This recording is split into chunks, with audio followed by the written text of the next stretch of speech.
93, 93, 93. This is Aman Asha Renew from AshaRenew.com. Here for another live stream. We will be discussing what to expect in the spring, the season of the spring 2022.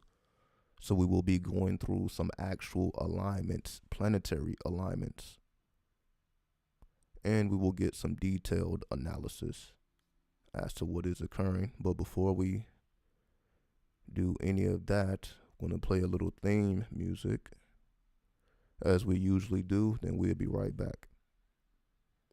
So here we go. What's up, 305 Capricorn? Yeah, already in the building. Salute to you. Salute, salute. All right, so let's get to this theme music, and we'll be right back.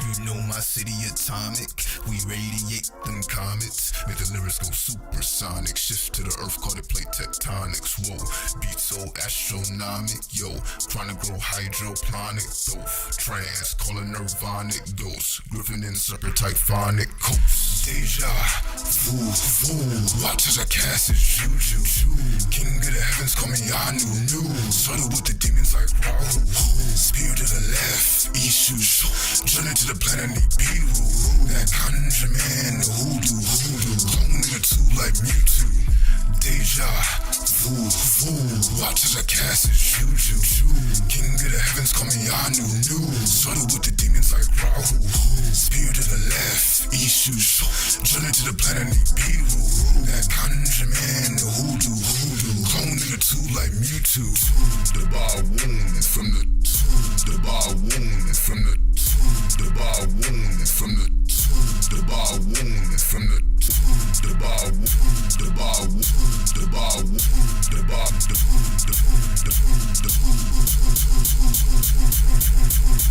bar wound is from the tomb. All this darkness I consume, interference can call on Zoom. Design of mine, I am canoe, working them scales, holy as hell. I repel psychic spells, ringing them bells, throwing them shells. It's catastrophic where I dwell. The bar wound from the tomb. All this darkness I consume, interference can call on Zoom. Design of mine, I am canoe, working them scales, holy as hell. I repel psychic spells, ringing them bells, throwing them shells. It's catastrophic where I dwell. Wearing that ring of the genie, surrounded and close, you can't see thee. That 93, my philosophy. That 93, my philosophy. That 93, my philosophy. That 93, my philosophy. That 93, that 93, that 93, that 93, that 93, my philosophy. Them in the stars of geography. I'm invoking them sacred names. Level my mental, reversing planes. Infamous, fuck all that clout and fame. The Kiyama, I set the whole world aflame. Captain soul, I transcend with my energy. Noah's Ark and I speak metaphysically. Underwater, you know who that ruler be. Hello, Cyrus, I resurrect sexually. Others listen, the chosen receive it. That's because the true soul is vampiric. Way before Vedic, Dravidic. Look at that, that's satiric. Look at that, that's satiric. Look at that, that's satiric. Look at that, that's satiric. Look at that, that's satiric. Look at that, that's satiric. Look at that, that's satiric. Yeah. All right, we back in here. Hopefully everybody is doing good.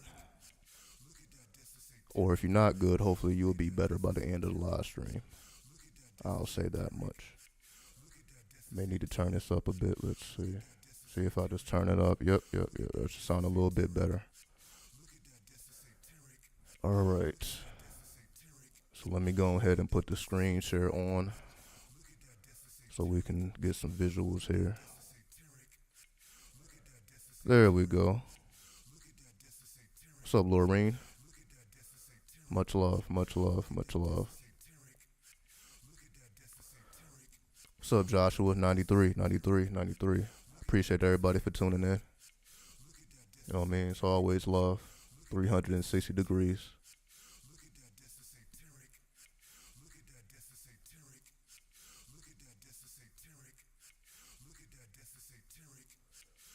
Spring equinox is always powerful. Absolutely.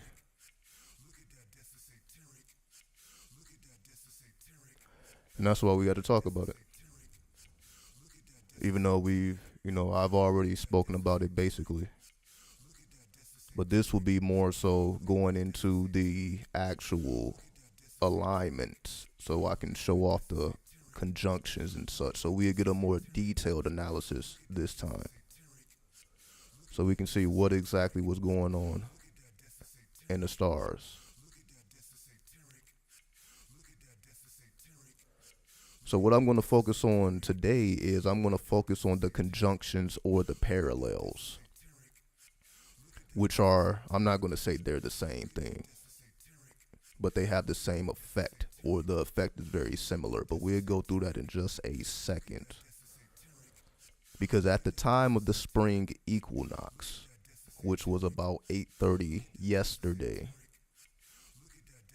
so we're about 24 hours in, give or take about 24 hours in. So we're not going to speak about every single alignment. But what we will do is we will focus on, once again, the conjunctions and the parallels. Because whenever we are dealing with conjunctions or parallels, this represents the new energy that is being downloaded to or towards the planet. So when it comes to new energy being downloaded towards the planet, we will look towards the conjunctions or the parallels. So this is what we're going to document here. So we're going to see what's going on. So we're going to see exactly what to expect. So this is not just for the season of spring. These energies will be in effect till the next equinox.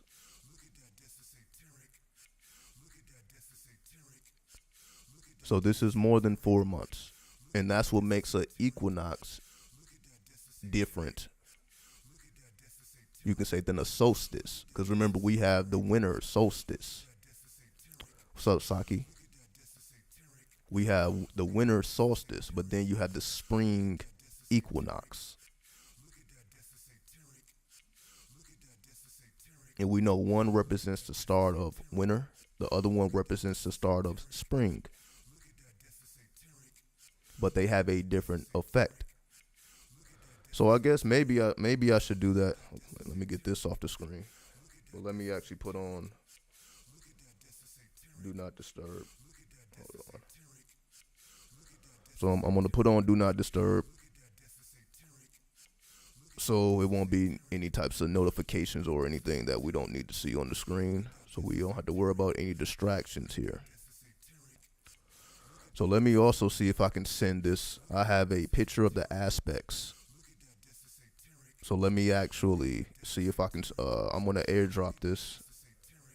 I'm going to airdrop this to the laptop.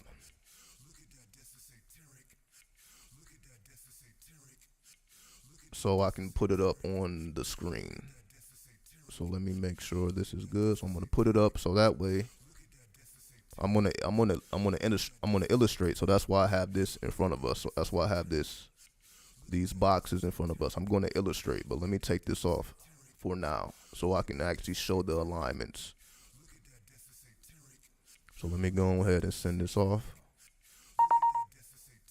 All right, cool. Came through good. All right, so I'm gonna pull the alignments up on the screen so everybody can see what I'm speaking on. So give me 1 second to go ahead and put this up on the screen.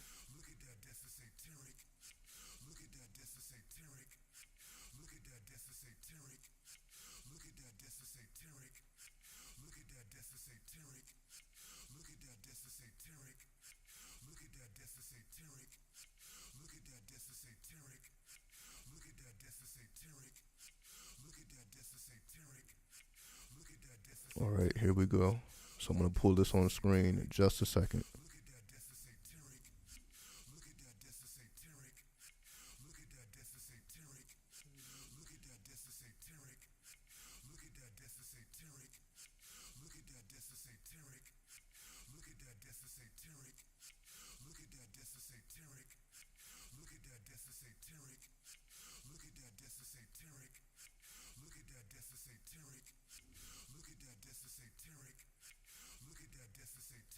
All right, there we go. It's kind of big. Let me make this a bit smaller so we can see the full picture here.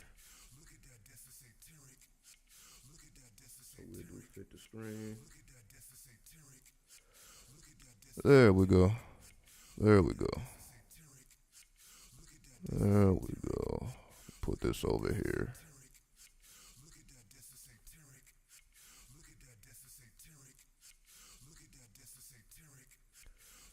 There we go.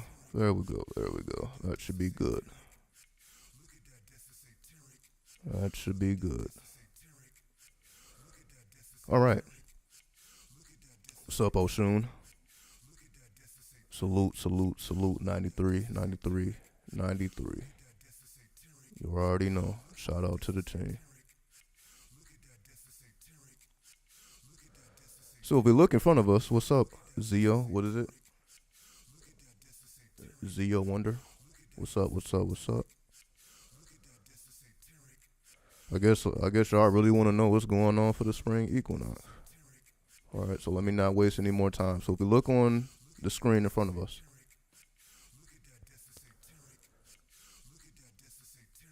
if we look at the first, well, let me not necessarily go in order, but I'm just showing you the evidence here. So we have 3 conjunctions at play. So if we start going from left to the right, if we look at the bottom left-hand side, we see the symbol of the sun.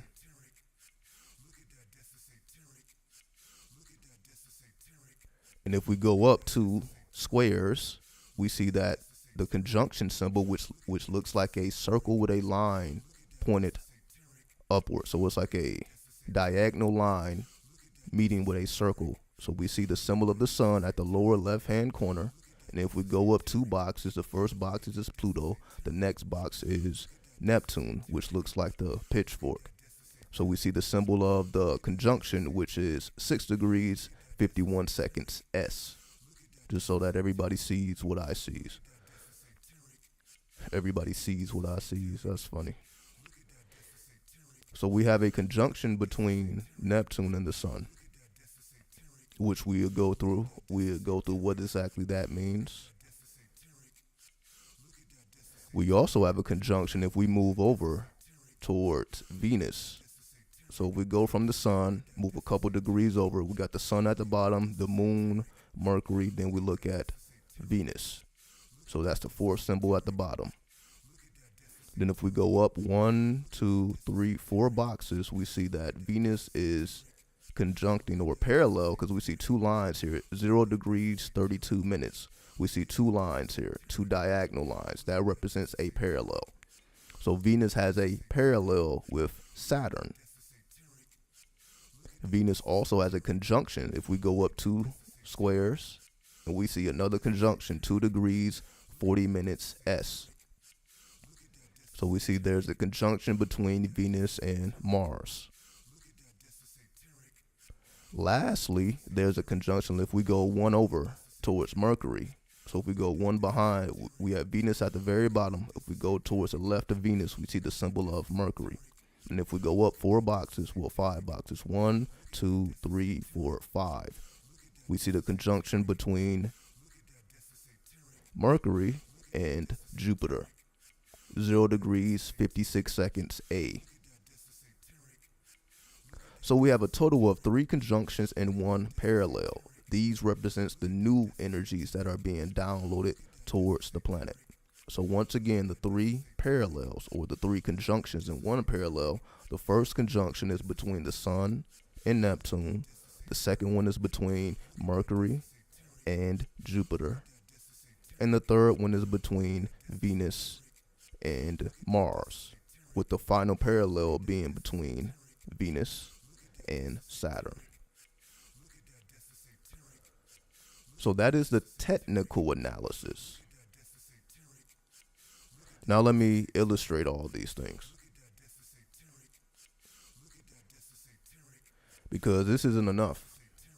And this is why I do my best to illustrate, because there's just certain things we're not going to be able to see just looking at the alignments. We have to draw it out or draw it up. So this is why we draw it up. So this is why I illustrate, because anybody can show you a screenshot of planetary alignments.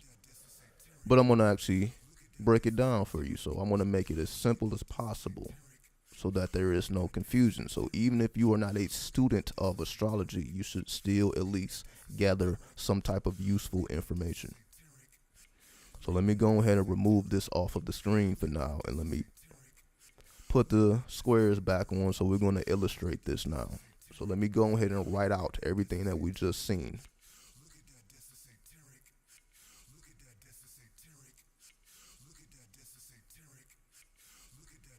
So once again, the very first conjunction was between the Sun and Neptune. So let me go ahead and write that out.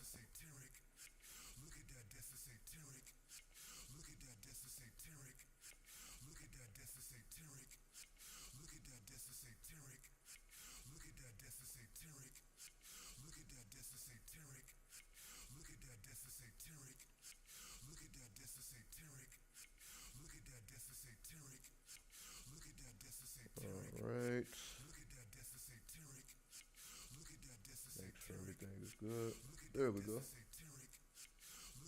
Alright, so let's write out, what was it? The Sun and Neptune. So we'll take up 4 squares.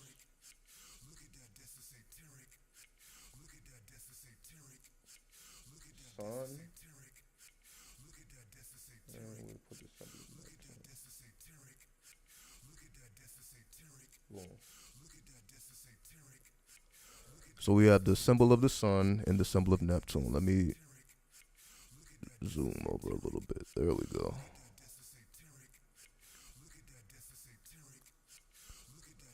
So we have the Sun, and so let me draw the symbol of a conjunction so that we see the symbol in between.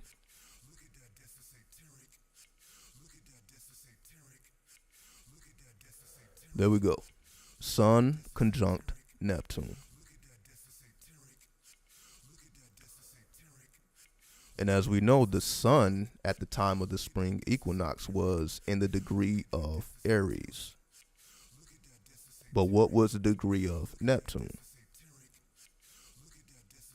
So let me go ahead and write out the degrees so that we know exactly what's going on. So the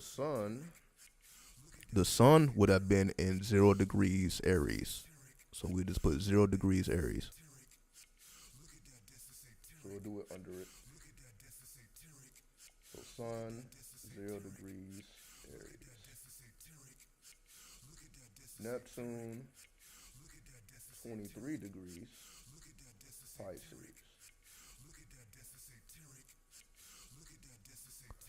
The reason why the Sun and Neptune are conjunct is because they are within 10 degrees of each other. 23 degrees Pisces is 7 degrees from 0 degrees Aries. So there's a 7-degree difference between these two signs. There are 7 degrees between them.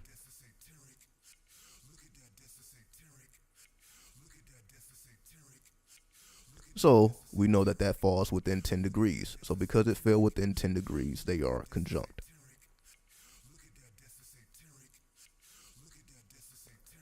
We're not going to too much deal with the houses because the houses is based upon your location. So basically, if you were on the West Coast, for example, the Sun would have been in the 11th house. But if you were on the East Coast, New York, for example, the Sun would have been in the 10th house. And if you were in the Middle East, for example, in Pakistan, the Sun would have been in the 6th house. Because the houses are dependent upon the location. So that's why I'm not going to deal too much with the houses, because that's based on, it varies depending on where you are on the planet, which is different for all of us. I'm sure everybody in this room are in different, we're in different cities right now. So the houses would not align. So this is why we go towards the aspects. We deal with the aspects because the aspects are universal. So the Sun will be conjunct Neptune regardless of where you are on the grid. So that's why the aspects will remain true even when the house systems are not true. Because again, this is based upon location. So now let's get into what this actually means here.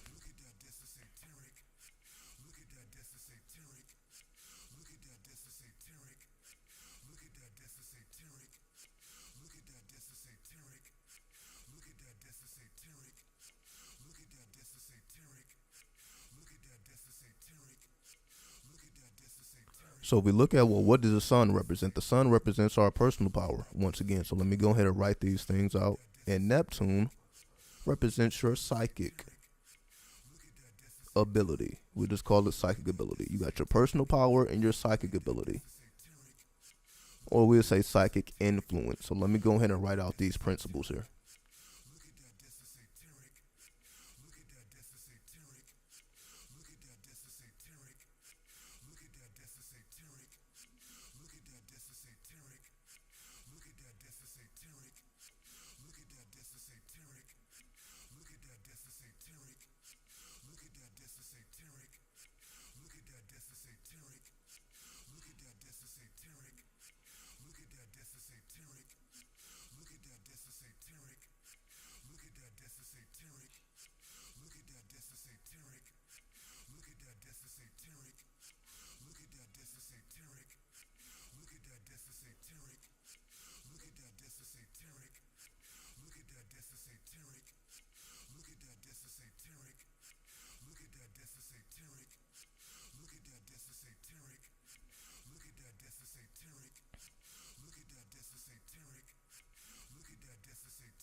So we have the personal power and the psychic influence. Now, what does Aries and Pisces represent?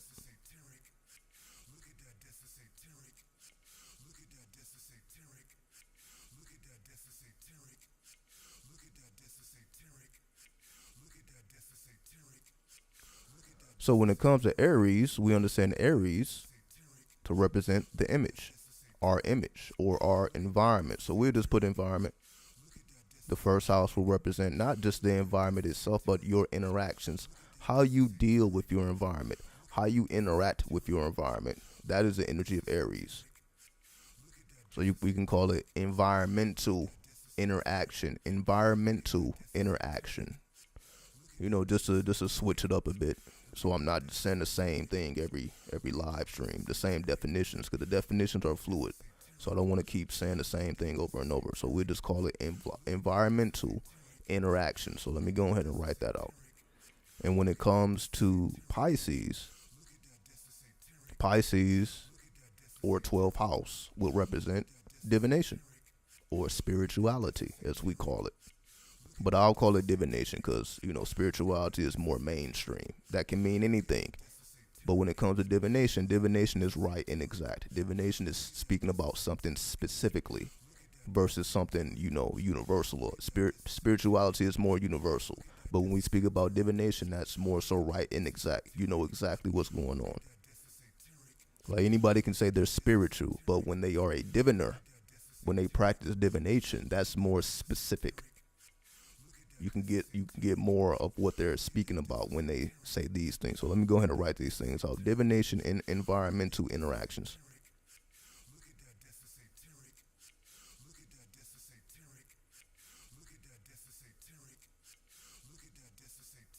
So environmental interactions.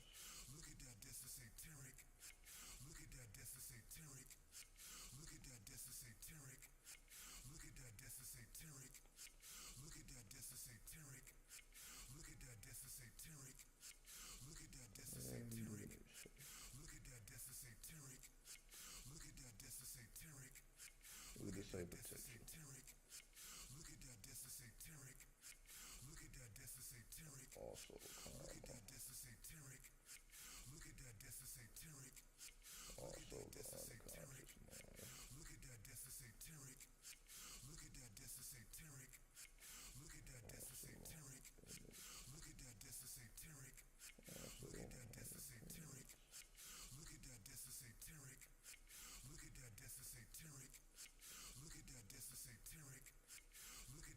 All right, so let me zoom out a bit so we can see everything.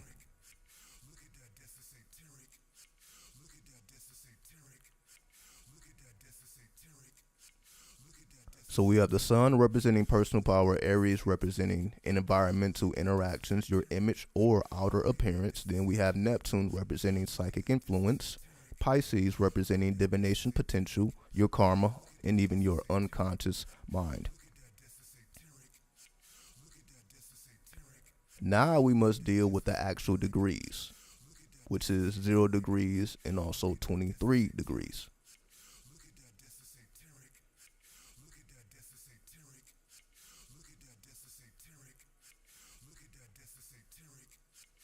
So if we are dealing with 23 degrees, we're dealing with the energy of moon and Jupiter. So the symbol of the moon and the symbol of Jupiter, which then adds up to the number 5, which gives us Mercury. So we have a combination of the moon, Jupiter going down into Mercury. So let me go ahead and symbolize these things.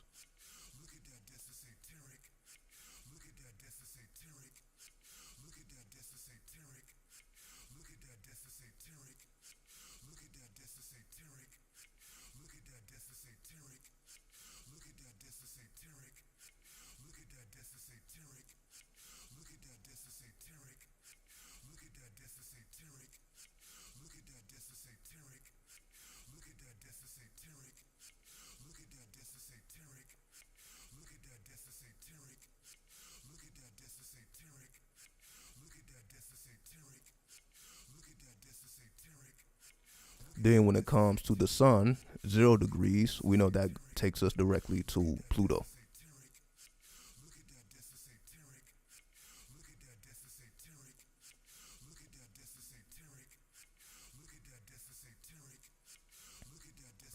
So now we're 3 levels deep here.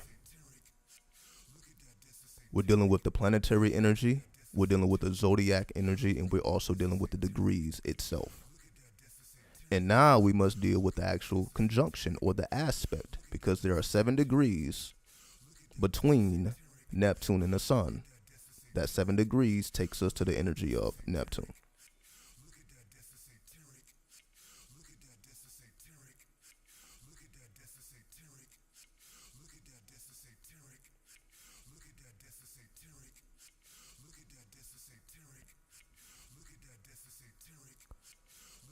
So I know people don't usually get this complex with their astrology.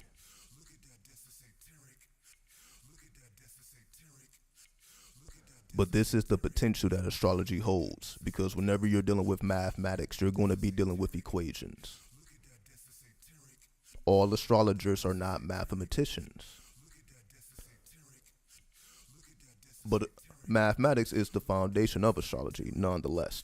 So even if you are not a mathematician, mathematics is still the foundation of astrology and astronomy. So the fundamentals of all this goes back towards mathematics. So the same way we solve mathematical equations and mathematical problems, we are doing the same thing with astrology. We're just utilizing a different set of symbolisms.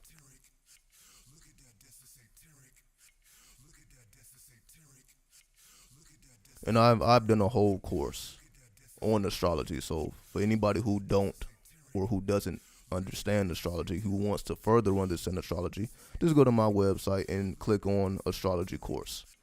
So for anybody who wants to get a head start, have a whole course already pre-recorded, ready to go, instant download. So just in case anybody needs that, instant download, ready to go.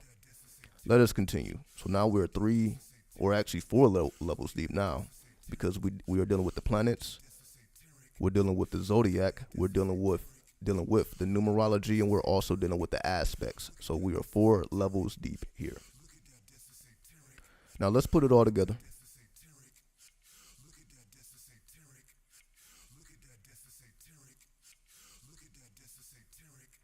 So if we start on the left-hand side of the sun, let's decode exactly what the sun is trying to convey. What is the message that the sun is trying to convey?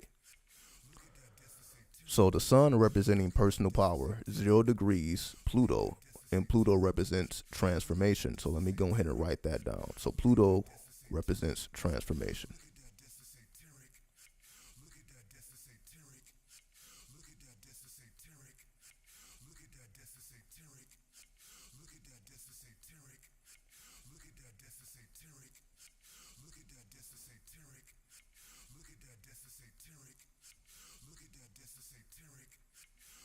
Pluto also represents the 8th house,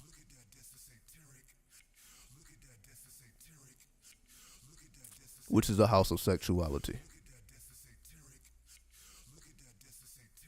So if Pluto takes us to the 8th house, Aries takes us to the 1st house, and the sun rules over the 5th house naturally, now we have a combination of the 8th house, the 5th house, and the 1st house.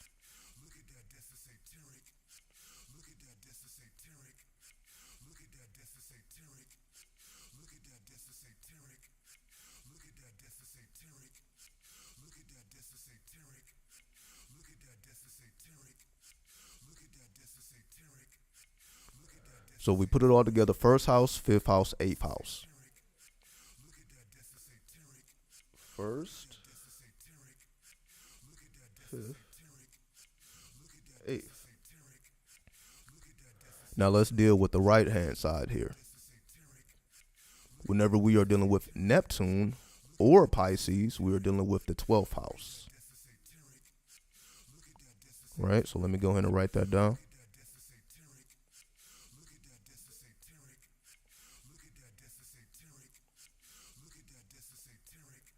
Twelve.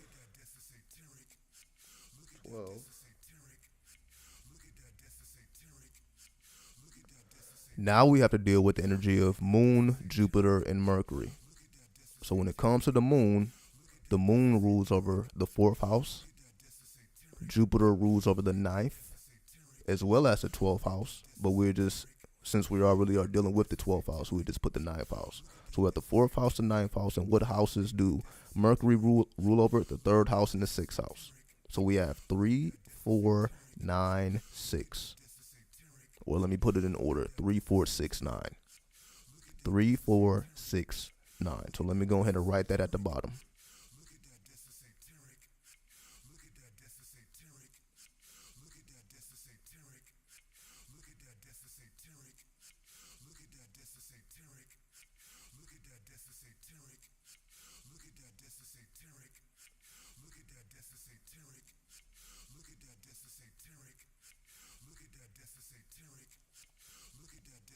All right. So we have broken it down to the actual houses here. Because again, we're not dealing with the actual houses because this is based on location. So we have to find out the houses in a different direction or a different way. So that's why we're doing the decoding process so that we can really know what's going on, even though we are on different parts of the earth. So this is why I'm going through this technical theory, is because this is how it becomes universal. Because you see, if we're just looking at it on face value, we're only going to be looking at it from our particular perspective based on our particular location. So if we wanted to make it universal, we have to go through a complex process so that we can see how does this affect everybody, and not just your personal location based on your personal city. So let's add all these things up and see what we get. We're going to create another page. So we'll start with the left hand first. As we see, we left off with the 1st house, the 5th house, and the 8th house.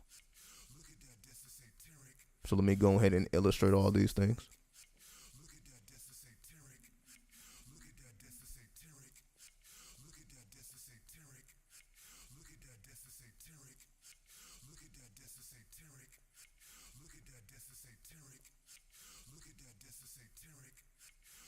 So 5th house, once again, this is your creativity or even romance. So we just write out all these things. 5th house, creativity. It also represents procreation. So basically children.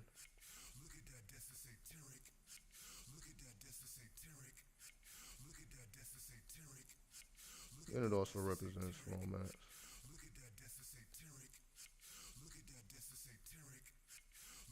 It can also represent school.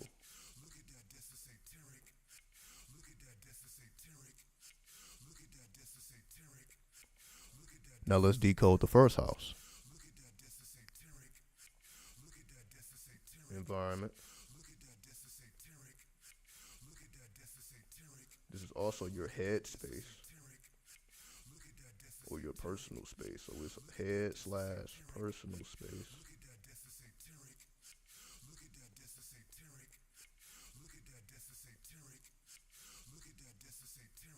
As we know, it's also the appearance.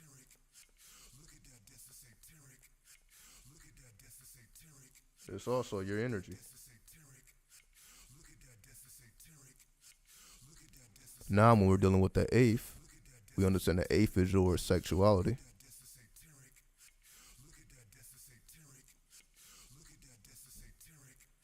The eighth is also wealth, which is the opposite of money.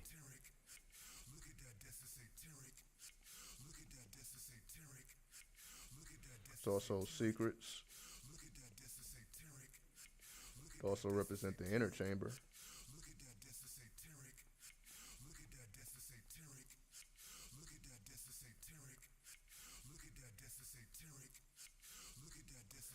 And it also represents other people's resources, having access to resources other than your own. So we just say access to outer resources. We just call it outer resources. Access to outer resources.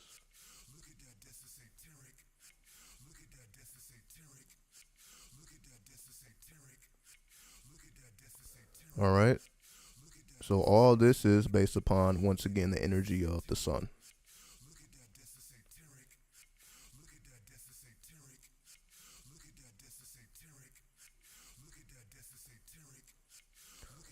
So the sun is charging up the first house, the fifth house, and the eighth house. So you're going to feel power in your environment. You're going to feel power in your personal headspace. You're going to want to enhance your appearance and do things that enhance your energy. So basically, like working out. Aries first house is all about working out. So basically being active. So when it comes to this season of spring and beyond, it is calling for us to be more active. When we become more active, it enhances our appearance because we become more healthy. The more active we are, the more healthier we are. So for some people, that means joining a gym. For other people, it means, taking a walk. For other people, just working out inside the comfort of your own home. For hip hoppers, b-boying and b-girling. It's time to get your b-boy on. It's time to get your b-girl on. So that you can keep your body fluid, keep your body flexible, keep your body active, keep your appearance up. It also enhances your environment wherever hip hop is around. And again, I'm not speaking about rap. I'm talking about the actual, to manifest the elements of hip hop yourself. It enhances your environment. So when you create your hip hop, so I'm not talking about listening to nobody else's stuff. I'm talking about when you create your own hip hop, depending on which element you have mastered or are in pursuit of mastering. It influences the entirety of your environment. So let's just say you don't want to speak death through your lyrics. You want to speak life if you're an artist. You speaking life into your lyrics and you repeating those lyrics over and over as they become mantras or chants, that will enhance your environment because you're speaking life based on what's going on in your own personal headspace. And that's how your energy begins to rise, or we can even call it Kundalini, the rising of the Kundalini. Well, how does your Kundalini rise? You must enhance your environment. How do you enhance your environment? You must enhance your headspace. How do you enhance your headspace? By enhancing your appearance. When you feel better about yourself, you are in a better headspace. When you like what you see in the mirror, you are in a better headspace. So the sun is giving us the power to transform our energy, which would then, or our Kundalini, it will enhance our Kundalini, which will enhance our outer appearance, which will give us a better, more purified head space. So it will enhance our personal space, which will then enhance our environment. As we see, all of these things are connected.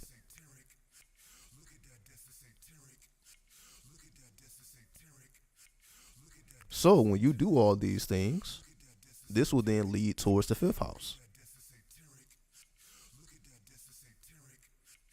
So once your Kundalini has risen, this will enhance your creativity. This will enhance your ability to learn new things. And that's why the fifth house is school, to learn new things. So when you enhance the first house, then the fifth house will be empowered. So you're going to want to educate yourself. So if it's not you actually going back to school, because again, you know, some people may be young here, so some people may not be out of school yet. So depending on which situation you're in, you know, it's going to be different. But when you enhance the first house, it will enhance the fifth house. You will become more creative as a result. When you put in that first house work, it will make you more creative. It will make you more romantic. You're going to seek out the opposite sex or the same sex, depending on your sexuality. You're going to seek out romance so that you can be procreative. So if you are a mother or a father, it will make you a better parent by accessing that first house. And if you are not a parent, it will make you more romantic. And again, not that you can definitely be a parent and romantic. But if you don't have children, you're going to do what we do to bring children into the world, which goes into the eighth house of sexuality, the inner chamber. So as you become more romantic, as you become more creative, it will enhance your sexuality. So it's not just your ability to perform in the inner chamber, because the eighth house, as we see, also represents access to other people's resources. So for example, if you work for a company and you drive a company-owned car, that would be an example of access to other people's resources that are not your own. The eighth house will also represent an inheritance. So this is money or resources that are not your own, but you have access to. So it's not your car. You may be driving a company car. It's not yours. You don't own a car, but you have access to it. It's the same thing with real estate. You may have access to many houses. Even though you don't own these houses, you have access to them. You can utilize the resources of that house, of that car. And of course, this also includes people. Because we know when you are in relationships, when you are sexual with other people, resources are shared. And that's what the eighth house represents. So let me go ahead and write that. So I put outer resources, but it also represents shared resources. So let me go ahead and put shared in parentheses. Shared resources.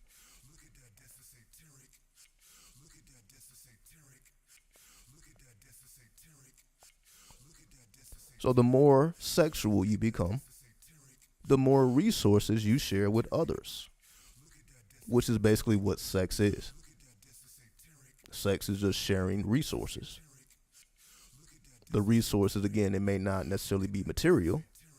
So even if you're exchanging resources in the inner chamber, you're still exchanging or sharing your resources, even if the resource is your body itself, your sexual organs. You're sharing your sexual organs with others. So it still represents shared resources. So even if we're talking about the sexual act or anything on the material plane, this is all dealing with the eighth house.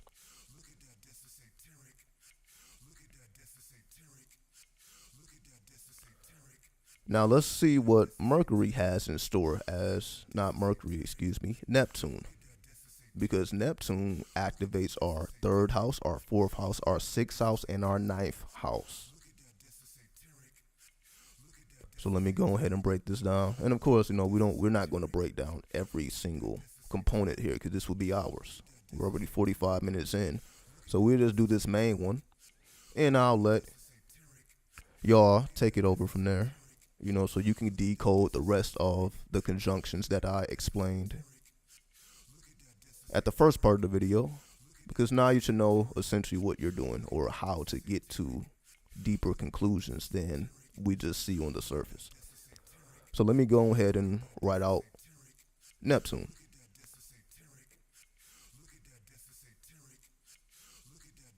So once again, 3, 4, 6, 9.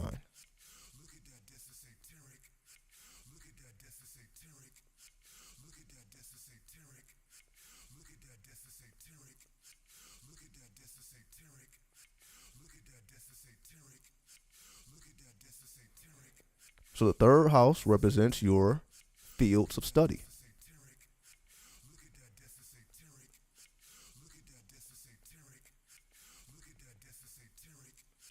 As well as communications.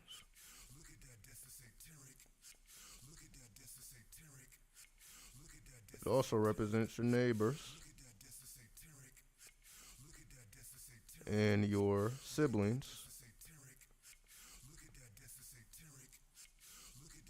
I may have spelled that wrong, siblings. It's not a word I'm used to writing that often, but let me make the correction.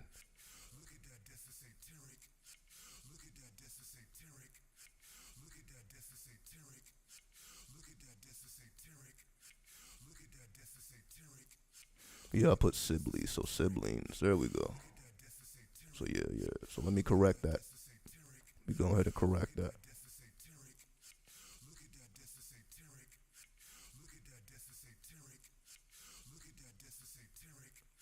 Siblings. There we go.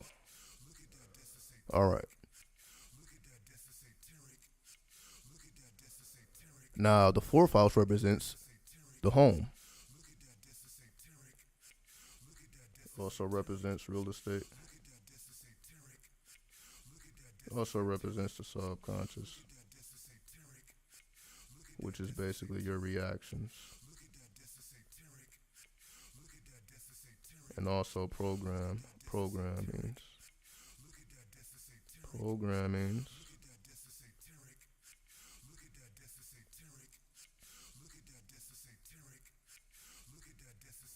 The sixth house is a house of self-improvement.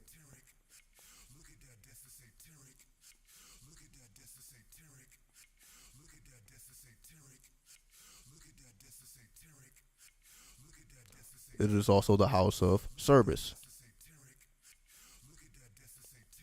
or job or side hustle.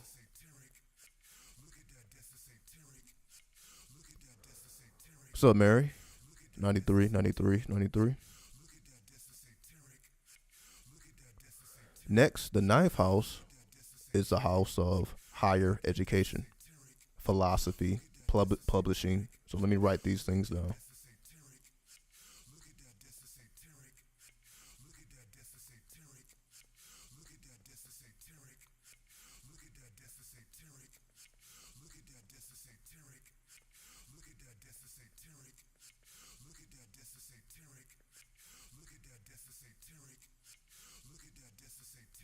Also foreign trade.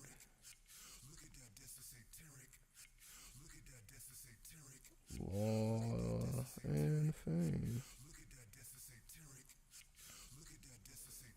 So the ninth house is the house of higher education, philosophy, publishing, foreign trade, law, and fame. Now, of course, the houses represent more than this, but I'm just giving quick keywords so that we can have a synopsis. So these are just quick keywords. This is not the end all be all. So once again, all these houses are being affected by Neptune.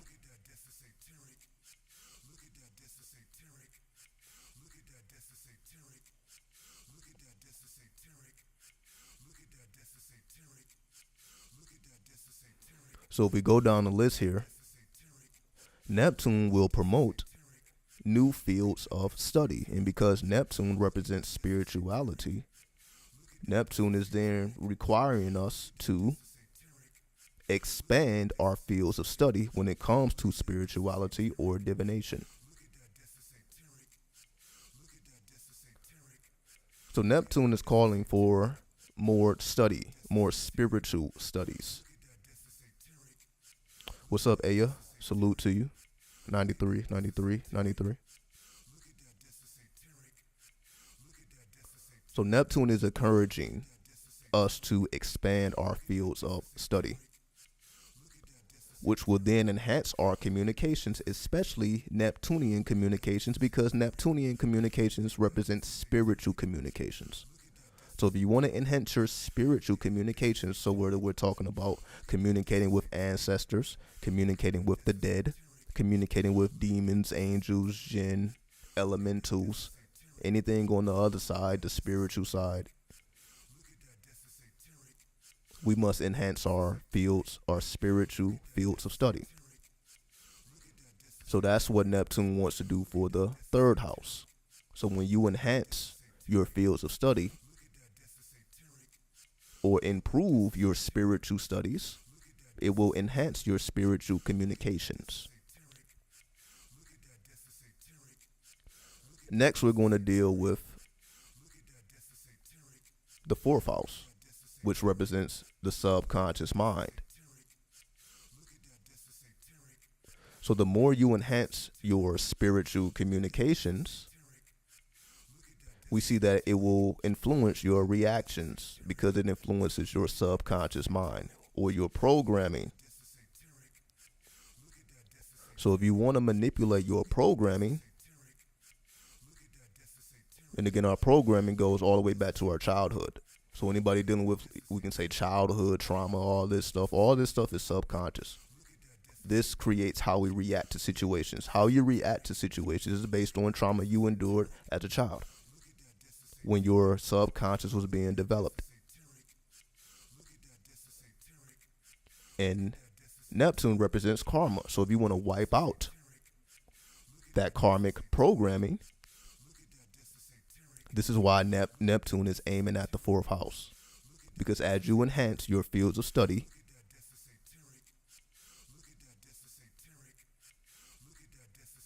I see you in here.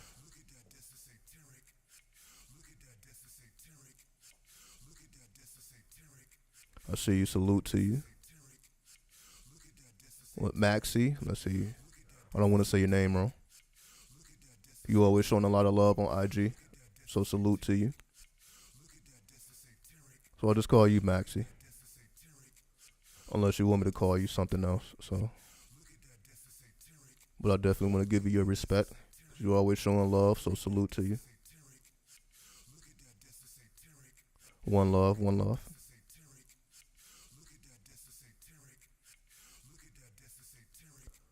What's up, Esoteric?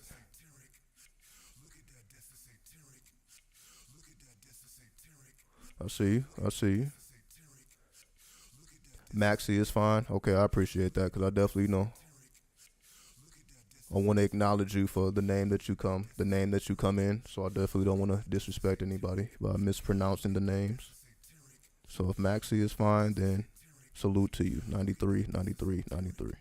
Always want to show supreme respect. So going back to Neptune in the fourth house. Yes, I have IG. I'm pretty much on all social media. So long as you type my name in, you should be able to find me. So you should be able to find me Facebook, Instagram, TikTok, Twitter. I'm all over the place. I appreciate the $4.99 super chat, Maxie. You know, it's always love. You're always sharing my content on IG. So it's nothing but love and respect because you don't have to do it. And that's the whole thing. Nobody has to show me any type of respect or love. So the fact that you do, I feel that in my essence. So that's why I want to definitely give everybody their supreme respect. Because y'all are why I do this in the first place. So, you know, the rest of the public, you know, may come in contact with these videos or this content. But this is mainly for the people who, you know, find that this enhances your heart conscious or your heart chakra. So this is the people I do it for. So I'm always appreciative of the love. always, and I will forever be. I said we 8 years in. I've been doing this for almost a decade now. You see, we still going strong. We continue to make better and better content. That's why I continue to show y'all more deeper and deeper chambers of this astrology, numerology, tarot, so on and so forth. You know, I'm not satisfied with just keeping it simple.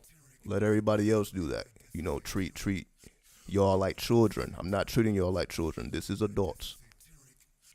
And if you are a child or a teen, then this will help you evolve into adulthood. So again, this is the respect that we need. We need to further enhance this. You know, we can't just keep it simple and plain.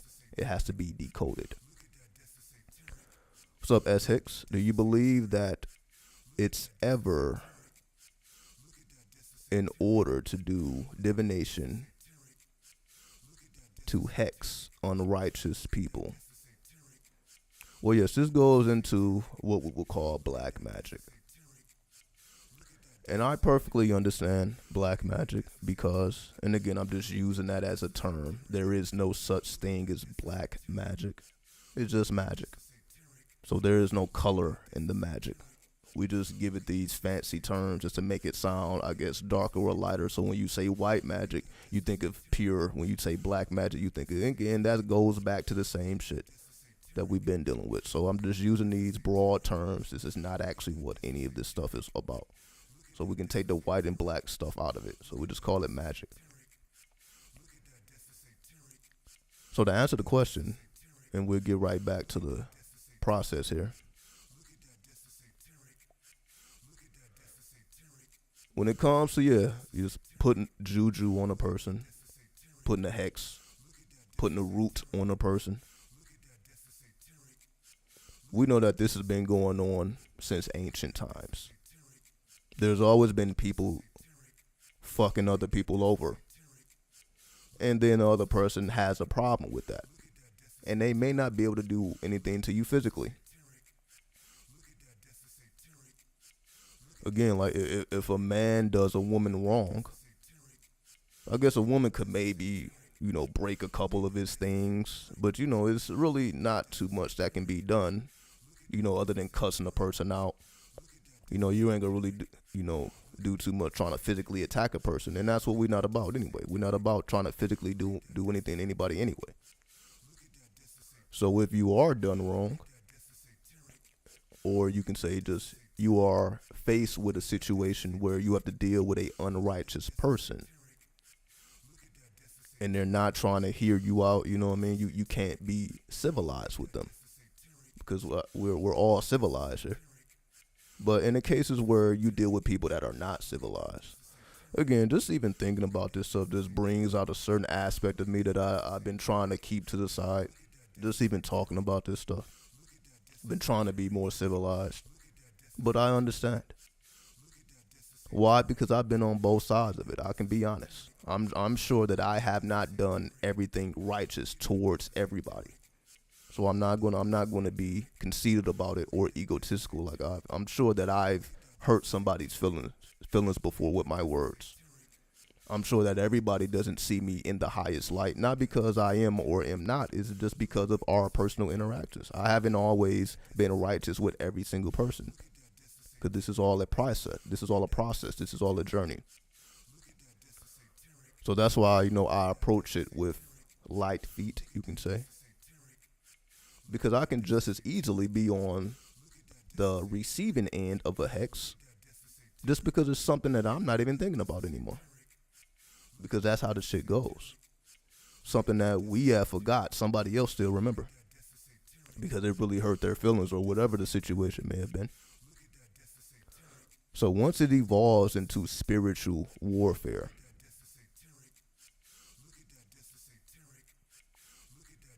once we make the decision to engage in spiritual warfare, now we're calling upon spirits.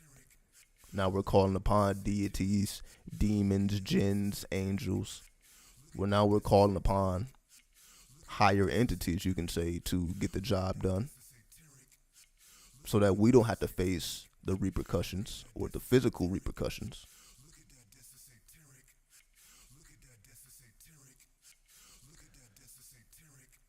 like it's a very fine line. And this is what I mean. Like, again, it's just because you asked, I didn't plan on going this deep into any of this stuff. You see, I was trying to explain some astrology. But since we have to go down this road, then yeah, now I have to bring out the darkness. I can't even talk about this stuff without getting into a certain spirit anyway. But I'll do it.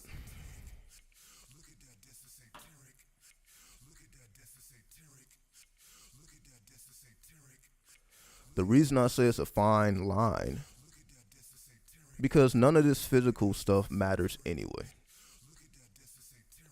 So we have to always keep that in mind.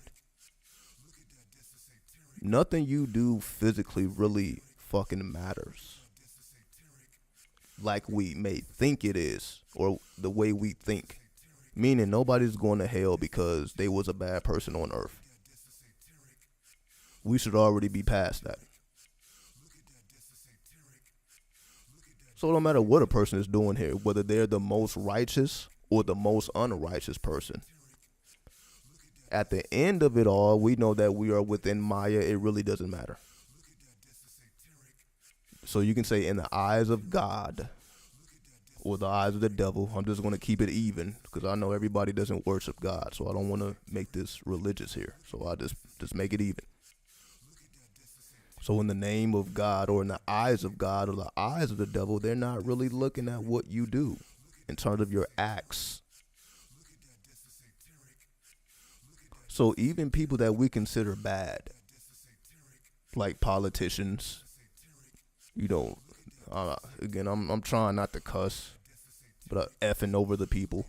Politicians effing over the people. We know the corruption that exists in the world. It's plenty of it. It's plenty of corruption in this world. Why is it allowed to exist? And this is basically why I'm going there with it. Because we can feel personally, or on a personal level, we can feel on a personal level that we need to do something to other people because of their past acts towards us or others.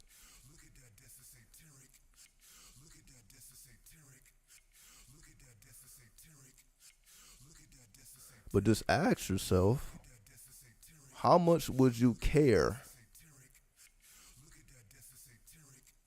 if you were in your highest light? And I also ask myself this. Would I really give a fuck about somebody who stole something from me? For example, somebody who took something that was mine. Well, if you have an abundance of material resources, would you really care about whatever was taken from you? How much, would you care enough to put a spell on a person? If you didn't already replace what was taken, you really don't even care about it no more because it's already in the past. How much would you really care? Now, that's material. Now, it's different when someone is actually, you can say, physically harmed you. That's different. But it's also the same. And what I mean by that is, if we understand that there are no mistakes, there are no coincidences, meaning anything that happens to anyone was regulated by their own soul, regardless of how we feel about that. So even people that are done wrong, it's something within them that allows it. We don't have to call it positive. We don't have to call it negative. But everything that occurs to us, everything that happens to us is allowed by us. And if you are a believer of God, God allowed it. If you are a believer of the devil allowed it. It didn't just happen by random, by chance. That didn't happen. How do you know? Because anybody who has put in proper spiritual work, you know that you change and people change around you when you start putting in some real work. So if you take that work away that you put in, if you take away all the spiritual work that you have put in throughout the years, and you reduce yourself back to a normal person, you can really tell how easy it is for you to get caught up in some bullshit. It's very easy to be caught up because look at the average people out here. It's very easy to be caught up. That's why the world is like, why does it seem like everybody is always getting fucked over? I'm just gonna speak plain. Again, I'm trying to be civilized, but I guess it ain't time to be civilized right now.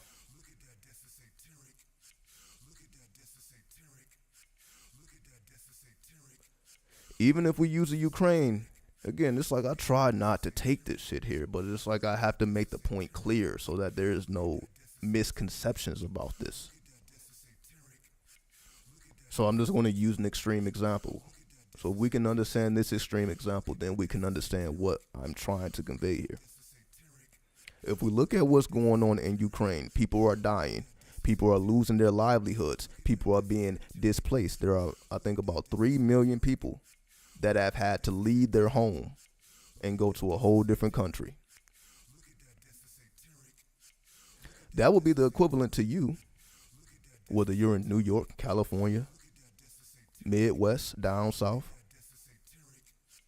That's the equivalent to you having to move to Canada or having to move to Mexico. You done worked your whole life to establish who and what you are.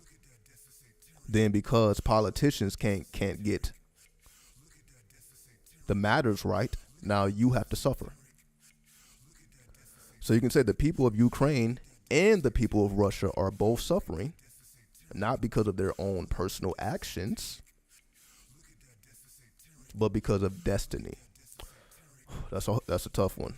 Unfortunately, it's destiny. The people that are suffering, and I'm just using current events so that we can understand the purpose here.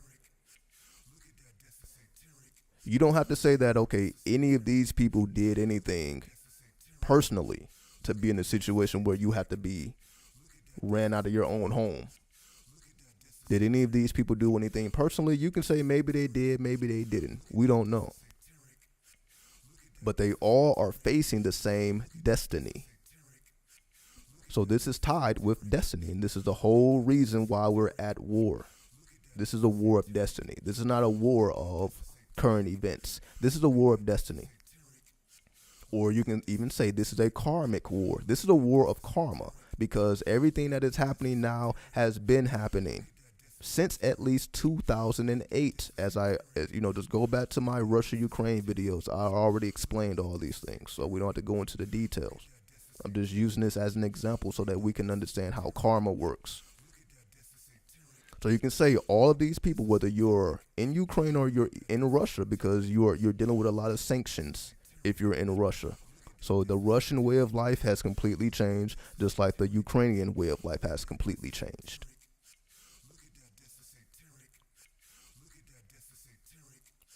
But is it a individual karma or is it a universal karma? And this is what I'm getting at. This is a universal karma. This is a karma of a people, of relatives. This is karma of relatives.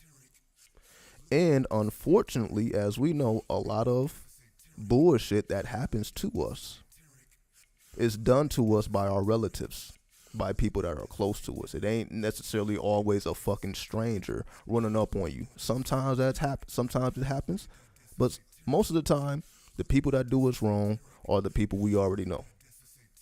The people that we done already broke bread with. As we know, it's very rare that you can say somebody breaks into your house and you don't know who this person is. It's just a random person who just took an opportunity. Most of the time that doesn't happen. Why? Because you know that you can lose your life if you go into somebody else's home. You can get shot. You can get really harmed. So the average person isn't really trying to take that type of risk. But if you already know who's in the home, if you know, okay, this person don't deal with weapons, so this person ain't gonna do nothing, then it's more likely to happen because you already know what goes on inside of that home. So you can say it's an inside job. So most bullshit that occurs to us is inside jobs. You can say the most people that was holding us back or that holds us back is the people we know. It ain't the strangers. How can the stranger hold you back from your destiny? They don't even know you. They can't give you no bad energy. They don't even know who you are.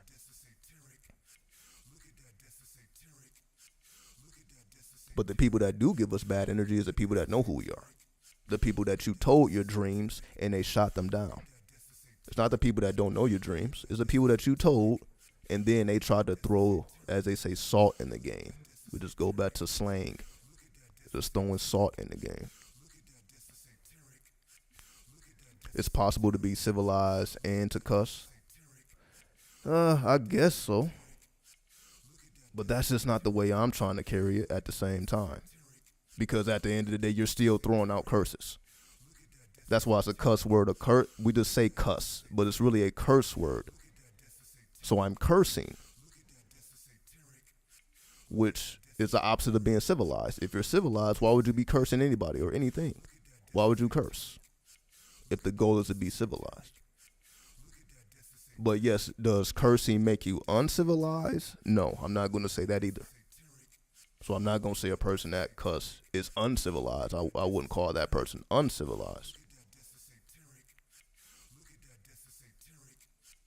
But in my personal definition, if I consider myself civilized, why would I be cursing?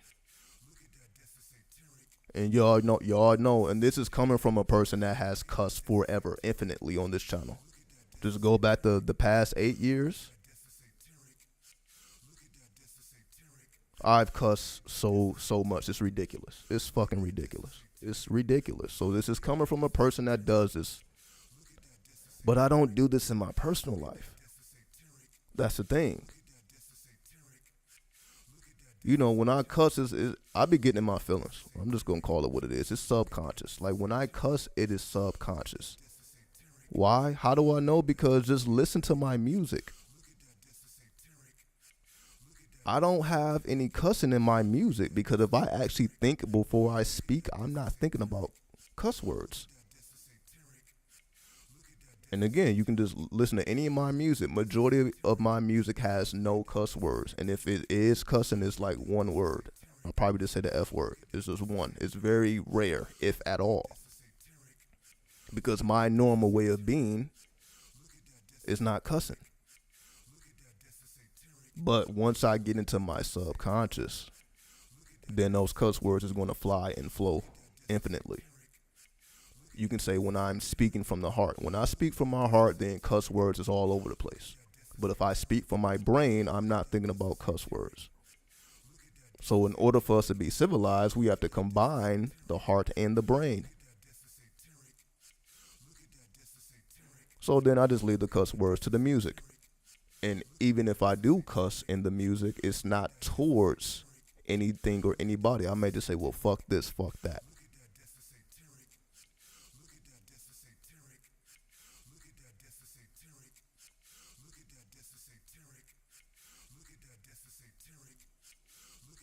Yeah, it's definitely passion. You think it's more passion? It is passion. So yeah, that'll be a good way of saying it. When I become passionate, I'm not thinking before I speak anymore. If I think before I speak, I'm not thinking about cuss words. But if I am impassioned, speaking from the heart, the cuss words is coming out. And that's why I say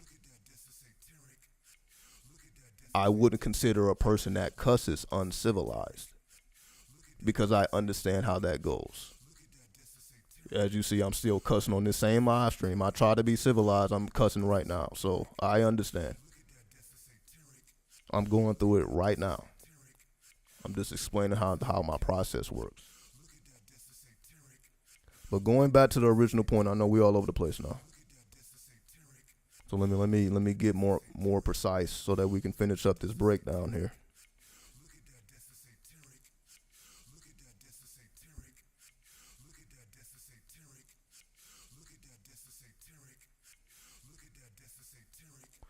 So I'll just round it up real quick. Again, I'm trying to explain something grand, and it's not really necessary. The only point I'm making is, in the eyes of the spirit, what you do don't matter. This is the point I'm making. What you do in the eyes of spirit don't matter. It don't matter. It just matters to us. We be still hurt after we argue with our significant others and stuff like that. And we said some things that we probably shouldn't said. and then we have to apologize for it. That's personal. That's not the spirit. You can say, oh, well, you shouldn't have said that. It's not the spirit. That's you just know as a civilized being, you probably shouldn't have said that, but you were impassioned at the time. So you said some things that you probably shouldn't have said out of passion. Because you were not thinking before you spoke. And then you said something you like, oh, if I was thinking, I probably wouldn't have said that. So I'm sure we all go through that. And that's why we have a difference between the conscious mind and the subconscious mind. And this is the point I'm making. If I'm fully in my conscious mind, I'm not thinking about cuss words. But if I ever seep down into that subconscious, those cuss words are going to flow. So just listen to my content. You see, I'll be trying to be civilized. I'll be trying to be in my conscious mind, but it's like I'm never able to get through a video without going into the subconscious because I have to channel. I don't want to just give my personal opinion, and that's why I didn't really want to go too deep into my personal opinions, because this is not what this is about. Fuck my personal opinion. Everybody has their own personal opinions. My opinion is not more valid or invalid than the next person. I understand that. So that's why I try to keep my conscious mind out of it and deal strictly with the subconscious. And that's why I do the divination. Let me keep my own personal mishaps out of the picture when I'm speaking to the universe, when I'm speaking to the oversoul. The personal stuff is just less and less relevant. That's why I speak about astrology. I'm not speaking about what I just did yesterday or what I did today. I'm speaking about astrology, something that's universal. I'm not speaking about what's going on personally. Because I'm sure who the fuck cares what I do on a day-to-day basis. But what we do care about is what's going on with these planetary alignments, because they affect all of us. So the short answer, without going all over the place, is black magic a righteous route when you are dealing with uncivilized people? And I say it's neutral. I'm not going to call it right or wrong. I just know it occurs. And that's as far as I can get into it. Because again, all we got to do is look at the streets. All we got to do is look at our own streets and our own neighborhoods. I can't call it right or wrong.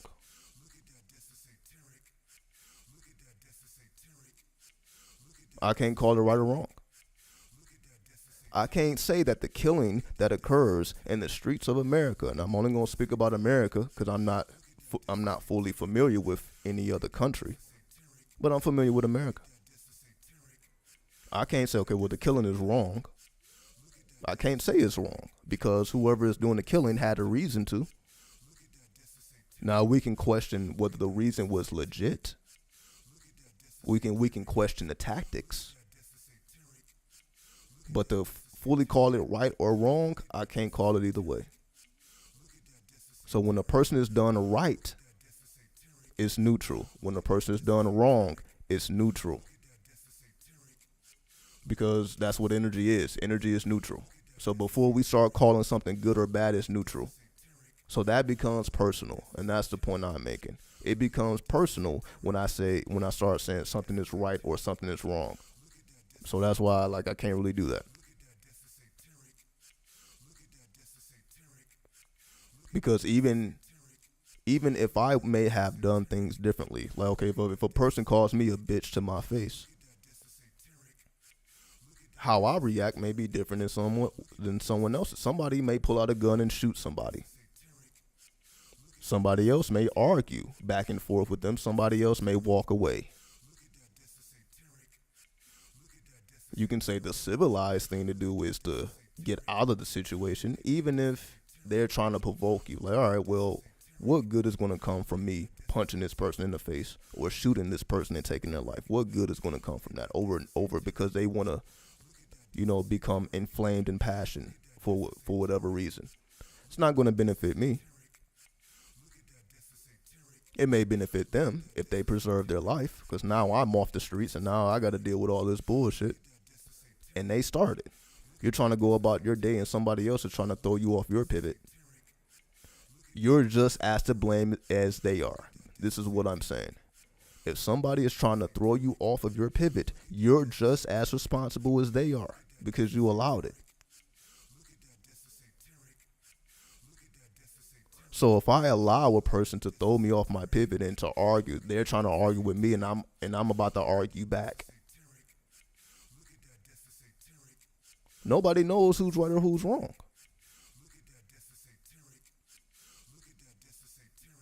Who knows who's right? Who knows who's wrong? Because from the outside looking in, it's just an argument. It's just two people arguing, two people being uncivilized. You don't know who started it. It just looks like two people arguing for whatever reason that they had to argue. So this is the point I'm making. If we allow ourselves to start expressing our animal spirit, or as we call the unconscious mind, if we allow somebody else to spark our own unconscious mind that makes us do things that we're going to regret, that's just as much as our fault as it is their fault. So the karma is still on our shoulders. So if you want to put a hex on a person, or a charm, or a spell, or a root, just know that you have to deal with the karma. That's basically, I guess I could have said that in 2 seconds. So I'm not telling a person to do something or to not do it.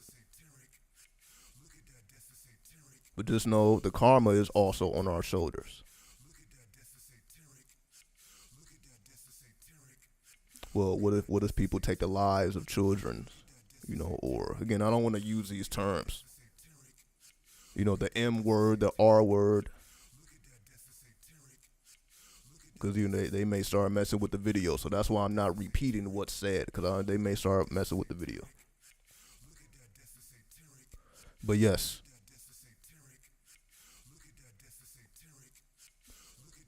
there is no right or wrong. That's the point.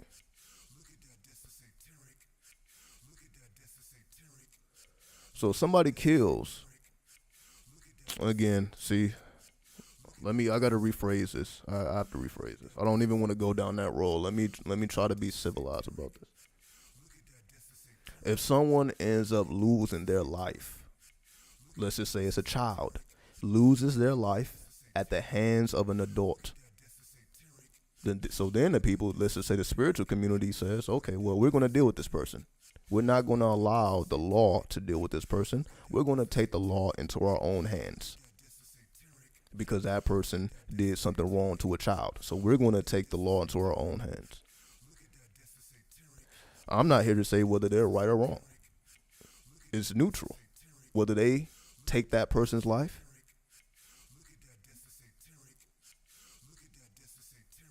that is a choice that they made. Because it didn't have to be done. And this is the point I'm making. Once we make the decision to take the law into our own hands, which is what we do with magic, all we're doing is taking the law into our own hands. That's all we're doing. We are deciding to play God or the devil. Because we are going to administer destiny or fate towards a person. We're going to do it. So we're not going to allow God or the devil to do it. We're going to do it. So when you take on that responsibility, it comes at a cost. And this is the point I'm making. If you ever decide to take matters into your own hands, there is still a cost, even if that person is wrong. Even if that person is wrong. Because what they say, 2 wrongs don't make a right. I agree with that. So if somebody does me wrong and then I do them wrong because I felt justified in doing so, because they did me wrong, I still have to deal with karma that comes after that, even if I feel that I'm in the right. Because I'm taking the law into my own hands. When I take the law into my own hands, I have to deal with those consequences. The same thing with any judge. Any judge that has to sentence a person, let's just say to life in prison. So let's just say a person did a heinous crime, and then it's the judge and the jury, because the jury basically determines whether they're guilty or innocent. So if the jury decides, well, this person is guilty, then the judge decides, okay, I'm going to lock this person up for the rest of their lives. We can call that due diligence. It was the jury that convicted them, and then the judge just gave them the sentence. That's basically how it's supposed to go.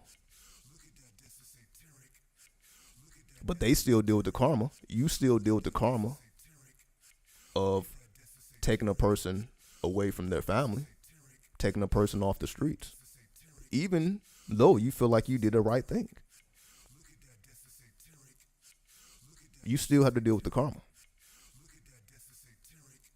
Because in the eyes of the spirit, it's not relevant.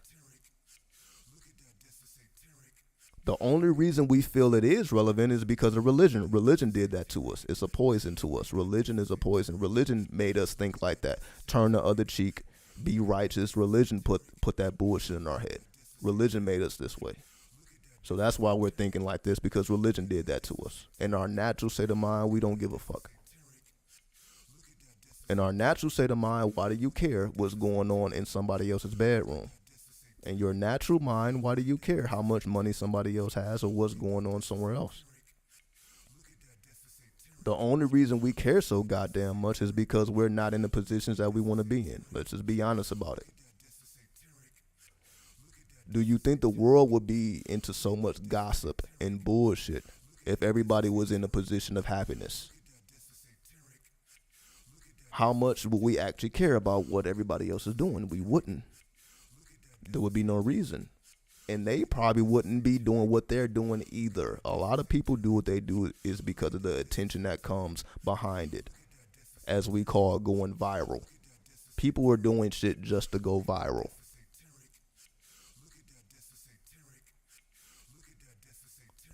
So again, I know I'm all over the place, but I wasn't asked an easy question. That ain't something that I can just gloss over. So that's why I'm giving it this amount of time.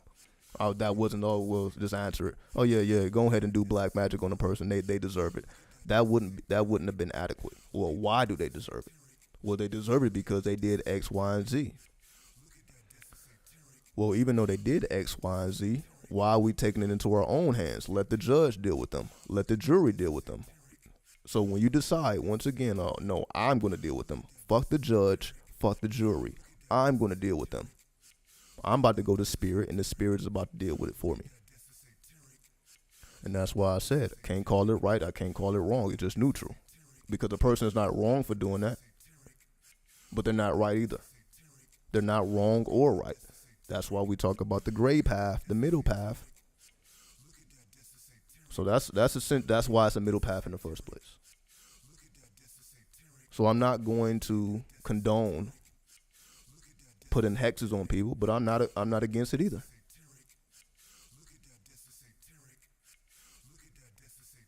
Because again, I can't tell a person who done been done wrong that you need to put it in somebody else's hands. Let them deal with it. They may not feel that they will get justice if they let somebody else deal with it. So that's why I say I can't call it. Because what if they don't get justice? What if they are found not guilty and they really did something? We know that happens too, because the system is corrupt. That's why I say I can't call it. The system is corrupt. So we have a lot of people doing terrible things to people and get off for it. Never do a day in jail. So we know that. People are super guilty but don't do any time in jail. We know that is a factor as well. That's why I can't call it.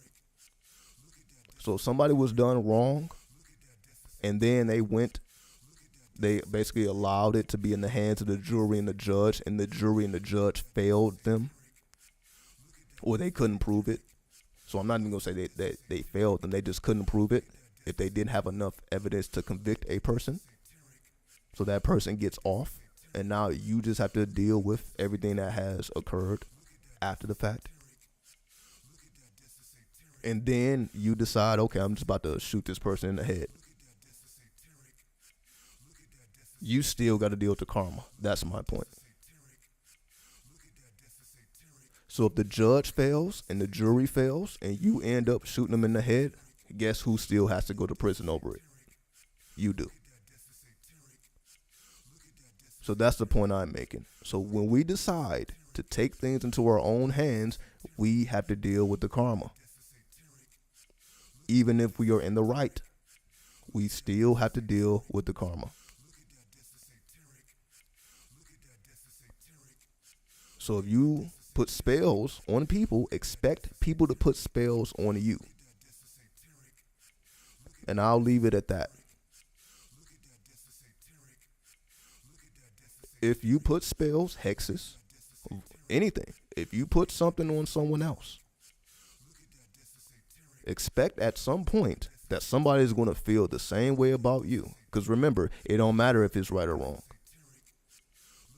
A person don't have to be, like, you don't have to do something stupid to a person for a person to feel like they're going to put a hex on you. This is the whole purpose. This is the whole purpose.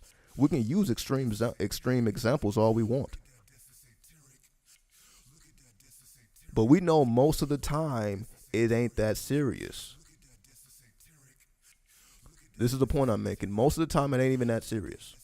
Most people that's putting hexes on people, it ain't because they killed somebody. Let's just be real. And this is why I can't be pro for it, because we see what's actually going on. Look at the people that's actually all about this shit. It ain't because they lost a life. It be petty. So that's why I can't condone it. This shit be petty. It be fucking petty. 9 times out of 10 is petty. 9 times out of 10 is dick and pussy shit. Let's just be fucking real here. 9 times out of 10 it don't be fucking worth it. All the people that's walking around with fucking curses and hexes, it ain't because they took somebody's life. It ain't because they put their hands on a woman. Even though those people exist too. But these ain't the most people that have spells on them. A person don't even have to go that far for a person to feel like, okay, I'm about to put a hex on a person. I know this because I've seen it firsthand with my own eyes, heard it with my own ears. So I know this to be true. I've seen it and I've heard it directly. Like I told you, I've seen women pull cards, tarot cards, to see what's going on with a situation that don't have nothing to do with them. And then they decide, okay, I'm about to put a hex on this person. Because that person may be unrighteous towards somebody they know, but it ain't even directly towards them. I've seen it. Again, I've been around very powerful women. I was kind of taken aback myself. I'm like, damn. Like, you really about to just completely obliterate a person's dick? Just fuck being civilized now. We just throw that shit out the window. Let's just be absolutely honest here. I've seen it. I've heard this come out of a woman's mouth. She about to completely obliterate a man's dick. Not blow it up, but basically make it inactive so he can't use it. Because you know that's voodoo. Same thing with women. You can put a spell on a woman to the point where it's like she doesn't even have a vagina. Her vagina is invisible. So men don't even look at her like she has a vagina. That's magic too. So women on the other side do it. It's as if the dick just don't get hard. So women who think that their man or their husbands or boyfriends are, not righteous with them, they put spells on them. So they're like, all right, well, if you want to fuck around, I'm going to make sure your dick don't get hard. So we're going to see so this is what I'm saying. Those are most of the situations where people are getting hexes put on them. Not because they took somebody's life. Because if that was the case, it would be easy. Because that would be an extreme case. A life for a life, an eye for an eye.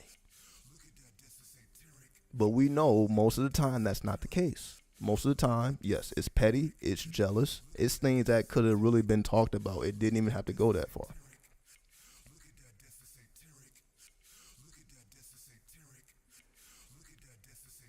So that's why I wanted to explain this. That's why, again, I can't be pro or against it. Because if it's petty, I'm not for it. I'm not for any of that petty shit. But if it's not petty, like, okay, well, this person actually did some type of real harm, I'm still not going to condone it, but I understand if they do it. I'm not going to say I agree with it, but I get it. Just have fun dealing with the karma, because it's going to come back around. Because, again, two wrongs don't make a right. So if a person fucks you over and you fuck them over, you got to deal with it. And if you are prepared to deal with it, then by all means, do what you do. But just don't look at yourself as in the right.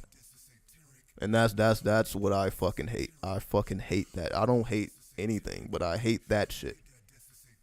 I hate people that do wrong but feel like they're in the right. Because that's complete bullshit. See, that would make me go into my bag and put some hexes on a person. A person that did some fucked up shit and then they pretend like they're righteous. That would make me go in my bag. I'm like, all right, I need to show this. I need to do some shit. That would make me go into my bag. Because that person is more dangerous than whoever did anything to somebody. And that's how I know that to be true. So even if you feel like a person didn't fuck you over, then you fuck them over, now you're righteous. No, you are the same. You are no better or different than them. If both people are utilizing dark magic or dark energy. So basically you're making a person do something against their will, whether it's taking their life or taking their body. You're doing something against somebody's will, and then somebody else then takes that person's life against their will. Most people don't think deep enough to understand any of this stuff. Because, again, they stop there. Like, okay, you did me wrong, so I'm going to do you wrong. And that's where it stops. Now, realizing that, okay, whatever karma that they had to deal with for doing you wrong, now you got to deal with their karma. That's what people don't realize. Why? Because they're not spiritual. I don't give a fuck what they call themselves. Whatever karma that they had coming to them, now you have to deal with it because you inherit their karma. See, that's what spiritual people would never tell you. They would never tell you. They want to make it cool. Okay, yeah, it's cool to do this type of shit. Now realize, no, you inherit whatever karma that they will have to deal with. Now you got to deal with it. Because when you put a hex on a person, you are inheriting the karma. But of course, they wouldn't know that. How would they know that? Because they're too in their own. They're too gone in their own emotions to analyze this mathematically and scientifically. And again, I'm only going to spend a couple more minutes. We'll get back to it. But it's a relevant point to make. Don't be out here inheriting karma that's not yours to inherit. We already got to deal with our own karma. You already got karma that you got to deal with. I already got karma that I got to deal with. So when to inherit somebody else's karma, because I want to take the law into my own hands, it definitely shouldn't be over pettiness. And that's my only point. If it's worth it to you, it's worth it. But most of the time, we know it's not. That's why I don't even consider myself spiritual. I don't consider myself spiritual. Because fuck spiritual people. Fuck them all. Honestly, fuck them all. Because they're not righteous. I don't give a fuck what anybody says. I've been around long enough. I've seen it all. I'm talking about before YouTube. I didn't become spiritual on YouTube. I was already spiritual. So I've seen it. I've seen the evolution. So I've seen the world before 2012. I've seen all this stuff. Most people consider themselves, I don't get along with these people. Just call it what it is. I don't get along with spiritual people. I'm not around spiritual people. Because these people are ridiculous to me. For reasons that I've already stated. Because they are still petty. You don't get over pettiness because you're spiritual. So let me make this point so that nobody is confused. Just because you do spiritual work doesn't mean that you're not petty. Doesn't mean that you have grown above falling into your animal soul. You have not. I done pulled knives on people, and I'm supposed to be spiritual. Why am I pulling knives on people? I've done it. Now, did I harm anybody? No. My brain took over like, oh, okay, so if I stab this person, then I'm going to be the one going to jail here. So I'm hurting myself, thinking I'm hurting them. Again, I've been there, so this is why I'm speaking. Like, yeah, I didn't picked up a fucking knife. I'm like, all right, you're going too far here. And then I come to the realization. So if I execute this act, who's really going to be the one suffering here, them or me? It's going to be me. And this is the point I'm making. So as spiritual as I think I am, I can still fall into that animal soul. As spiritual as we think we are, let somebody cheat on your ass. We're going to see how spiritual you are. When those raw emotions hit your heart, we're going to see how spiritual you are. We're going to see it. And that's why I didn't see it. I'm like, oh, I see what's going on here. You can be spiritual consciously. You can be spiritual. You can be a spiritual being on a conscious level, but that don't have nothing to do with the unconscious and the subconscious. Because you can easily fall back into that trap if you allow yourself. And I've been there. And that's why I'm giving examples. I'm giving examples because I've been through it. And I've seen it. So I've seen it outside of myself and I've seen it inside of myself. So I had to check myself. And that's why I check myself in those moments. That's why I'm still here. Because had I went through with those moments, I wouldn't be here right now. I'd probably be locked up somewhere. In a stupid ass place for a stupid ass reason. It wouldn't have been worth it. So I'll say that now. It wouldn't have been worth it. So I dropped the knife. I'm like, what am I doing? Why am I allowing somebody else to put me in a fucked up position? That don't make no sense to me. So I'm like, okay, I need to check myself. So I checked myself. I got the fuck out the situation. Because this is so, and I'm making the point of, even if I felt that I was justified, even if I felt I was justified, because basically at that moment I felt justified picking up a goddamn weapon. I felt justified picking up a weapon. But then I realized, okay, if I use this weapon, I still got to deal with the karma. The spirit ain't going to protect me. See, people be stupid as fuck, thinking the spirit going to protect. The spirit is not going to protect me if I do some shit like that. I am not going to be protected. And I know that to be the case. And that's why I didn't do nothing. I'm like, no, I cannot use the spirit as a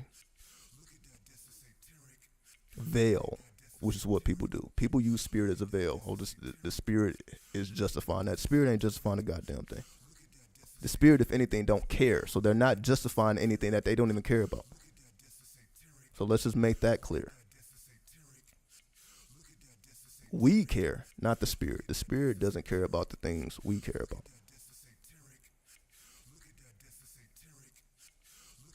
So that's my whole thing.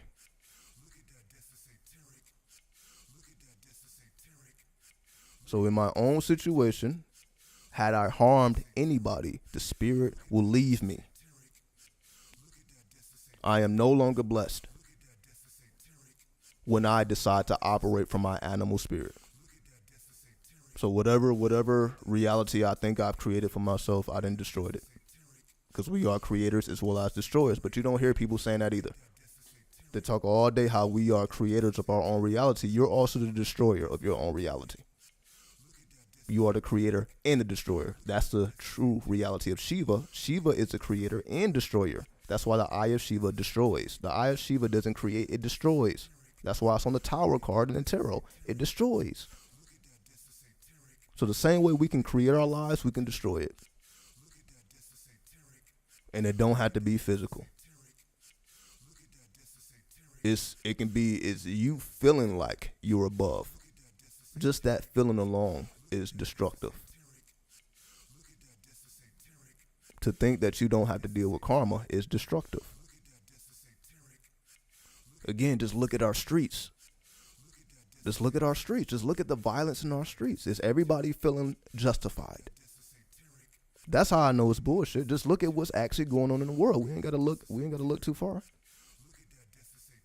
What do? We kill each other. because somebody killed somebody else. So it's a what? It's an eye for an eye. And it just keeps going, keep going. You kill one of my homies, I'm going to kill one of your homies. And then they're going to kill one of my homies, then I'm going to kill one of your homies. And it just, at the end of it all, there's a bunch of graveyards. It's a bunch of dead people. And the only way to stop that is to be righteous. The only way to stop that cycle is for you to take the L. But don't nobody want to take no L.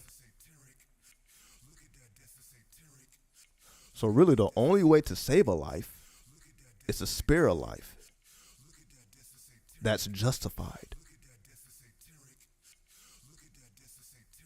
See now that's a little bit too deep. Because we know the average person ain't thinking like that. Let somebody close to you die violently. You're going to be ready to kill. And that's really how most of the savages were created, honestly. And we know that to be true. Just listen to the King Von song, Demon. He tells it. So the greatest demon of them all, as we in recent times, the King Von, he said it himself. He became a demon after somebody close to him got killed. Not because he just grew up on demon time. It didn't happen like that. Once somebody close to you loses their life violently, that changes you.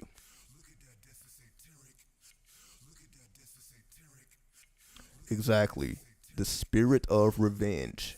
You are absolutely right, Dank Wizard. When the spirit of revenge takes over, that's what makes a person into a demon. That's what makes a person ready to kill, ready to do things that they would never do in their right mind. Revenge take you to those places. And that's why revenge isn't right or wrong, which is the whole point that I'm making. Because I can't tell a person to not pick up a gun and somebody close to them just died.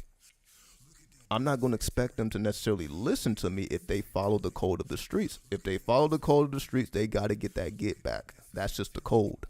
Fuck what I got to say.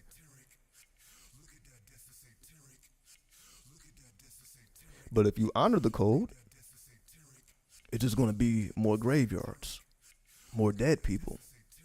Somebody has to supersede the code in order for the cycle to stop. And this is the point I'm making. So just because somebody did something fucked up to you, and then you feel justified to do something fucked up back, it's no different than basically the law of the streets. An eye for an eye. It is no different. It's the same law. It's the same law. You fuck me over, I'm going to fuck you over. It's the same law. It's the same time. Demon time. It's the same thing. That's when you have people that don't know nothing about black magic, nothing about dark magic, black magic, don't know nothing about that, but they ready to put some work in. And don't know nothing about none of that. Because they were done wrong. And now they get taken over by the spirit of revenge. And when that spirit of revenge takes you over, it's hard to come back from it. Because the only way to come back from it is to forgive. So instead of trying to kill somebody who took a life from you that meant the world to you, you have to spare them. Which is not the easiest thing to do. It's not easy to do at all. But if you do it,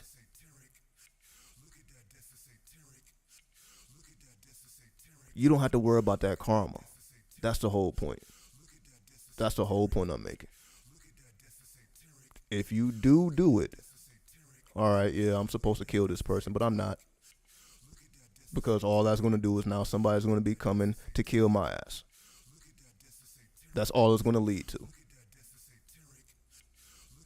So while you think you're so righteous because the spirit of revenge took over, now you put your own life in jeopardy. Because now somebody's going to be hunting for your life the same way that you just hunted for somebody else's life. It's the same thing in the spirit world. So I'm just using physical examples so that we can understand spiritual dynamics. It's the same thing. The only thing with the spirit is you should know better. You should know, like, all right, I can't be on eye for eye time. I can't be on that time. Because if I'm on eye to eye time,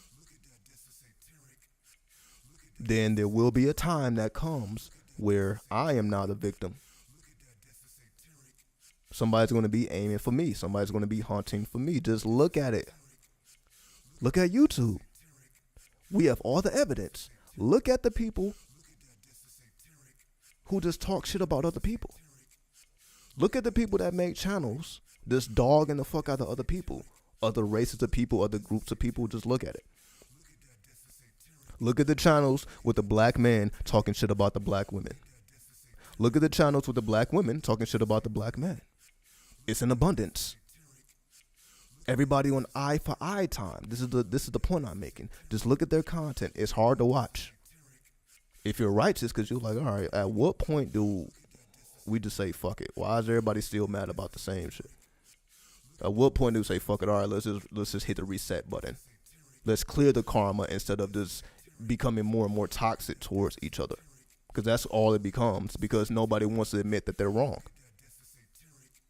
Nobody wants to admit that they're wrong, so it just becomes more and more toxic.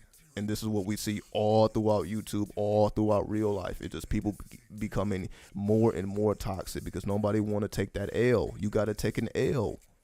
That's the whole point of Neptune. That's why Neptune is there. Neptune is about, can you take that L? That's why Neptune represents the hanged man. Neptune is a hanged man. Can you take a fucking L? Because if you do, now you can access the spirit world, which is the whole point of the Christ. The point of the Christ was, this is why he was all about turn the other cheek. Because he was like, no, we can't do this eye for eye shit. That's it. If we keep going down this eye for eye time, we're going to all kill each other. Now the knowledge is gone. Because unfortunately, the people that got the knowledge is the warriors.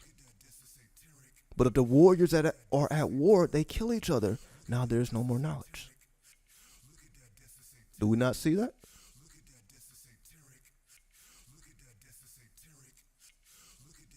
Every time a rapper dies, a griot dies. A griot is one who preserves the culture. The storyteller. So the fact that we're seeing rappers die rapidly, hundreds per year, hundreds of griots are dying per year. Why? Eye to eye time. The spirit of revenge.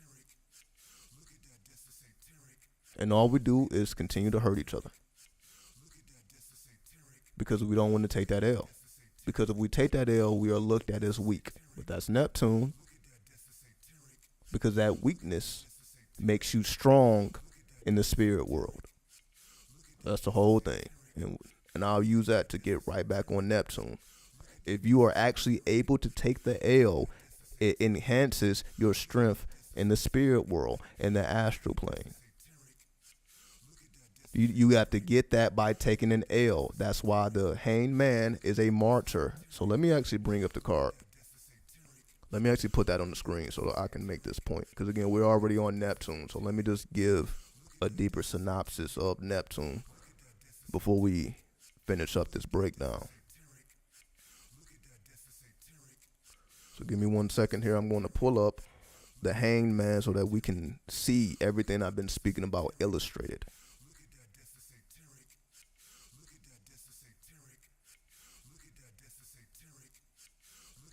All right, hanged man. Type it in right now. Hanged man.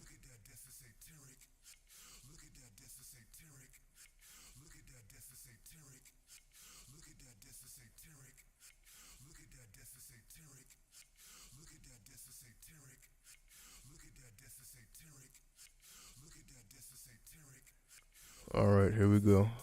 All right, so I'm gonna share the screen so everybody can see this card, so that this point is made perfectly clear, and then we can move on from it. And hopefully we understand by now. All right, so let me pull up this image right now.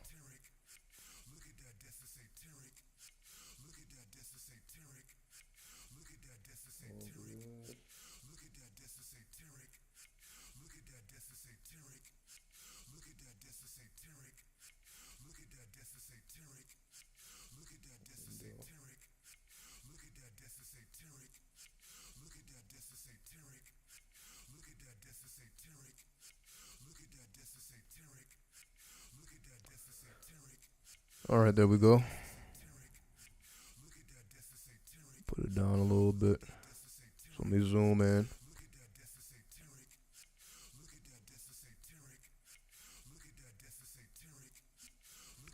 There we go. There we go. So you see this? This is called taking an L. What nobody wants to do. But that's why Neptune is an outer planet. This is why Neptune is an outer planet. So while we were talking about the sun, which is your personal power, whenever we go into the outer planets, because remember, the sun is conjunct Neptune. So that means you're getting your personal power from the spirit plane. In order to get power from the spirit plane, you must be able to take an L. Meaning you should, damn, should I really say this? Fuck it, I'll say it anyway. You should be waiting or expecting the next person to fuck you over, to do you dirty. You should be praying for it, just so you can forgive them. Not because you care about them, but because you know you need the energy. Like, damn, this person just fucked me over.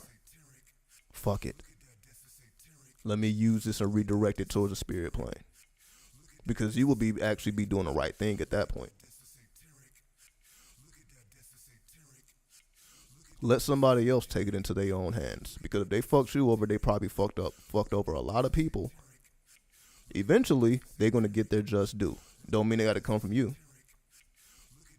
But again, if it does come from you, and you're willing to deal with the consequence, so be it. That's why it's neutral. It's neutral because it's ultimately up to your own decision. If you want to face the karma, face it. Or let somebody else face it. Because remember, again, whoever is doing you wrong is doing a lot more people wrong than you. That's, as long as you understand that, then you realize, like, all right, eventually somebody less developed is going to come across their path and do what you were thinking about. Because remember, there's more undeveloped people than developed people. So just because you may be spiritual and developed and civilized don't mean that everybody they come into contact is that way.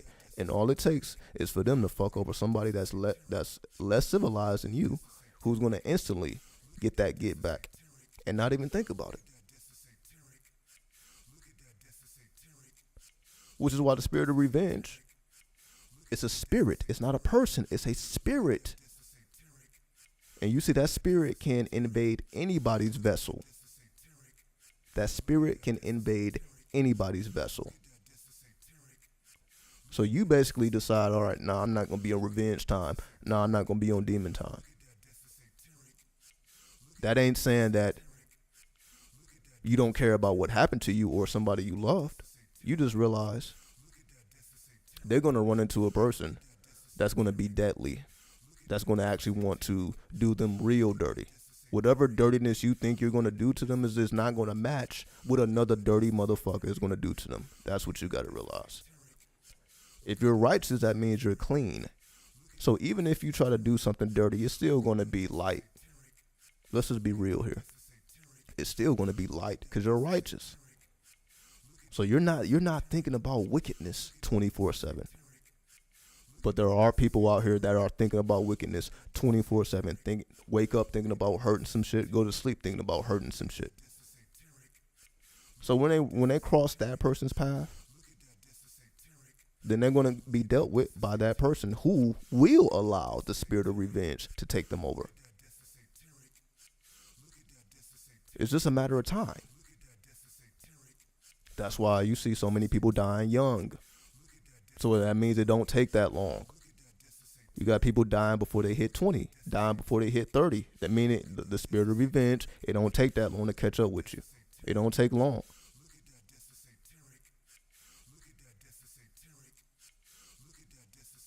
Especially when you get cocky about it, which is what we see in these streets. So not only is there a bunch of bullshit in the streets, people are cocky about it. They brag about it. You're cocky and you're bragging about doing wrong, disrespecting the dead, so on and so forth. We see this is the time the youth is on. They all about this. It's like, fuck disrespecting you. They want to disrespect your dead homie.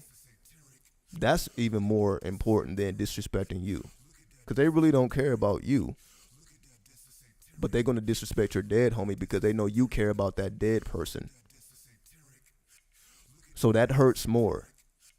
Because you can take a disrespect. Somebody can call you a bitch. You can get over that. But let them call somebody who died a bitch. Let them call your grandmother a bitch that's dead. Your dead mother, your dead father. Let them call. You see, it's a whole different energy. You can take that B word to yourself. But when they say something about somebody who can't defend themselves, that you got love for, spirit of revenge is coming out. You don't know what's going to happen after that. But that's the type of energy that they want. They want to bring out the spirit of revenge within you because they don't care about their own life. If you don't care about your own life, you want somebody to kill you. You're just waiting on it. Because you know that destroys their life. Whoever kills you will eventually be killed. Because once that spirit of revenge takes over, it's only a matter of time. It's only a matter of time. Unless you reverse it. And that's why the hanged man is reversed. Unless you reverse that spirit of revenge, it's just a matter of time before it's your turn.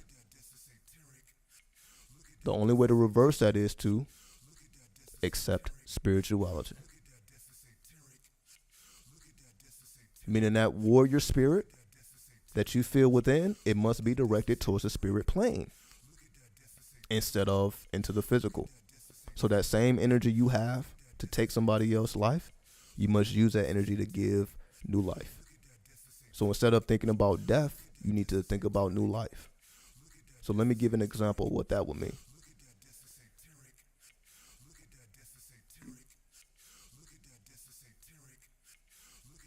So if you lose, if you lose somebody close to you, instead of looking for the killer, that should actually get you more closer to other people that you love. There's two ways. Death can be a portal or a medium towards more death, but it can also be a portal or a medium to new life. So a death can cause new life, or it's going to cause more death. The only way for it to cause new life is to reverse it, which is reverse the spirit of revenge. The only way to create new life is to reverse the spirit of revenge. That's why we see there's an ankh in this picture. You don't ever see the inverted ankh, now do you? Every time we see the ankh, it's always upright, which represents life. So when people say, oh, well, the ankh represents life. Yes, when it's upright, just like the cross represents life when it's upright. But what happens when it gets inverted? What happens when you invert that cross? What happens when you invert that ankh? Now we're speaking about death. But you have to die in order to be reborn. That's the whole point. Meaning somebody has to die. It may as well be you. Hopefully y'all got that.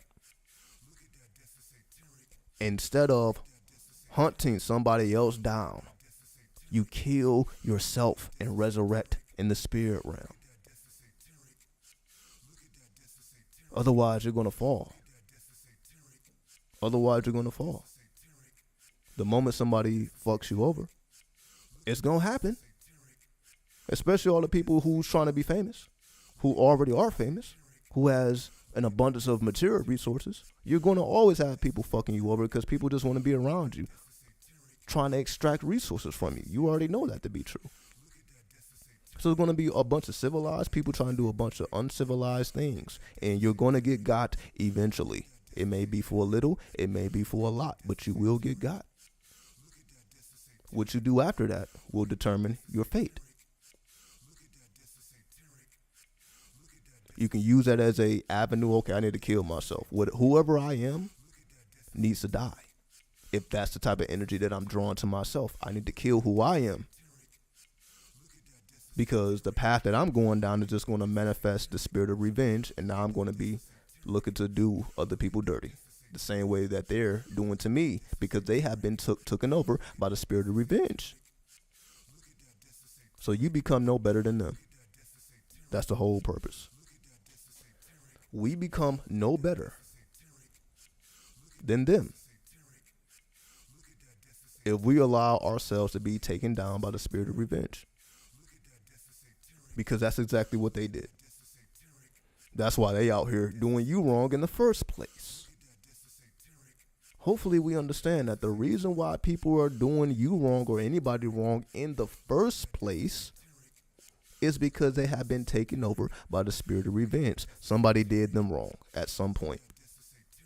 Now, in order to maintain, in order to survive, in order to cope with that wrongdoing, they do others wrong. That's what happens. In order to cope, they do others wrong. Because they have been done wrong. So the only way for them to feel good is to do wrong. So they get excited when it's time to kill. They get excited when it's time to beat your ass. They get excited when it's time to put in some pain. That excites them. Death excites them. When you have been taken over by the spirit of revenge, you get excited when it's time to hunt. When it's time to slide. We'll just use a new terminology. When it's time to slide, you get excited. Because the spirit of revenge has taken you over. So this is the point I'm making. So if somebody does you wrong, and that's the type of time their own demon time, somebody has to die. That's my point. Hurt people. This is my point. So how does it make us any better if we turn around and hurt them back? Whether it's physically or spiritually. How are we any better if we realize that's what it is? Somebody fucked them over. So they're basically just protecting themselves. So they will rather fuck over rather fuck over others because they feel like everybody's trying to fuck them over anyway. See, again, I didn't plan on going this goddamn deep into this shit, but this is just an example of how deep my thoughts go. So you see, I be on here trying to stick to astrology and shit. Now we gotta go into philosophy. Now we gotta go into psychosis. What causes this? The best revenge is success. And you can only be successful if you keep living. If you stay free. So the best revenge is freedom in life. The best revenge is not losing your freedom or your life over somebody else's bullshit. They see you still out here free. You're still out here not taken over by the spirit of revenge. Fuck your actual material success. If you are still out on these streets free, full of life, can do whatever you want to do, that is the best revenge. You're still out here. You're not a slave like they are because they have been taken over by the spirit of revenge. You didn't. Because you decided to kill yourself. You became the hanged man like, damn, either I'm going to kill them or I have to kill myself. But somebody got to die. See, now we're going into the occult. Somebody got to die. Are you going to take their life or are you going to take your own life? and resurrect in the spirit. So this is what I mean. Either we're going to keep the cycle going or somebody got to die. And most of the time, we try to kill others instead of killing ourselves.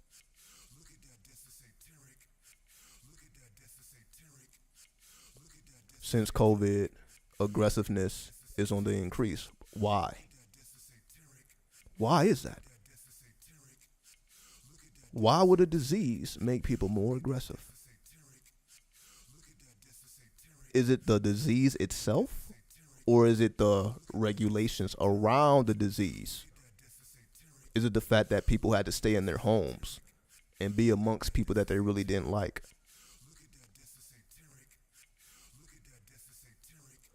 What's up, Rashad?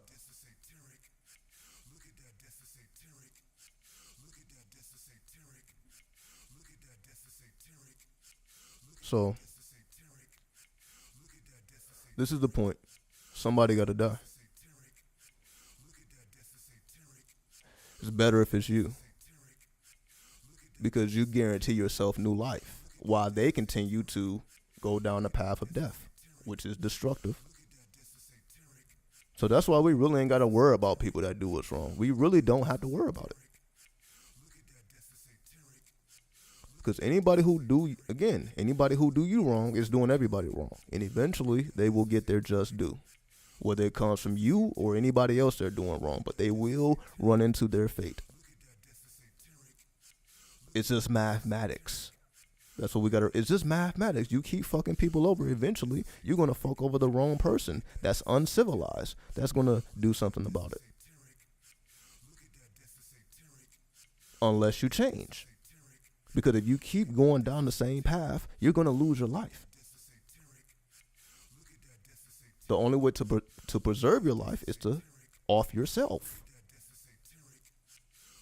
And let them go to the bowels of hell, because that's where they're headed. You're not headed to heaven fucking people over, doing people wrong, making people do things against their free will, that's the only sin. Let's just call it what it is. The only sin really is making people do something against their will. Everything else is fluid, because it's based on where you are. It's based on where you live. It's based on where you are on the grid. Laws change depending on where you are. You can say prostitution is legal or illegal, depending on where you are. It ain't whether it's right or wrong. And I just use that example because we're supposed to be righteous people or religious people. But prostitution is based on how many people are in the city. It ain't based on this is just this is just immoral act. No, it's not immoral, because business goes beyond morality. And that's the point I'm making. Spirit is more like business. If you truly want to go deeper into the spirit, you have to treat it like you treat business. So what is business? Business don't give a fuck how you got the money, as long as you got the money. Business don't care whether you had to kill a person to get that money or whether you had to heal a person to get that money. All business knows is that money is there, and they're going to do whatever that is required of them in exchange for that money. That's business. That's why so many people are not good businessmen and women, because you have to accept capitalism. Capitalism is what it is. And again, I'm not saying it's right or wrong. This is just the law of the country. So basically, if you want to be successful here in a capitalistic society, you have to be a capitalist. So anybody who's anti-capitalism, you're not going to succeed here, because that's the system in place. You may be able to succeed in a socialist state or a country where it's socialism. And if that's the case, you should go there. Because that's where you need to be in order for you to succeed. If you're anti-capitalism, why be here? Because you need to be a capitalist in order to succeed here. Spiritual people haven't caught up to that yet, but that's the point of Neptune. A lot of spiritual people struggle because they don't understand that. The goal ain't spirituality. The goal is capitalism. I'll be the one to tell you that. Fuck being spiritual. This is my whole point. Let everybody else be spiritual and spiritualize. Fuck all of them. Be a capitalist. Get your money up. Master the matrix. Fuck being off the grid or outside of reality. No, you need to master reality from directly inside of the matrix. And a part of that is being a capitalist. It's to understand how business works. And if you understand business, you understand how to work with spirit. That's why Saturn, which is business, you have to get through Saturn before you go to the outer planets, Neptune. Before you get to Neptune, you got to go through Uranus, technology.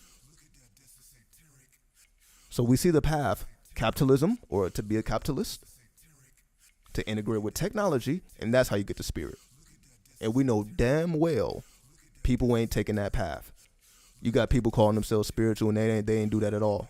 They're not capitalists, and they're not masters of technology. So how the fuck are you spiritual? How the fuck are you spiritual? What are they basing that off of? Because they damn sure ain't basing it off of spirituality or astrology or numerology, because I'm showing you the path. I'm literally going down the planets.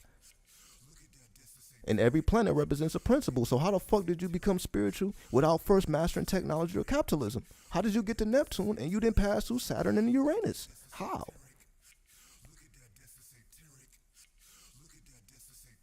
And this is the issue the spiritual community has. Just look around. Motherfuckers talking about everything but technology and capitalism. Everything but. But I'm gonna talk about it.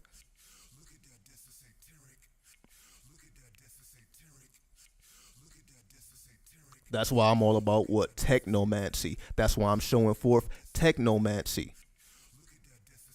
I don't get up. That's why I'm not even showing my face. Why am I not showing my face? I don't need to.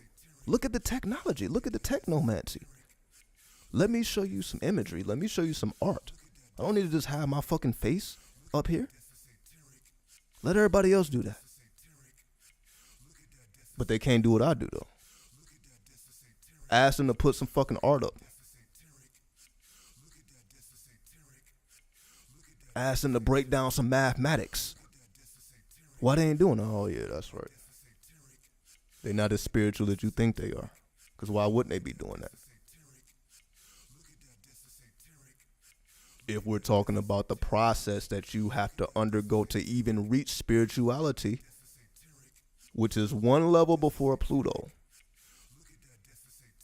which is the underworld, which is resurrection.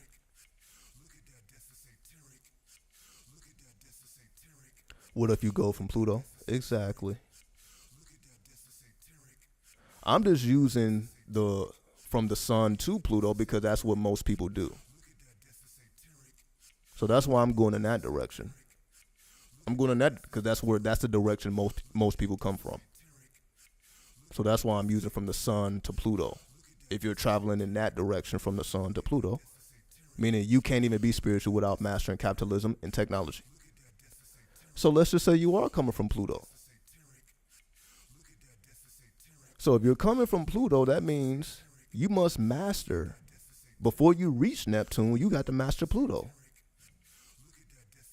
So that means before you become spiritual, before you become spiritualized, you must master Pluto, which represents transformation, which is a genetic change, to change your genetics.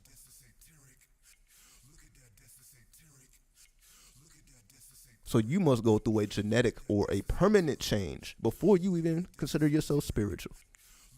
Meaning you got to kill yourself, in other words. So let me bring up the Pluto card. Just to give a even perspective. So let me bring up the Aeon card, because that represents Pluto. So I'm going to bring up the Aeon card so that we can see if you do start from reverse, if you do start at Pluto, what is it that you have to master before you can even consider yourself spiritual? And again, I'm speaking about all this because all this is about Neptune. Spirituality, and that's everybody's fucking spiritual now. Fuck them all, though. Fuck all of them. Because they're not. How am I able to show you the mathematics? And they can't. Stop playing. But I'm not going to play with y'all because y'all deserve the truth.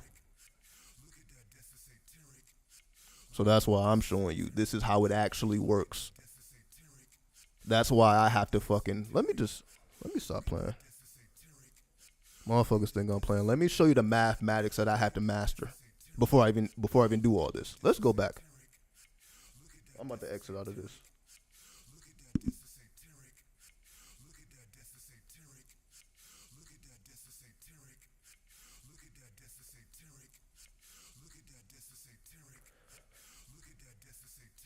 About technology, I see that as reference to the natural technology. Okay, let's just say we go with that. So let's ponder on that. Because I don't want to just say, okay, well, you're wrong or you're right. Let's break it down mathematically. Because yes, you can say drugs or technology, the Earth's technology. Everything's fucking technology. Yes, the body will be considered technology. All right. Because the body is also electricity. That's also true.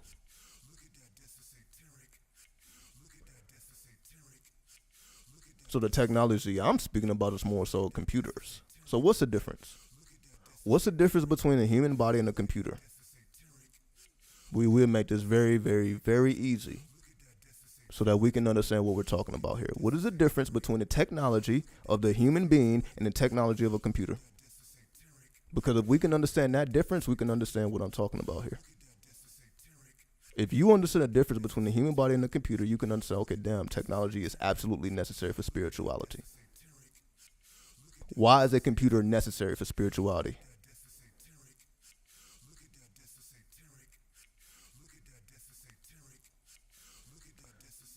But I'm going to show the mathematics. So while y'all ponder on that, let me show you what I got to actually deal with.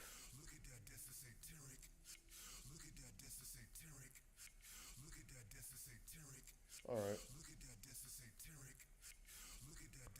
So let me take this off. So if I take this off, look at this shit. This is pure mathematics. This is pure mathematics. I've already mentioned that I had to reintroduce myself to mathematics. Here's the proof. So I'm not just running my mouth. Here's the proof. And this is the point of I have to do this. Meaning I can be an astrologer all I want. I can be a Uranian all I want.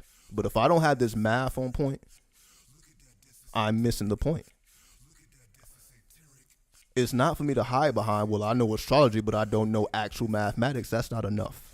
It's not enough. When astrology is based on mathematics, for me not to know mathematics is like, how can I call myself a true astrologer? And if I don't even know the basis of astrology, which is mathematics, equations. But let me zoom in. Look at this. So while everybody else is in the spirit world with their spiritual notes, consciousness, law of attraction notes, my notes is fucking mathematics. This is just one page. Look at this. I can keep going. Complementary angles. I can keep going. Look at this shit. Y'all think it's a fucking game. Look at this shit. This is all my handwriting. Look at this. This is work I did. This is nobody else. This is my own handwriting. Breaking down angles.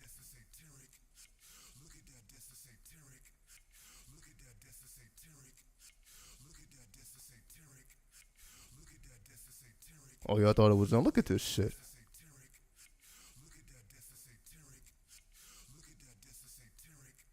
Now, I challenge any other astrologer to bring this shit up.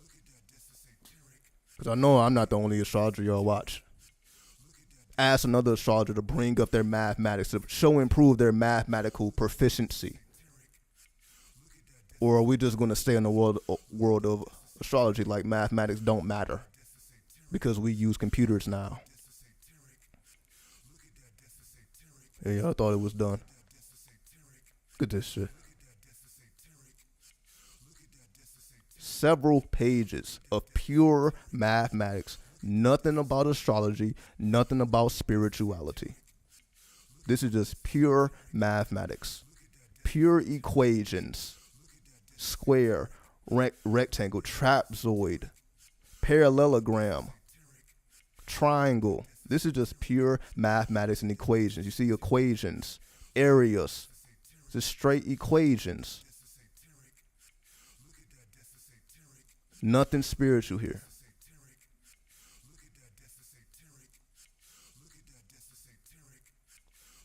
Area of a figure. You see, there's nothing spiritual about this.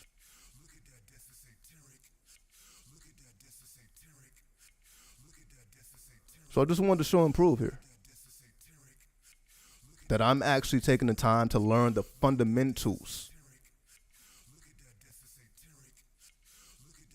Geometry is spiritual, but it's not taught that way. I'm not disagreeing with you, but are you going to be taught the spirituality of geometry in school? No. You have to connect the dots yourself. That's the point I'm making. I had to go back and reintroduce myself to pure mathematics, pure geometry, pure algebra, in order to come to new conclusions. You ain't learned that. You ain't learned this in school. No teacher broke this down to me. Well, this is how you connect geometry, and this is how geometry becomes sacred geometry. Nah. You got to figure that out on your own. So I'm just showing you notes on my own, the process that I go through to come to new conclusions beyond pure mathematics. Going into astrology, going into numerology, going into tarot, going into Kabbalah, so on and so forth. This is the fundamentals. Something that you say on the surface don't have nothing to do with any of that. But we know mathematics is the language of the universe. So if I'm not mathematically proficient, who am I to give anybody advice, especially astrological advice, if I'm not even proficient in mathematics?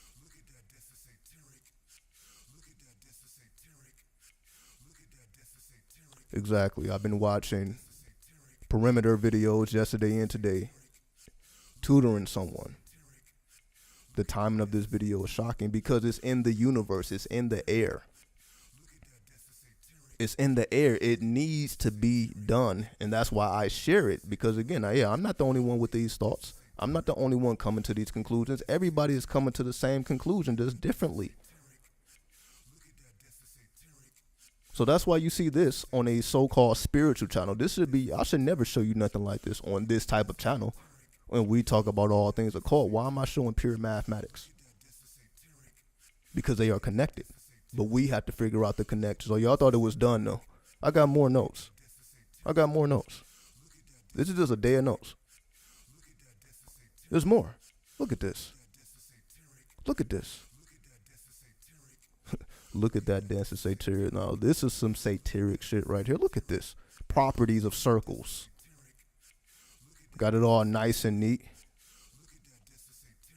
Diameter, chord, radius. Zodiac is 360 degrees. What's this?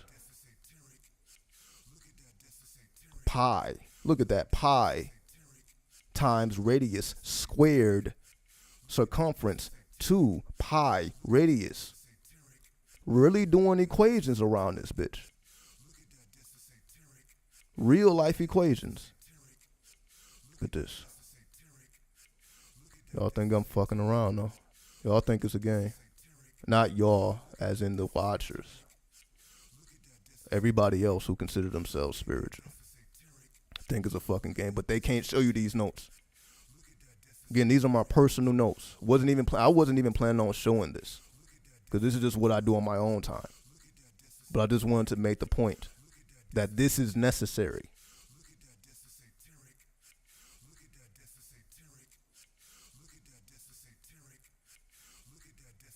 So I'm just showing you it's no joke. This is real life equations, real mathematics, nothing fake about this. This is my handwriting. This is all me. So this is what I do when I'm not doing content, breaking down mathematical abilities, so that I can see the connection that nobody else is going to show me. Nobody else is going to show me the connection between mathematics and spirituality. I don't give a fuck how many spiritual videos I watch. I don't care how many spiritual books I read. If I'm not able to break something down right in front of a person, I really don't know it. I really don't know it. If I can't break it down into basic components, I can't say I know it.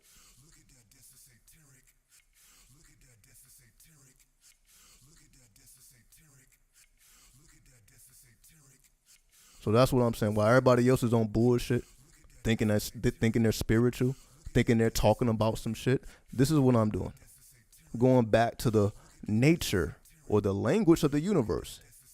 I'm going back to the fabrics of the universe. Why shouldn't I?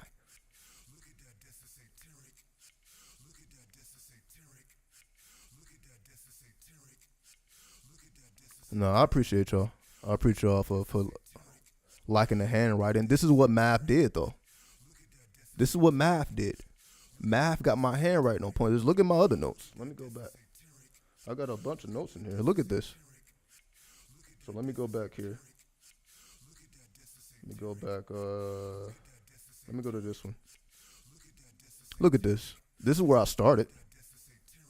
See how sloppy that is? I'm all over the place. Look at that handwriting. Look at that handwriting. This is when I first started. Like, math is I need to get back into it. Look how sloppy that is. So I'm just showing y'all. Here is the evidence.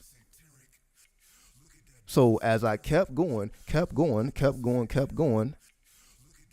I got neater and neater and neater and neater. It started like this, just me writing whatever you see, sloppy as hell. Nothing special about it.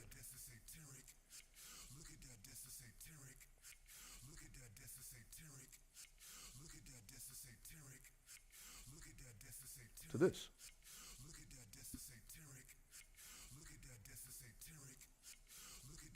Can't wait till you cover calculus, pure storytelling. That's what I'm saying. Salute to the mathematicians out there. Salute to you. Because this is all spirituality. So I'm just making the connections here. It's still more notes though.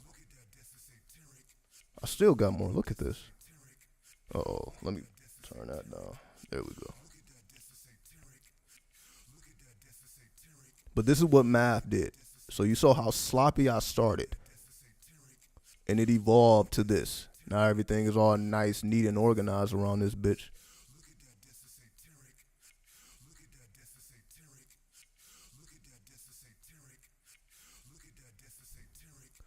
So that's how I know I'm reaching real people. Look at y'all breaking down mathematical proficiencies around this bitch. That's what I love to see. Because that lets me know, yeah, now that means all of y'all are not just spiritual. And y'all ain't falling for the bullshit either. Y'all understand the usefulness of mathematics. That's how I know I'm talking to the right people. Because you see, I don't even show nothing like this on my channel, but you got people commenting right now talking about mathematical proficiency, something that I don't even talk about. Already in there. Already know what's up. So it's just a matter of time. And again, these are the future leaders. These are the people that's going to be in power. That's going to be running shit. It ain't enough to know math. You know the occult too. So you're a mathematical occultist, which is different than an occultist. Because you understand mathematics. So you can see what others can't see because you know how to break down equations. Which is all astrology is. It's equations. So if I don't know how to break down equations, how can I break down anything? And that's why I'm demonstrating it. That's why I'm not just talking about astrology. You see that I'm doing everything hand to hand. I'm showing everything written out. Writing everything out just to show and prove. Let everybody else zoom and screen share. Like that's really doing. How many people are actually showing you the process bit by bit, piece by piece? You have to actually know what you're doing in order to do that. So just hit or set a standard. If you see more of this, if you see more astrologers doing more of this, then you know why. Because this is necessary. This is the older astrology before computers. Before computers, you needed to know this. Because this is how you did all your calculations with a natal chart or any chart. You had to do it when you were doing charts by hand. You had to know this because you couldn't just put equations into a computer and it just shoot out the results to you. You had to know how to arrive at these conclusions. You had to understand the mathematical process.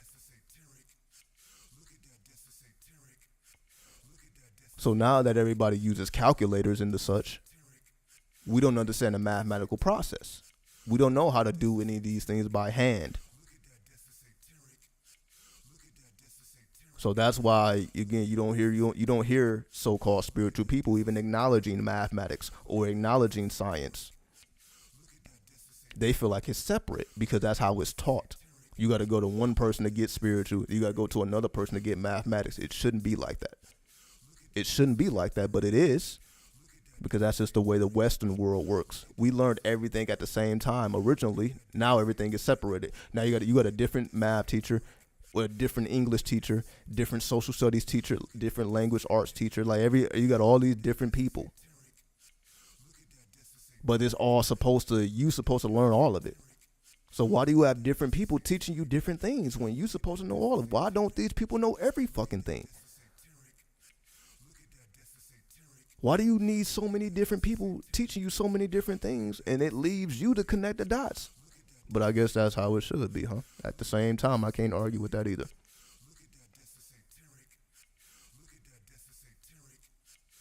It is for us to do this on our own. Pythagorean theorem. See, I wasn't expecting to see the Pythagorean theorem. It's a plan. Look at this. Pythagorean theorem. All right. I think y'all get the point. Let me go back to the original notes. Just showing the process. Got the whole mathematical process. So again, this is like 10 pages of notes. Let me go all the way back up to the top. It's like 10 pages of notes here. And yeah, we ain't even got into calculus. We ain't even got into the advanced linear algebra. We ain't even got into the real quirky shit.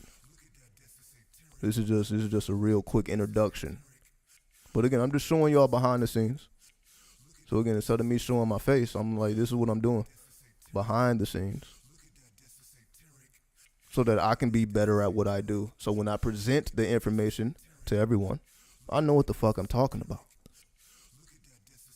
because I'm making sure that I know what the fuck I'm talking about.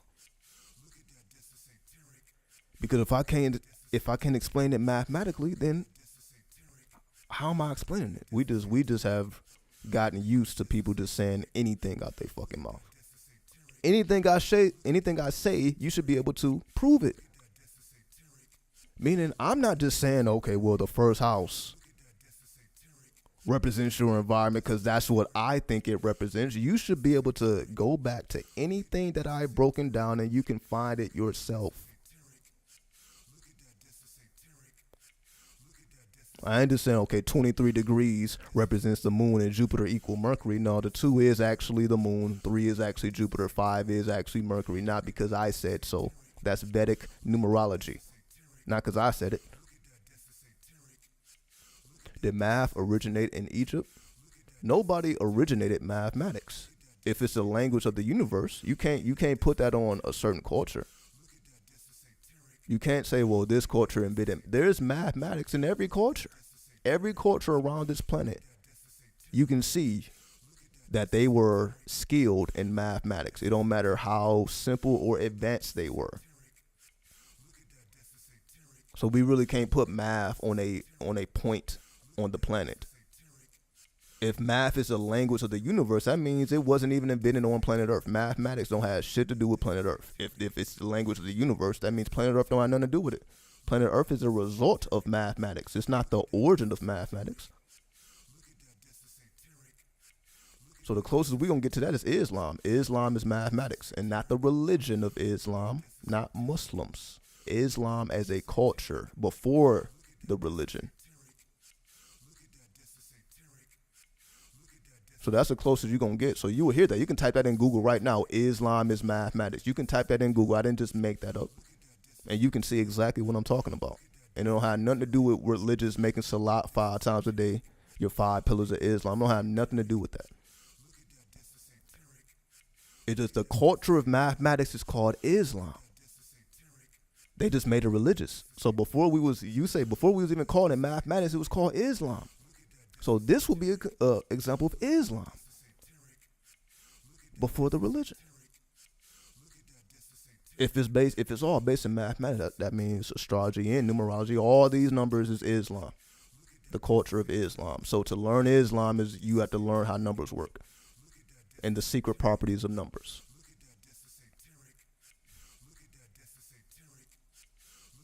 How would math and hip hop culture look? Math is all throughout hip hop. Just look at the way we make the beats. We make the beats on 4x4. That's mathematics.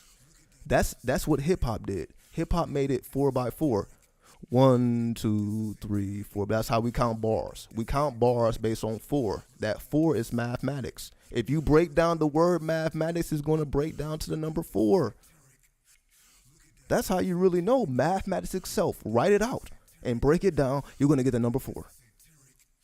So it's no coincidence that hip hop is on the 4 beat.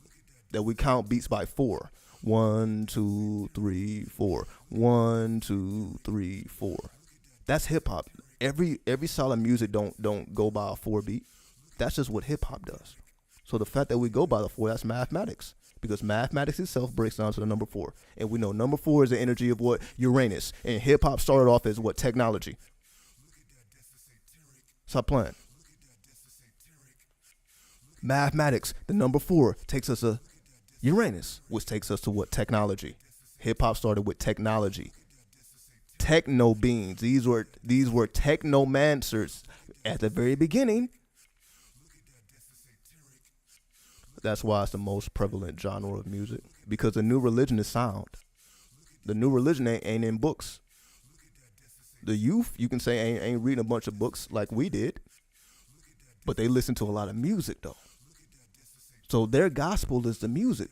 The new gospel is music. It's hip hop. So don't let you be saying some shit in your lyrics. Or if you saying some shit in your lyrics, that's power. You are able to manifest power through hip hop. We see what they can do when they talk about death. Imagine what you can do when you speak about life. We see what happens when you speak about death.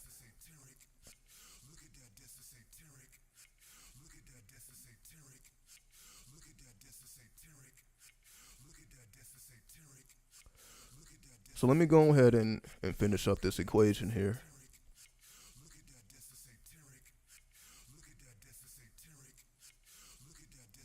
Because we see this everywhere.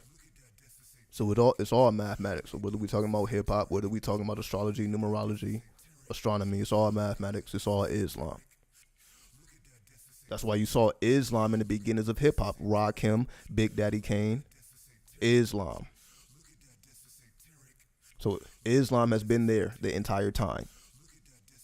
And no, not the Islam that we know, the desert Islam. That's not the Islam I'm speaking about. Again, Rakim wasn't calling himself a Muslim. Big Daddy Kane doesn't refer to himself as a Muslim. But they come in the name of Islam. Just not Muslims. Just not the traditional Islam. They're more like what? Sufis, which is the occult Islam. Occult Islam, you're considered a Sufi.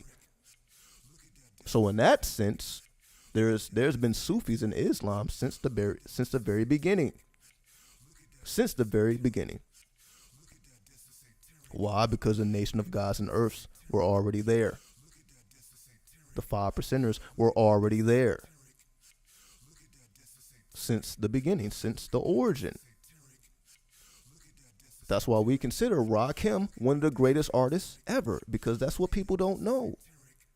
So the youth don't know about Rakim.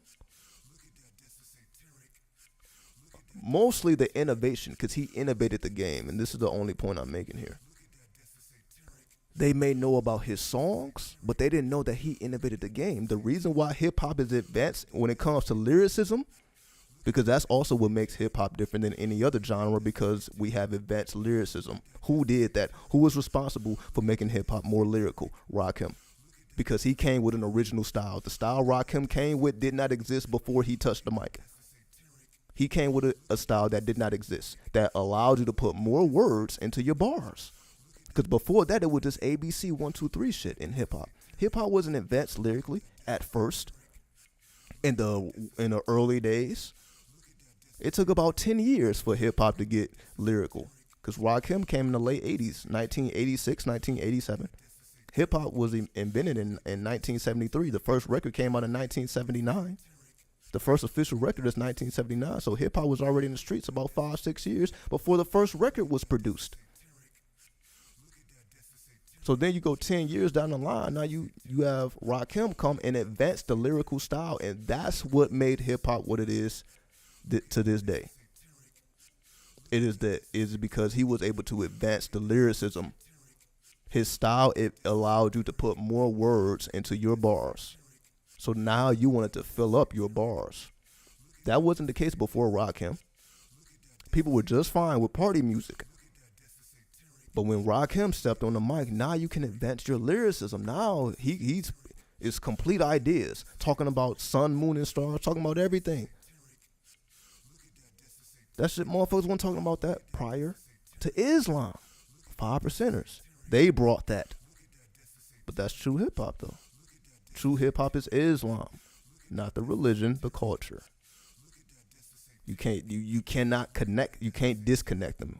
In other words, you can't disconnect it. You can't take out Islam and hip hop is still hip hop is not. How do I know? Because just look at the game now. They have removed Islam. That's the whole point. Look at the game now. How many people are coming in the name of the 5%? How many people are coming in the name of the nation of gods and earths? Not too many. They're still there, but they're definitely not the dominant force. And that's why we hear more death than life. Because if you are listening to Islam, you're going to hear life. You're not going to hear death. That's my whole point. So if you're seeking life through hip hop, you got to listen to someone who has been through the schools of Islam. And that's where you meet me. Because that's me. That's my history. I came through the doors of the 5%ers. I acknowledged 120. I went through all of that. That's why my lyrics are advanced.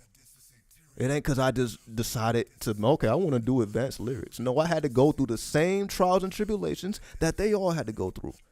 Every 5%er had to knowledge, as they say, 120, which takes up to a year. It took me 9 months. So that was 9 months of trying to memorize words until you got it memorized. 9 months. Everybody ain't going through that. This is my point. So that's why I'm so connected with all of this. Because I have all this time invested into it. I didn't just pop up on the scene, okay, let me just start rapping. I had to get the knowledge of myself first. Because that's what it's called. To get the knowledge of yourself. Supreme mathematics, supreme alphabet, 120 lessons. When you had that on cap, you had knowledge of yourself. So I had to have all that on cap first before I can start writing some advanced shit. So now when you hear what a look at that dance, it's satiric. Most people ain't even heard that word before. They don't even know what I'm talking about. They probably think I'm talking about something satanic. They don't even know what satiric means. But that's my goal. My goal is to not reintroduce, but to introduce people to new words. To new words, new phrases, new styles. And that's my whole style. That's why I do what I do. That's why I want to play my music instead of playing somebody else's music. Why do I play somebody else's music when I can create the music? So instead of me looking up to technomancers, I'm like, let me do my own technomancy, which is what I'm doing here. This is my form of technomancy. That's why I always speak about technology. I'm always speaking about Uranus. I'm always speaking about mathematics one way or the other. Because you have to show and prove. It ain't enough for me to run my mouth. I have to show and prove. That's why I do what I do. Anybody can get on that fucking internet and talk shit. But can you show and prove it? Can you go in the booth and come out with some lyrics? If you're a hip hopper, because again, obviously this doesn't apply to everybody, but those who are into the culture of hip hop, can you go in the booth and make magic? Can you make magic on those walls with graffiti? Can you make magic with your body with those dance moves? Can you make magic on those turntables as a DJ? Can you make magic as a beatboxer? Can you make magic with your fashion, with your language, with your knowledge, and with your entrepreneurialism? It's all magical. Those are the 9 elements of hip hop. Quick and easy.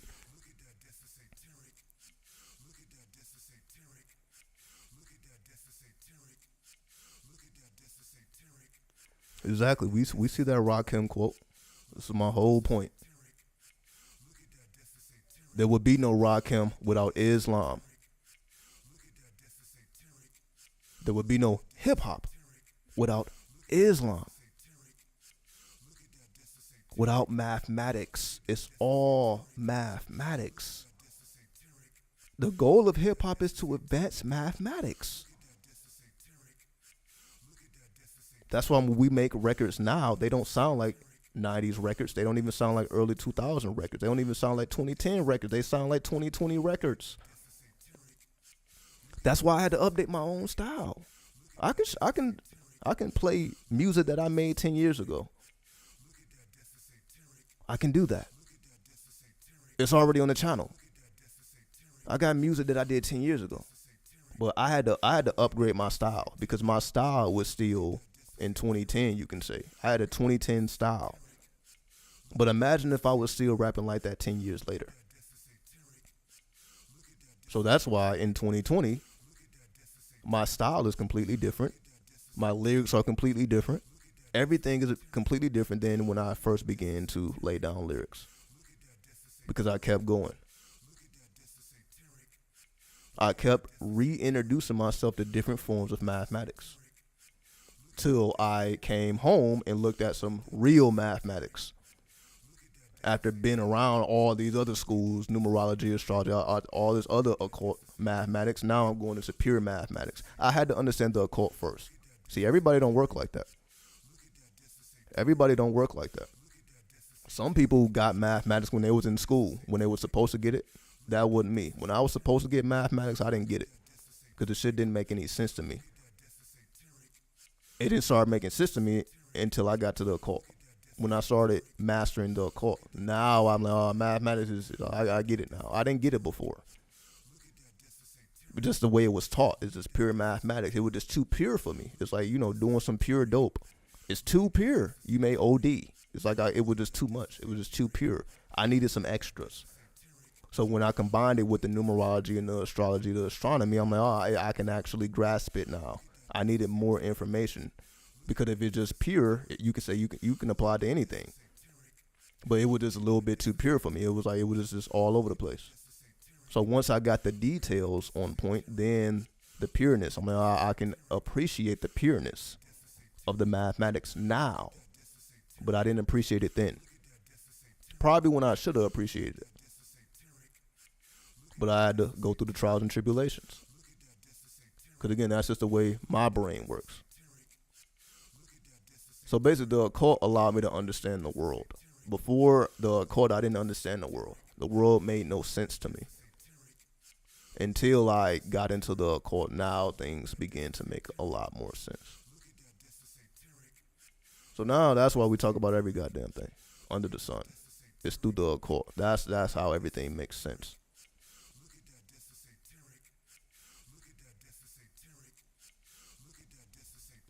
We was bad at mathematics in school because of the way it's taught. See, you say my mind was a bigger sponge 10 years ago, 15 years ago when I was in school. It's actually harder for me to learn math now as I'm older. It's not easier, it's actually harder. It's probably easier to learn math when you're a teenager. The advance. But I had to be a fully grown adult to comprehend it. Because of the way it's taught. So I had to teach myself occult language before I can understand mathematics. Because it's like I was just geared toward occultism. It's like I was a born technomancer, like many people were. And I say that because everything I'm doing now, I've been doing since I was a teenager, meaning computers. I've been into computers since I was a teenager. I've been into the Photoshop. Just being creative on a computer. Been doing that. Before I realized that you can make money. Like I said, I've been creating content, uploading videos to YouTube before I knew that you can do it as a career. So back when it was just fun to do, I was already doing it. It's just, this is what I'm doing now. So I've been on YouTube pretty much as long as YouTube been in existence. As long as YouTube been in existence, I've been creating content and uploading it to YouTube. At least since 2008. YouTube was created in 2005. I've been putting content on YouTube since 2008, since I was a teenager. Because that's just what I was into. I was into computers. So I was just figuring out how computers work. And this was also the time of social media was beginning to be developed. So all that was integrated at the same time. I say that to say, never did I believe that I would be doing this now. I just so happen to be doing it. So that's why I'm able to do what I do, because I'm like, this ain't nothing new. Like I've been not only creating content for a while, but I've been into all this stuff. I was also into astrology at that same time. So the same time I was getting into computers, I was also getting into astrology. Why is that? Because that's Uranus. I'm just giving a real life example of how these things work. That's Uranus. Computers, astrology, that is all within the realm of Uranus. So I became a Uranian. So before I was a spiritualist, which is Neptune, before I was a Neptunian, I was a technomancer or Uranian. So I had to master my Uranian attributes, and then I became spiritual later on in life. So by the time I got into my 20s, that's when spirituality started making sense. But before that was making sense, astrology made sense. Technology made sense to me before spirituality made sense to me. That's just my personal journey. Then I became a Plutonian after I mastered the spirituality. And I'm not even going to say I mastered, because there's always things to learn. So I'm not even going to put myself on that level yet. There's still many things to learn. But once I integrated with the spirit, which is basically when the spirit came to me. When the spirit came to me and introduced itself to me, that's when I became a spiritualist. That's when I became a Neptunian. I became a Neptunian when a spirit came to me and announced itself through me. It told me its name. I already told the story. It told me its name. I looked it up. It's a real deity. I Googled it. It's a real deity. Never heard the name before in my life. So a real deity spoke through me, through my mouth. So it ain't like I heard something in the back of my head. It spoke through my own mouth. I said the word, a word I never said before. But I'm like, how the fuck did I just say something? I don't even know what I just said. Like, what did I just say? So just imagine you say something and you don't even know what you said, because you didn't say it. The spirit did. I'm like, damn, what did I just say? I Googled what came out of my own mouth, and it's a name of a deity that I knew nothing about. From that moment on, I'm like, okay, now the spirit has introduced itself to me at that point, which was way beyond me introducing myself to astrology and technology and content creation. So that's like a 5-year gap probably. It's a 5-year gap. So there's like 5 years in between that. Then the Plutonian phase, which is the lord of the underworld, which is, you could say, the dark side. I became the dark person that people know to this day.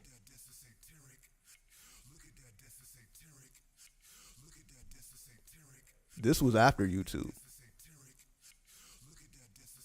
Because you can look at my first videos, and I wasn't this way at all. Trying to be civilized and all that, I wasn't doing too much cussing. Just look back at my very first videos. I was completely different. I said this is 8 years ago now. This is 8 years in the past. So I was completely different. So I didn't come into the YouTube game as a Plutonian. I came into the YouTube game as a Neptunian, because at that point I was just introducing myself to spirits. I was not into the Plutonian arts at that point. I didn't get into the Plutonian arts until I was already on YouTube. So the journey can be seen. You can actually see the journey. Just watch. You can watch it. That's why I recorded it, so that it can be observed. Just watch it. Watch as I go darker and darker and darker and darker and darker, going through streets, going through all types of madness. But I was already a spiritualist, so that's why I was still having spiritual conversations. That's why I was still making content. I had already been a technomancer. I had already mastered that degree. So as I was descending into the underworld, I was still able to create content. That's why the content is there. So I had already mastered that ability. So instead of going through it and not documenting it, I already knew, okay, I need to document this. I'm not going to be going through this forever. This is just a phase I'm going through now. Let me document it. For me first, let me document it for me first. Then if anybody finds value in it, then all the better. But it at least has to be documented. So that's why my whole Plutonian journey is documented. So not only can I go back to it, anybody can tap into it and see the journey unfold right before your eyes.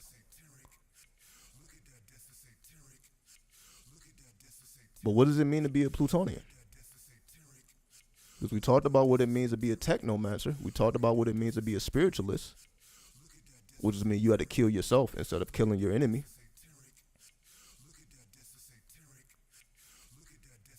So when you get to the Plutonian phases, what does that mean? What are you doing different than you were doing in the Neptunian phases? What's so different about the Plutonian phase and the Neptunian phase?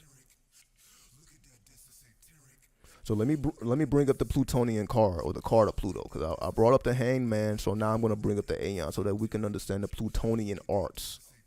And I know I'm all over the place at this point. I wasn't supposed to talk about none of this, but why not? Let me pull up the Aeon card.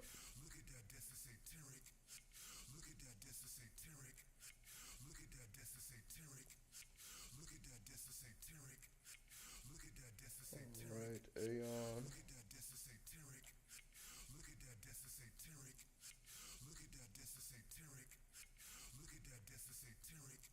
Yeah, here it is. This is all over the place. Let's see if I can. Yeah, this should be fine. Yep, this should be fine.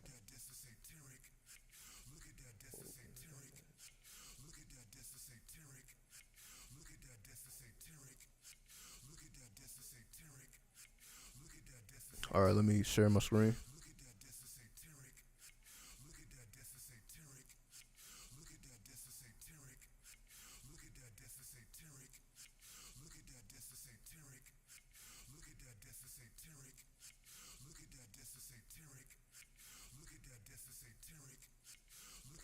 Now, this is a card that resonates with Pluto. Called the Aeon card. In other tarot decks, it's the Judgment card. So on the, let me actually show you. Let me show you how it looks on in the regular tarot decks, just so we can have a full perspective here. So let me go ahead and I'm gonna pull up the original. Because again, this is a Thoth deck. This is Delima. So all other decks are still using old imagery. So let me show you the older imagery so that y'all will be more familiar, just in case you don't have this particular deck.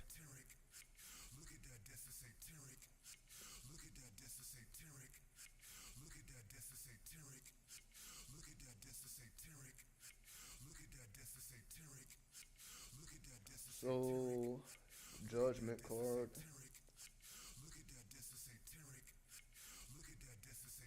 Judgment card, tarot. So I guess I'll just show the Rider-Waite. Yeah. I'll just show the Rider-Waite deck. The Judgment card and the Rider-Waite. Yeah, there we go. I'll show that. All right. Alrighty. All right, I'm not even gonna show this full card because it shows naked people and shit. So I'm not gonna show the full card. You see a naked child and all types of shit. So I'm not gonna show that. I'm not gonna show it all. So let me go ahead and zoom in.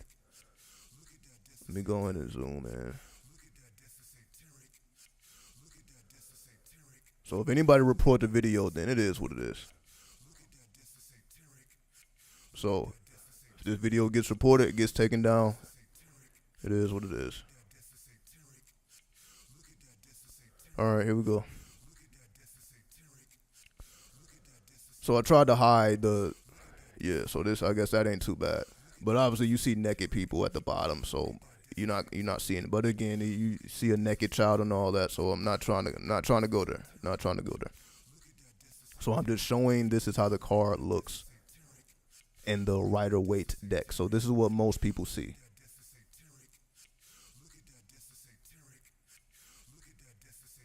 So this is the energy of Pluto,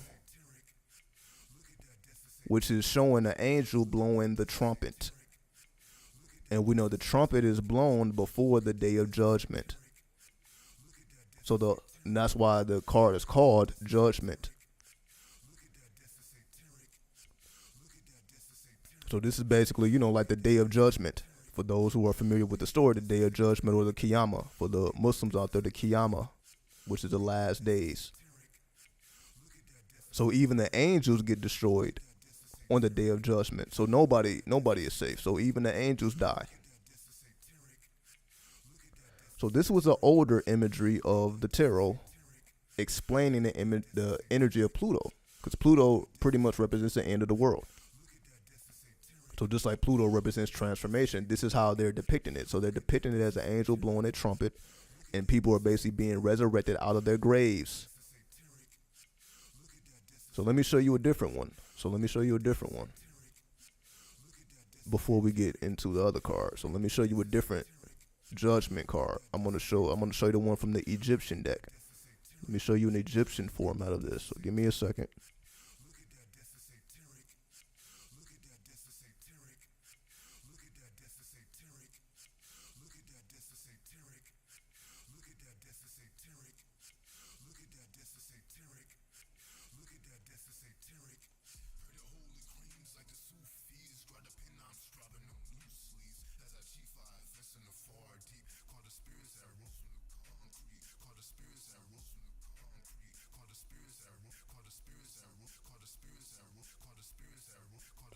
All right, okay, so here we go here. So let me show you the Egyptian Judgment card. Yep, here it is right here. I'm pulling it up right now. So let me open this image in a new tab.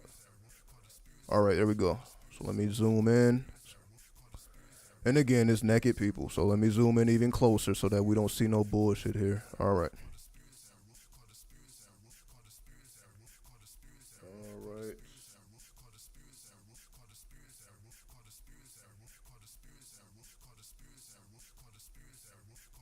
Missing seeing me in the flesh. That's funny. You can show my face right now. I'm just not. But yeah, hold on. Give me a second. Here. One thing at a time. Let me bring this up. There we go. So this is a Judgment card from the Egyptian perspective. It shows Osiris. So this is Osiris, or Asar. And you see it's three people. You see a man, you see a woman, and you see a child that's out of the frame. I'm not going to show the naked child, but you see a man, a woman, and a child. They're basically coming out of their tombs. So that's why they're naked. So they're naked because they're coming out of their tombs, being resurrected. So it's more like a resurrection here. So this is the original Judgment card before it became the Ion.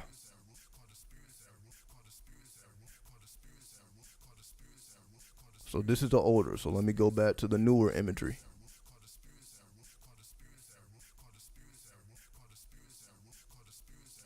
Let's see. There we go.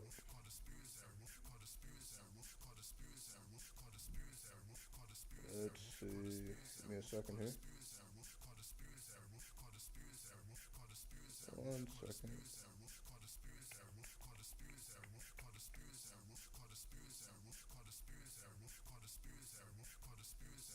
One second. Let's see if I can do this here.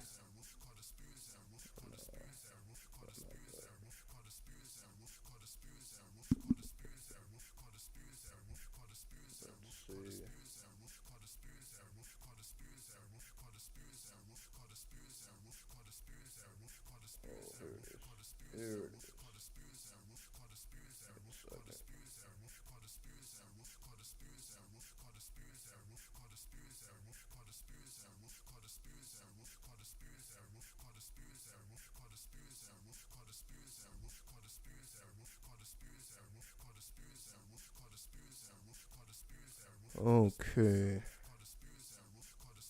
Just checking out a couple things here. 1 second.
So I'm just going to quickly turn my camera on, and I'll turn it back off so we get back to it. Just give me a second.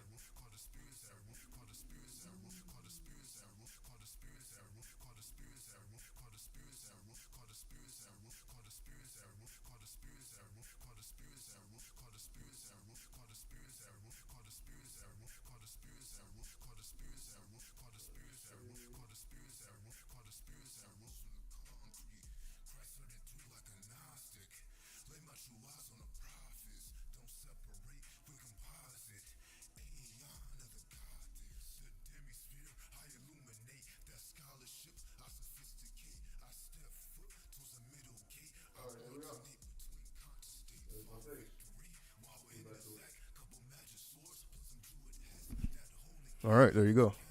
So you see, face is just fine. All right, let's get back to business here.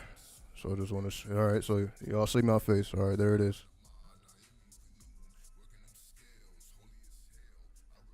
So we see, yeah, still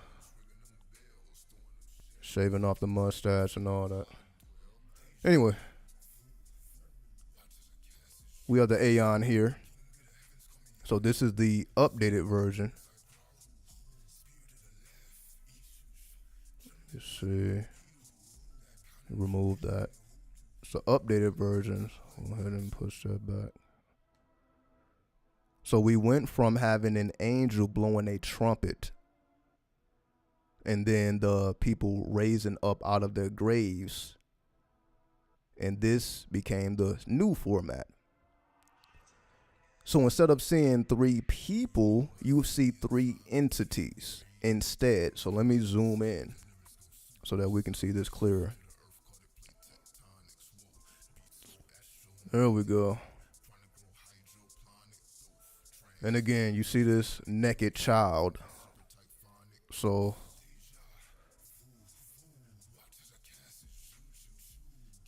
this is all terrible. Let me just go up, because motherfuckers be getting their feelings about this shit. So let me just not show the private parts of the child. There we go.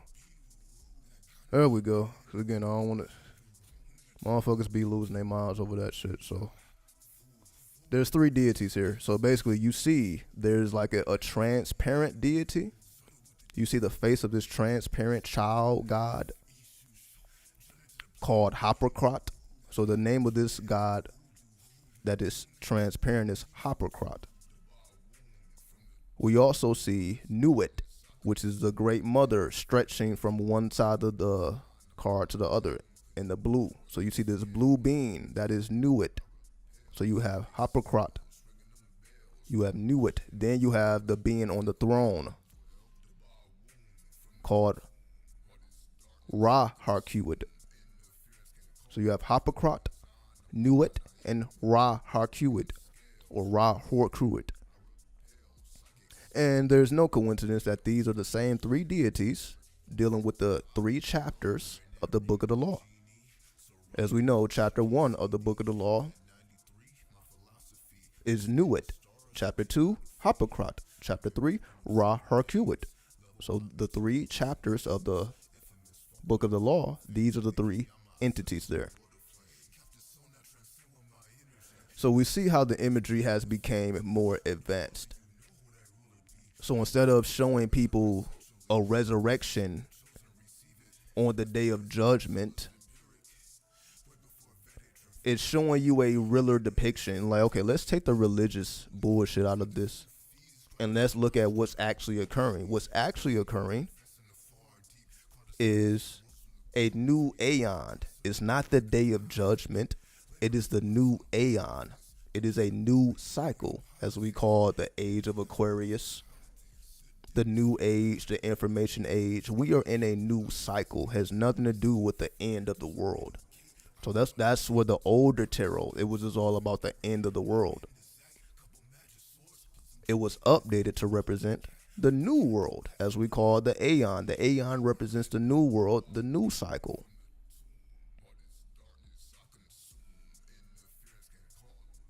So when you ask, well, when did I become a Plutonian, is when I became 93. I wasn't saying 93 when I first came. Like, if you look at my first video, you're not gonna, it's like 93. I wasn't saying that. I was still using this same deck though. You can go to my first videos and you see me with that Thoth Tarot. So you're gonna see me with this same tarot deck 8 years ago. But I didn't truly know about 93 because I had to go deeper into the arts. So yes, if you go back to my early videos, I'm showing tarot cards from this same deck. But I wasn't saying, well, in the name of 93. I wasn't saying all that because I was pretty much fresh. I was still fresh in the game. So I'm showing all this to answer the question of when did I become a Plutonian? All you gotta do is go back, well, when did I start saying 93? Because 93 was a transition from the Neptunian to the Plutonian. So I pretty much, maybe last year, maybe 2020, when everything changed. That's when that's exactly when it happened. Was 2022 now. So 2020. 2020 is when I began to like, okay, 93.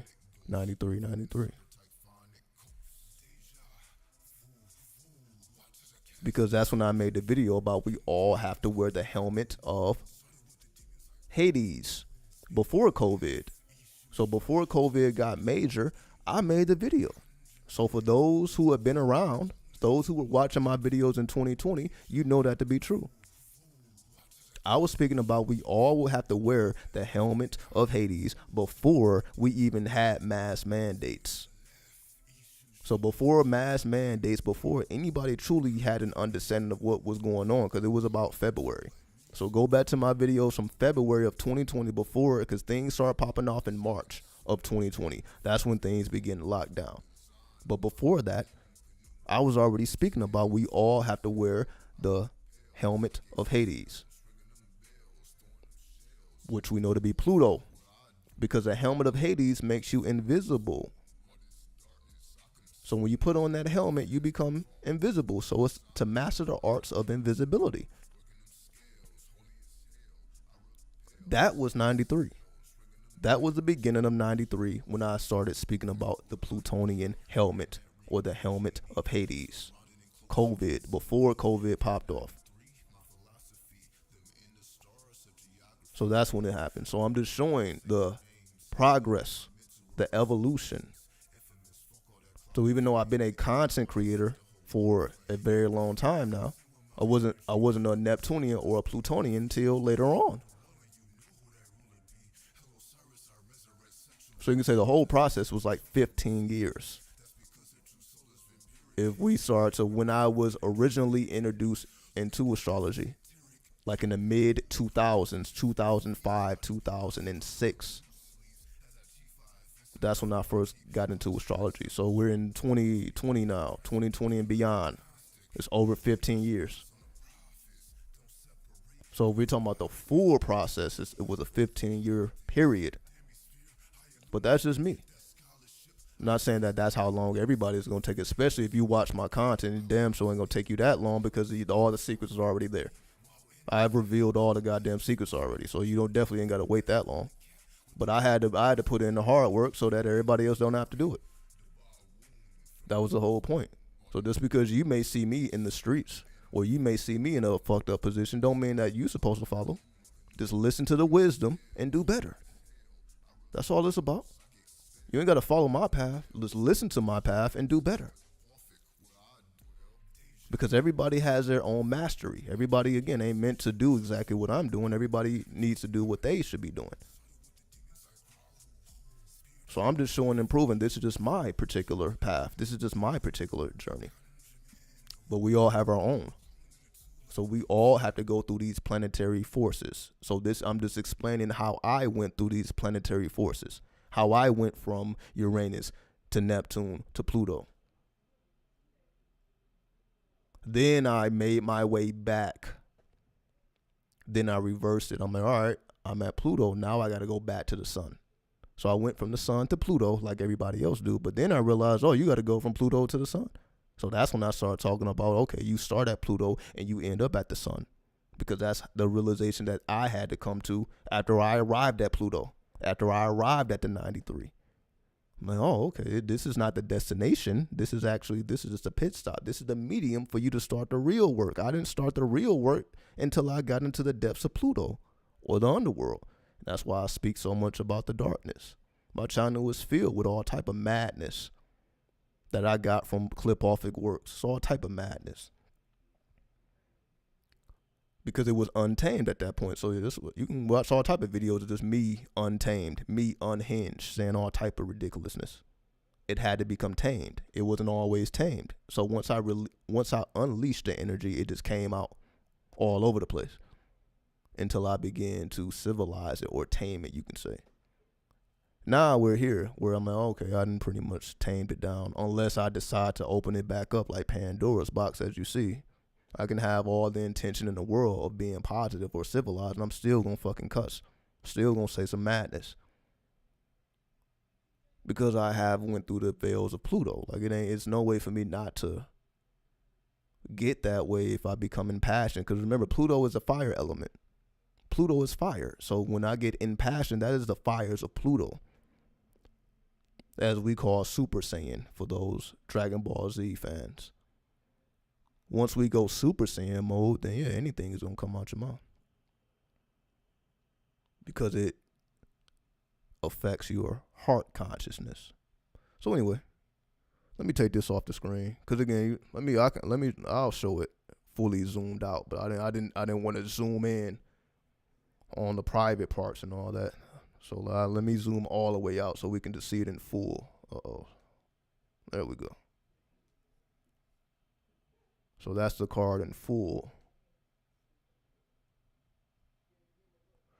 So, all right, let me get this off the screen. All right, so we right back where we started. Let's go back to the music. Actually, let me just put on some background music. There we go. Put on this reverb. Let me slow it down.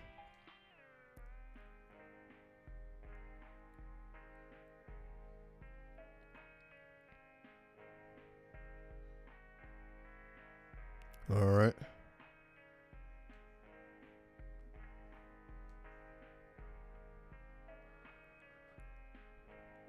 So yeah, I was only supposed to be on this video for about an hour. We 3 hours in. So let me finish this up. We'll go ahead and check out.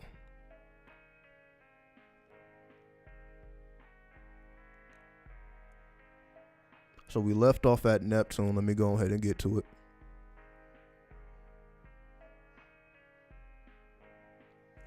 Because Neptune was influencing the 3rd, 4th, 6th, and 9th houses. And I was explaining the differences between those. So once again, Neptune is encouraging activity of the 3rd house, which is your fields of study. Neptune wants to spiritualize your fields of study so that you can have more spiritual communications. So in order to have more spiritual communications, you must advance your fields of study to be in the realm of Neptune. So your fields of study should be directed towards Neptune, which will enhance your spiritual communications. Neptune is also affecting the home. as the fourth house represents your home, your outer home, not necessarily the inner home, but the outer home, the real estate itself. It can also represent the subconscious. So Neptune is affecting the subconscious. Neptune represents the unconscious, so the unconscious is triggering the subconscious. So what does that mean? The unconscious is the beast within. So the beast within is connected with the subconscious. They are synchronized, which can make a person more violent or more spiritual. Because basically when people tap into their unconscious mind, that's when they have enough energy to kill or enough energy to heal. You do that through the unconscious mind, because that affects other people. Because the unconscious is the collective unconscious. So when I say the unconscious, it's the collective unconscious. So it's dealing with all of us. Whereas the subconscious is more personal. And that's why it's your personal traumas, your own childhood. That's personal. But when we're talking about the unconsciousness, that's not personal. That deals with everyone. So you can say it's a collective consciousness of your city, your country, your state. All that will represent a collective consciousness. So if you are a part of your city, and that's why basically like, all right, well, so for me, I would say, yeah, I am Las Vegas, because I am a part of the collective unconscious of this particular city. If I was in New York, I'm like, yeah, I am the spirit of New York. Because how can I not be the spirit of New York? Because I am participating in the activities. I am a part of the collective unconscious at that particular time. So that's why we really have no choice but to integrate with whatever city we live in. You are influenced by those forces, whether you realize it or not. Most people don't realize it because we think we are the way we are when we're not. Anybody who has traveled, they know this to be true. You're not the same person when you're in different cities. You're not the same person in the Eastern Hemisphere that you are in the Western Hemisphere. Because depending on where you are on the grid, it will manifest certain chambers within you. We don't manifest the same chambers on the East Coast that we manifest on the West Coast, that we manifest in the South, or that we will manifest in the Midwest. All these bring out different chambers. I know because I've been all over the fucking place. When I was in New York, I wasn't the same when I was in LA. And I wasn't the same in LA that I was in Atlanta. And I wasn't the same in Atlanta that I was in Detroit. So all these different cities that are hundreds of miles apart bring out a certain chamber from within me. So I'm saying all that to say, with the fourth house representing the subconscious being influenced by the unconscious of Neptune, the collective unconscious, that means you become more susceptible to the influence of your city, of the spirit that rules over your city. You're going to become more aware of that. That's going to have a more dominant effect because of the fourth house connection with Neptune. So expect the collective unconscious or the ruling spirit of your city to have a greater effect on your subconscious mind or your reactions. You will have more reactions based upon the spiritual activities that are occurring in your city. So if you become a part of that, now you're doing rituals in your city, that's going to have a greater impact on your own subconscious because of Neptune's influence. Now that takes us to the sixth house of self-improvement, which is all we've been talking about for the past hour or so. It's self-improvement.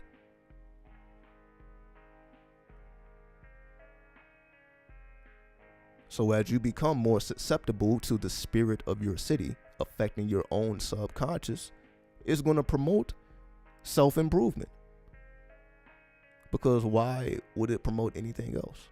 If we're talking about Neptune anyway, Neptune is promoting self-improvement because Neptune is telling you to kill yourself instead of killing other people. That's the whole energy of Neptune, as we already thoroughly explained.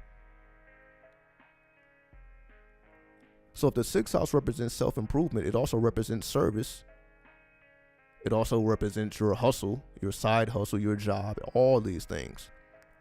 Your volunteer work, when you are a volunteer. So the more you volunteer, the more you improve yourself.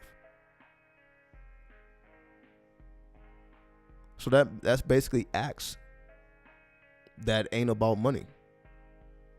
It's about self-improvement. When most people go to work, they're thinking about money. They're not thinking about self-improvement. Because work is not necessarily an environment for you to improve. Maybe become better at what you do, but not improve as a person. In order for you to improve as a person, you got to go through the 6th house of volunteer. You have to become a volunteer. So that means you damn near working for free, or you're not working for your full wage. That's why it's a side hustle. So this is not your main job. This is a side hustle. This is the extra money. So that's why, like, you're doing it. It ain't about the money, because that ain't the maximum amount of money that you're making. That's, you can say, the fill-in money that goes with the main source of income. So your 6th house, again, is not necessarily your main source of income. It's more of volunteer work. You may get paid for it, but that ain't the reason why you're there. That's not why you're doing it. You're doing it for self-improvement.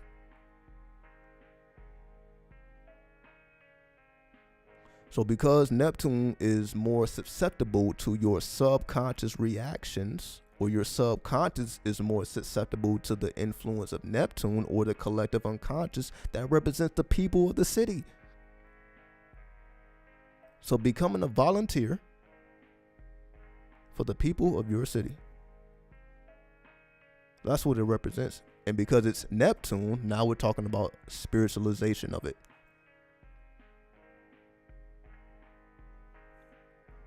So spiritual service, because the 6th house by itself is service. So when you combine it with Neptune, now it becomes a spiritual service. To perform a spiritual service for the people of your city. Now, what that means for you is what it means for you. The idea itself is, in order for you to improve yourself, you must improve the lives of others. That's as basic as it's going to get. In order for you to improve in your life, you have to improve the lives of others. Because remember, the opposite of the 6th house is the 12th house, which is the house of karma. So what is the opposite of karma? Because karma, as we know, you can say is your just due. Everybody gets what they deserve. So what determines what is it that you deserve?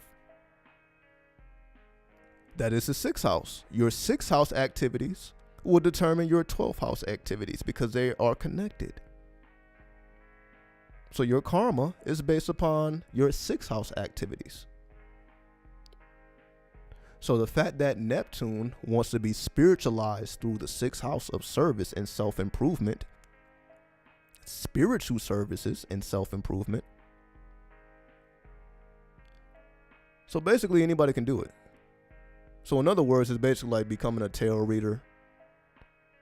It all depends on what you're into. Whatever you're into, do it for the people of your city, and you really don't even got to charge them. Because you know people are going to be lined up. Let's just say you do free tarot readings. And just to keep it simple, free tarot readings.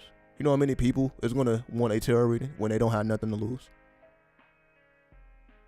You ain't got nothing to lose. You ain't paying for it. You ain't got nothing to lose.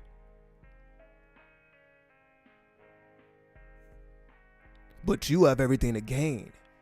That's the secret. You have everything to gain because it makes you better at what you do. Because most people, it's a lot of people that don't do what they do because they don't get paid for it.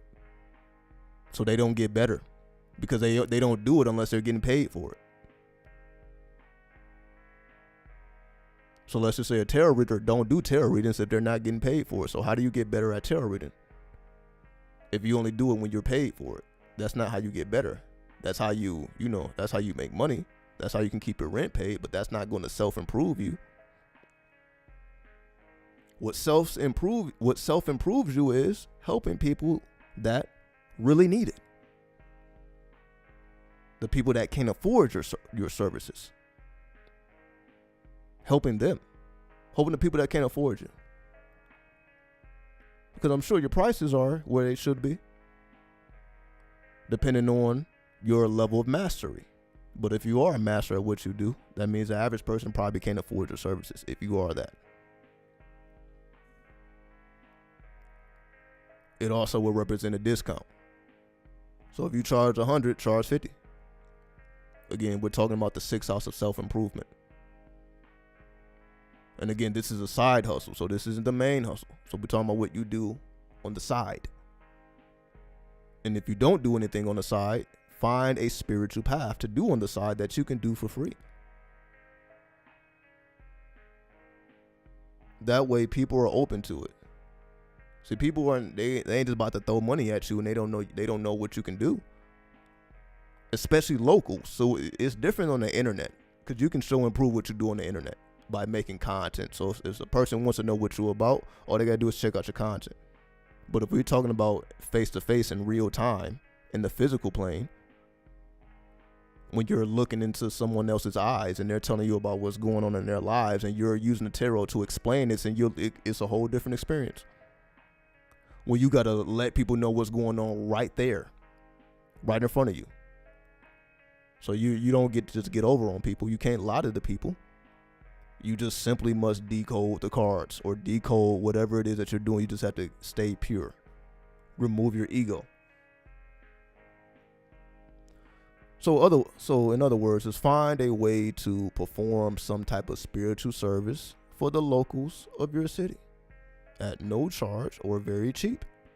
Donation. Basically, just work for donations, whether it's $1 or $100. Like, y'all, donations. Boom. Because the people will let you know the level that you're on. That's why you're doing it. The people have no reason to give you a big head, and they don't know who the fuck you are. So they don't have no reason to praise you, and you ain't giving them a reason to praise you. So so you must study. So I'm not going to say what you're going to get, but you must study the reactions you get, because that lets you know the level that you're on. So if you really feel that you big bossing, you really feel like you're a spiritual master, then show and prove it. Let the people decide that. Fuck what you think. Fuck what I think. Let the people decide. Just imagine me coming on here. I'm a spiritual master. I don't ever refer to myself as a master. I leave it to the people. Now, if the people say I'm a master, that's one thing, but I'm not going to call myself a master. I mean, I don't need to inflate my own ego here. And if the people call me a master, it's because I showed some type of masterful works. Not because they just want to call me that. It's because I did something. I helped them in some type of way. I helped them to see things that they didn't see before. So I earned it, if that's what they want to call me. If that's what they want to call you, it will be because you earned it. So that's why the money can't really be a determining factor. Because that allows you to work with people that don't know you already, that's not familiar with you, and you're going to get real life reactions. So the people are going to let you know how precise you are or how far off you are.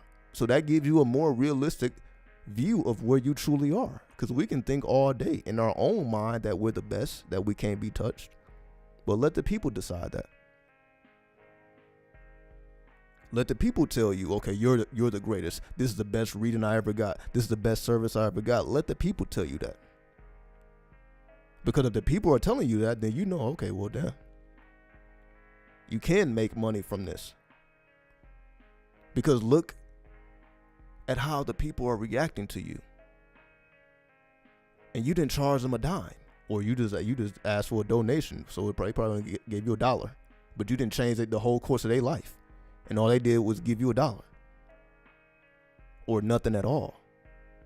All they gave you was spiritual currency in exchange. All they could give you was a thank you. They may not have any money in their pocket to give you, but they can give you wishes.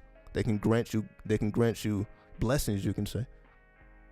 You can be you can be in their good spirits. You can do it for a favor.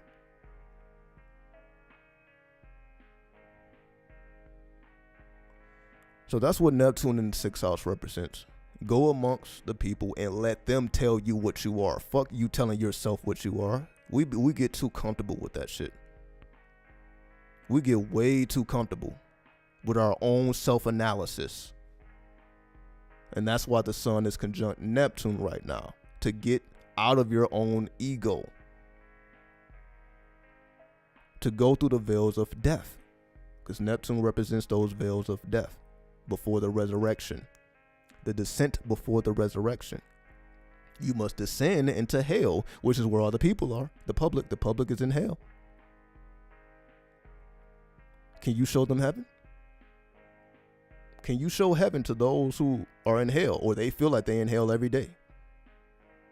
Feel like they gotta work a job they don't like, making less than they want to make. There's all types of reasons why people are in hell. But can you show them heaven? Can you show, like, oh, you actually are not in hell, you're actually in heaven? You just have to believe that for yourself. Which is what we are supposed to be doing anyway, as spiritual beings. Is this not what we are supposed to be doing anyway? So the fact that we don't see enough of this, it just lets you know that people are not on their job, so they are not who they claim to be. They are not who they claim to be. If you can't even access them to see what they really got going on.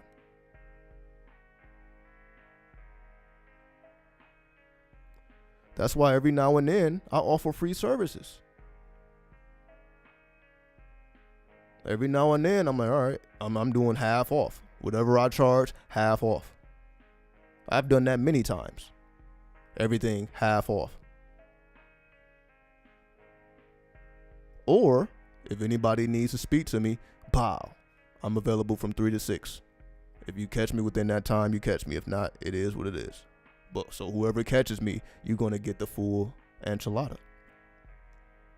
So I've done that. So I know this to be true. I know this to be true. Why? Because I needed to show and prove. Not only to others, but to myself. Again, there's one thing when a person is paying you. Because they already know what you can do. They already know your work. They already know your worth. But we're talking about the people that don't. Or the people that need to be shown.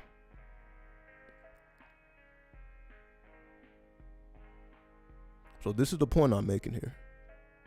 If you are who you say you are, then fuck you having to say it. Let the people say it for you. Let the people say it for you. Fuck having to explain yourself. Talking about how godly you are, or how you are the goddess, how you are the god. Fuck all of that shit. Let the people say it. Oh, that's a god over there. That's the goddess right there. That's the queen over there. That's the king over there. Let the people say it. Because if the people don't think that way about you, it ain't because they shouldn't. It's just you haven't gave them a reason to. They don't know who the fuck you are. They don't know what you can do. Why? Because there's a price barrier. They got to pay the fee to see what you can do. Which is fine. But every now and then, especially during this season of spring, take some time to show the people what you can really do. And see if you are really at the level that you think you are on. Because the people will let you know. So if you lie to a person's face, they're going to let you know. If you're telling the truth, they're going to let you know. They ain't got no reason to protect your feelings. They don't know who you are. They ain't got no reason to blow up your spot if it is deserving to be blown up. They have no reason not to praise you if that's what you deserve. So if you truly want to know what you deserve out here, allow the people to show and prove that to you instead of trying to prove it to yourself.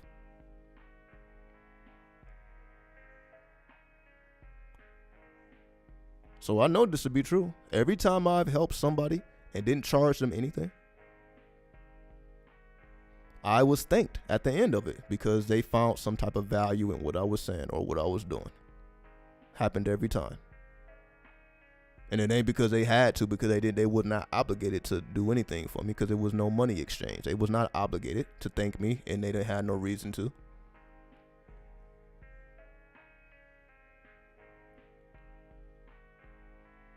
So if you truly want to know your level, your spiritual rank, as they say, let the people show you.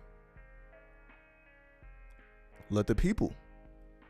Because what happens is we separate ourselves as we become more spiritual. We become more isolated. That's Neptune. Neptune represents isolation. So it's like the more spiritual you get, the more isolated you become. That's all the properties of Neptune. Isolation, spirituality. That's why you see the hangman with nobody around him. Ain't nobody around him. They are taking a self journey, as we call the inner journey, which then leads to the final house, the ninth house. Higher education, philosophy, publishing, foreign trade, law, and fame. Where does that fame come from? Because people know who the fuck you are. Because of the work you put in. Because you are practicing the law, which is mathematics. You are practicing the law of mathematics, Islam. That's what opens you up to foreign trade. Because if mathematics is universal, that means you should be able to go to any point on this planet and show and prove your worth. Because mathematics is universal. It don't matter what language you speak. We all break down the mathematics the same. That's why mathematics is universal. So it don't matter if I speak English and you speak French and the other person speaks Japanese. Some numbers should be able to be broken down the same. So what brings everybody together is those mathematics. So the deeper you go into the mathematics, the more you are able to embrace foreign cultures. Because before it becomes foreign trade, it becomes foreign cultures. You become more appreciative of foreign cultures when you realize, like, damn, we speak different languages, but we still break down these mathematics the same. So how are we so different? We break down these mathematics the same.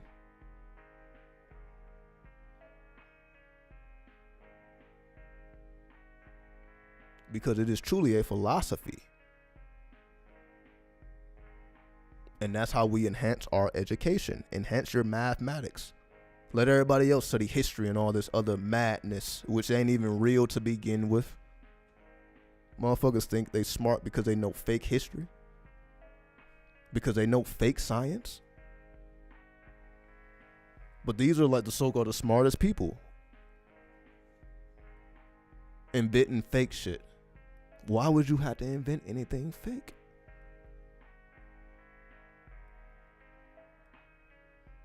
But the government would never understand this because that's Saturn.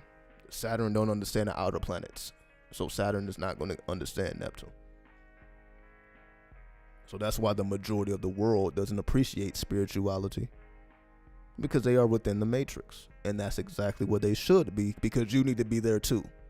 Fuck being outside of the matrix. You need to be right there with them, showing and proving your supremacy. You need to be right there with them, showing and proving. Right there in hell with them. Right there in the grave with them. That's what most people don't realize. Motherfuckers is all on the other side of the goddamn planet. Oh, everybody else is fucking foolish and dumb. I only deal with positive people, positive vibes. Fuck all that stupidness. Because how do you grow if you're not challenged? How do you grow in an echo chamber with everybody that disagree with you? How do you become better amongst people that agree with you? It ain't until you start interacting with foreigners People that have a completely different culture than you, and they still appreciate what you do, and they're completely different than you. That's true respect.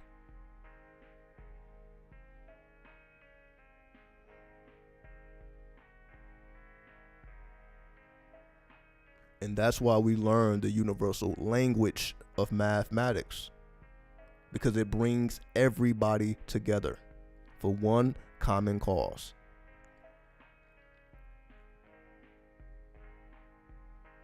So if you are into the occult, then you know all this already. You're already into astrology, numerology, tarot, Kabbalah. You're already into all this stuff. It ain't different for other people because they are in a different country. You think just because you in Japan that they not into astrology? They use the same damn symbols that we use. It's the same planets up there. It's the same. They don't have planets that we don't have. It don't matter where you are on the planet. You still going from Sun to Pluto. You're going in the same direction. It does not matter where you are on the planet. What the common denominator is the mathematics, and the foreigners show you that. They show you that once you show them what you're capable of. Because that's the best gift that you can be given, is somebody who speaks a different language than you, who can reveal secrets that you can't get. A lot of the occult is within Russian language. It's within French language.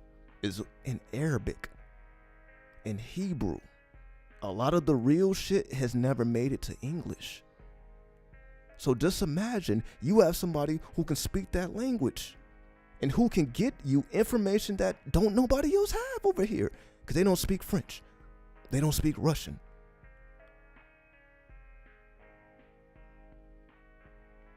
But because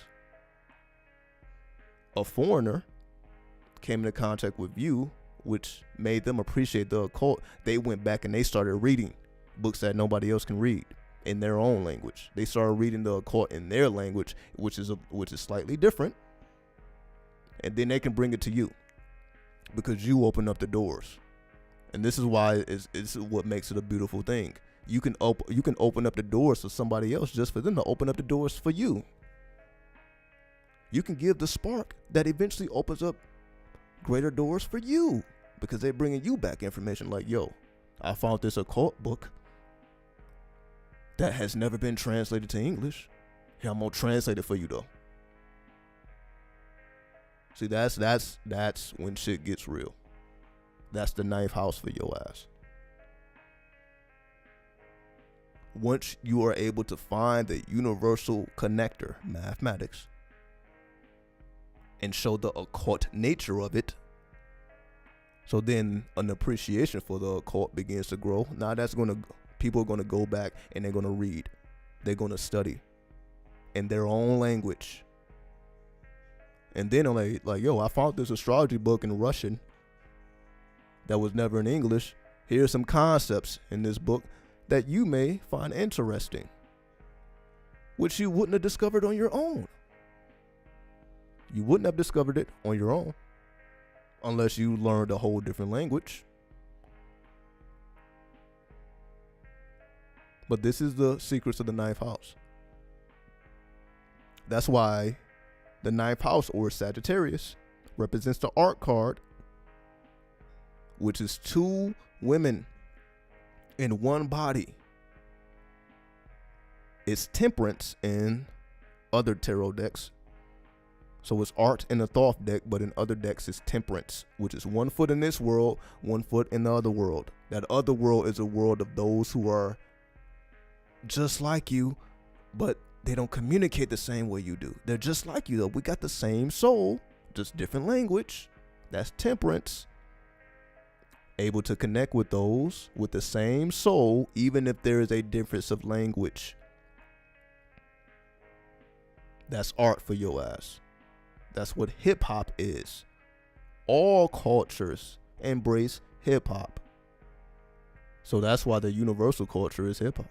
So for you to not be hip hop in the 21st century, you're just robbing yourself.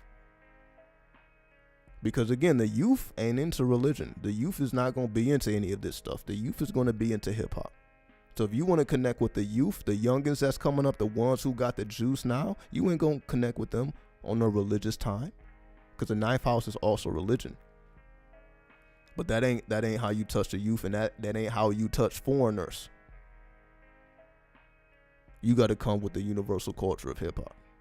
That's what you got to do, because they respect the lyricism. Like, God damn, that was some advanced imagery that they just heard. They need to hear it again. So they appreciate your art. The foreigners appreciate your art. And then it introduces them through your art, because you talking about some craziness in your art. Now they want to go back and study. Damn, what the fuck is he talking about? What is she talking about?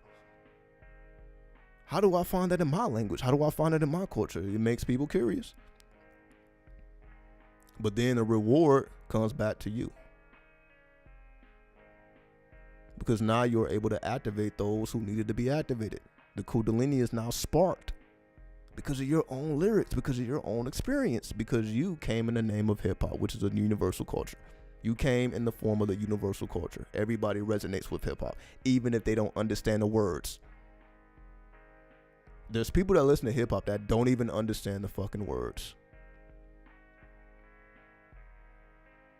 What's up, X24? Assalamu alaikum. See what I mean? Put the Arabic in the comment box. That's what I'm saying. This is my whole point. It's Arabic in the comment box. Just to show and prove that everybody don't just speak English. I may speak English, but there are many people that listen to me that know how to speak all types of languages around this motherfucker. They can speak all type of shit. They can get information that I don't have access to, which will make them, you can say, better than me. Because again, we don't have all the goddamn secrets. The secrets have to be brought together. So I can only bring so many of the secrets, but the other secrets remain unknown until somebody opens up those chambers. When they open up those chambers, now we get a greater grasp. And this is what we see with Egypt. Because again, we only been into Egypt for the last 200 years, but we have been discovering and cracking those hieroglyphs. It's only been 200 years since we cracked hieroglyphs. Prior to 200 years ago, we didn't know shit about Egypt.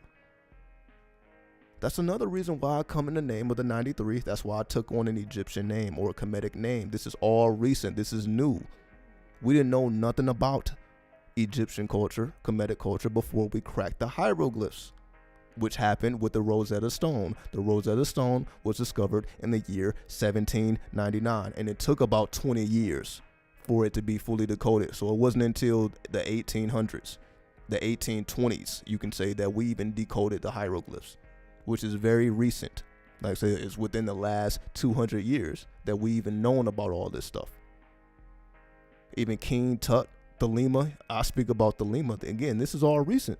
Thelema has only been on the planet 100 years. 1904. We only got 100 years in here. Peace, God. 420. Peace. 93.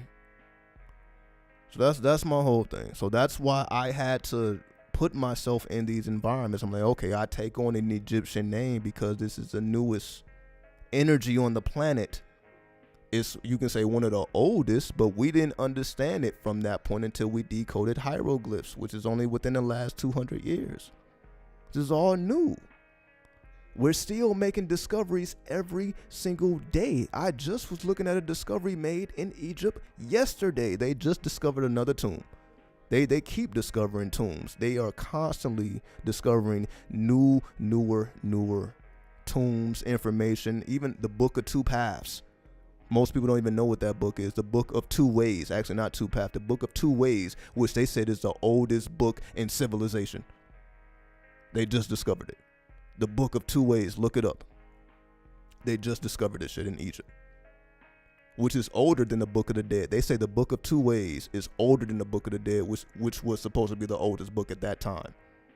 So they didn't find the book older than the Book of the Dead, which was supposed to be the oldest book. They didn't find the book older than the oldest book in Egypt. Talking about some Egyptian occultism, which is shielded in hieroglyphs, Medu Neter. So if you don't speak Medu Neter, how do you fucking know what's going on here? And that's my point. So just because I speak English, I realize that the whole world is waiting to be decoded. And I'm only here to be the spark. I'm not going to be the end road, because there's going to be all types of people that discover new stuff that I don't have access to once again. So I'm just here to be the spark, to spark other people that are completely different than me to do what they do best. And that's what it's all about. So that's that 6th house coming together with that 9th house. We able to expand our horizons by speaking the universal language. So that's why we deal with mathematics. That's also why we deal with hieroglyphs. So even if you don't even know what the hieroglyphs mean, they still affect you. That's the whole point. The imagery by itself is powerful enough. That's why I say we are all walking hieroglyphs. That's one of my phrases. We are all walking hieroglyphs. If we understand what a hieroglyph is and the essence of it. And what is that? Hiero just means fire. Hiero, that's fire. Glyph. Fire glyph.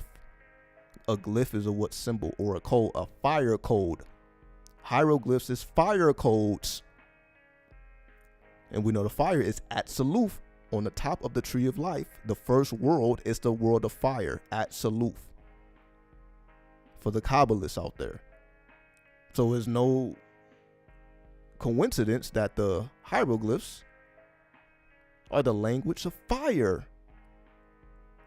It's even called the language of the birds. Going back to the story of King Solomon, for those who know, or Suleiman for the Muslims out there, King Suleiman.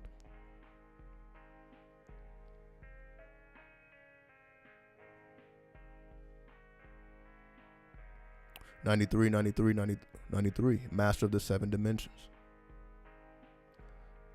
Exactly.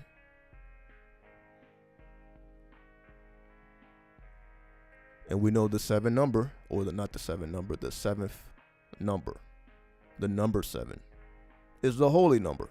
The most holiest number, or the most spiritual number, is the number 7, which is connected to what planet? Oh, that's right, Neptune. So to be the master of the 7 dimensions, or the 7 worlds, is to be the master of Neptune, which is the hanged man. And we've already been through these secrets.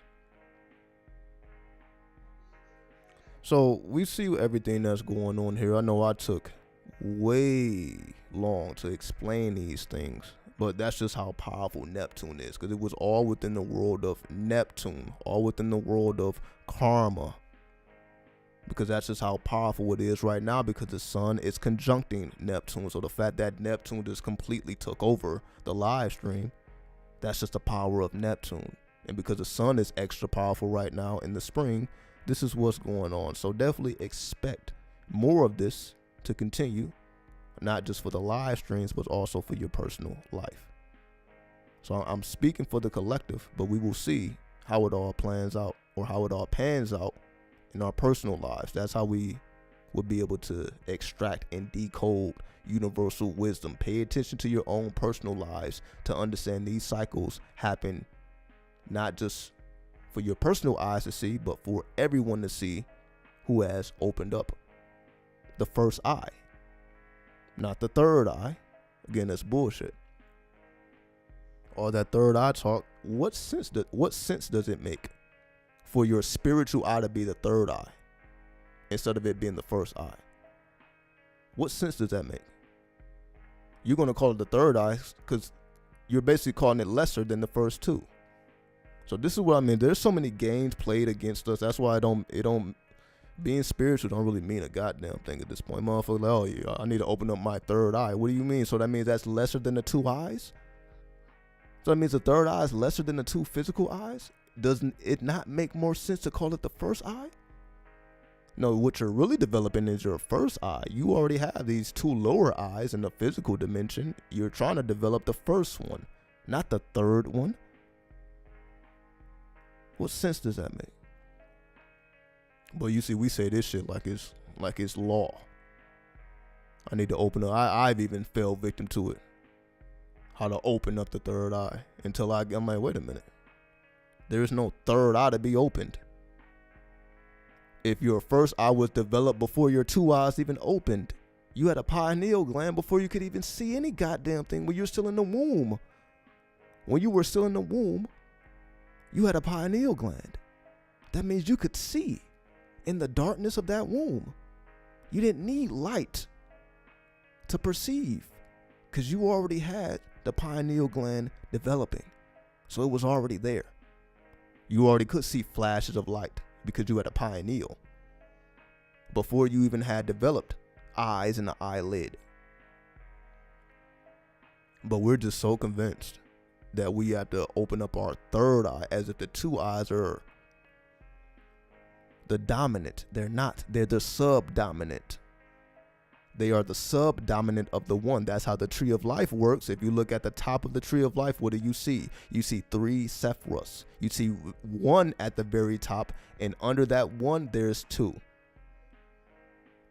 The 2 are under the 1, not on top of the 1.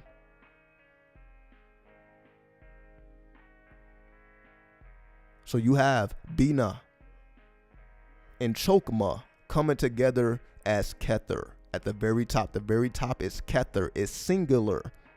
So Kether is what? The number 1. Look at the tree of life, look at the Kabbalah, look at Kether. It is labeled with the number 1, which is a combination of the masculine and the feminine coming together in one expression. It is not the third expression. It is not the result, because when you call it the third eye, you're basically calling it the result of the first 2, which is inaccurate. You see, this is why mathematics is important. Because like I said, I wasn't thinking about this stuff either until I started studying mathematics. I'm like, wait, why would it be the third eye instead of the first eye? It's not a lesser eye, it's a greater eye. So if it's a greater eye, that means it must be the first eye. It ain't the third eye. You're not developing your third eye as if it's lesser. You're developing your first eye because it's greater. Your first eye is greater than the physical 2, so that's your first eye. How did it take third place? You know what I call it? I call it a mistranslation. That's my whole point. It's a mistranslation. There is no ancient text that says anything about a fucking third eye. I guarantee it. I fucking guarantee. Look it up. Find it. I will shut my whole YouTube down. Find any ancient text talking about a third eye. It's not there. But they will refer to it as a first eye. They ain't saying nothing about, okay, this is the third eye you develop. That's underneath the 2. That's how we explain it now with our uncivilized asses. Trying to do all this extra shit. Trying to claim spirituality. This is the result of spirituality. That's why I say fuck it. That's why I'm here. I'm not a spiritual being. I'm a spirited being. I'm spirited. Fuck spiritual. I'm not moving in a goddamn cycle. That's why I don't have no energy for that. But you see, we talk about this like we know something. Like, well, oh, you need to open up your third eye. Fuck you. Because the moment you start talking like that, I know you don't know what you're talking about. You ain't read nothing ancient. You're just repeating what someone else said. There is no mention of a third eye. There's a mention of a pineal gland. There's a mention of a chakra. Your moon chakra. Your Ajna chakra. They talk about the Ajna chakra, but the Ajna don't have nothing to do with the number 3. It has nothing to do with the number 3.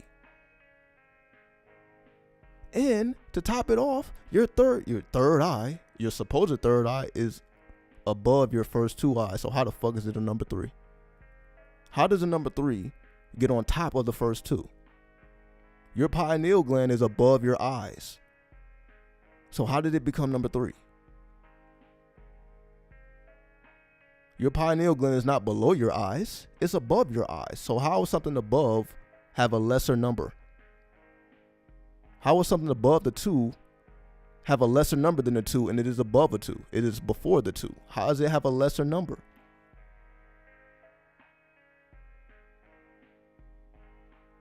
So again, I'm not gonna go too deep into this rant. I'm just making that a point of, we keep repeating bullshit. Stop. And this goes for me too. That's why you ain't gonna ever see me make another video about a third eye. You ain't even gonna hear me talk like that. And anybody who is talking, they don't know what they're talking about. I guarantee they can't point you to a source where they got that from. They can't. Somebody said that, and the world just went with it. When the motherfuckers say, "Oh, third eye," everybody went with it. But you see, when you get back to the math, it's like, wait, that's not mathematically accurate.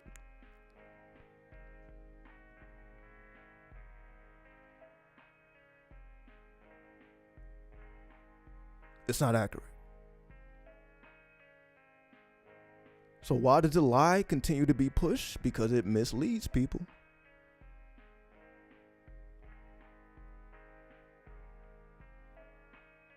Thinking that you have to develop something. And the third degree was 3 Jupiter. Let's just think about it. If 3 is Jupiter, and then the 1 is the sun, how does it make sense for it to be a third eye and not a first eye? If the purpose of developing your third eye is to go beyond time, because the whole purpose of your third eye is not limited to time or space. The third eye is not limited to time or space. So if the third eye is not limited to time or space, what does that have to do with Jupiter? We don't use Jupiter to tell time. We use the sun to tell time. As we know, we watch the sun rise and fall every day, not Jupiter. The sun is determining whether it's light outside or no light. The sun dictates that pace, not Jupiter. So if the sun is actually connected to time, we actually use the sun to tell time for real.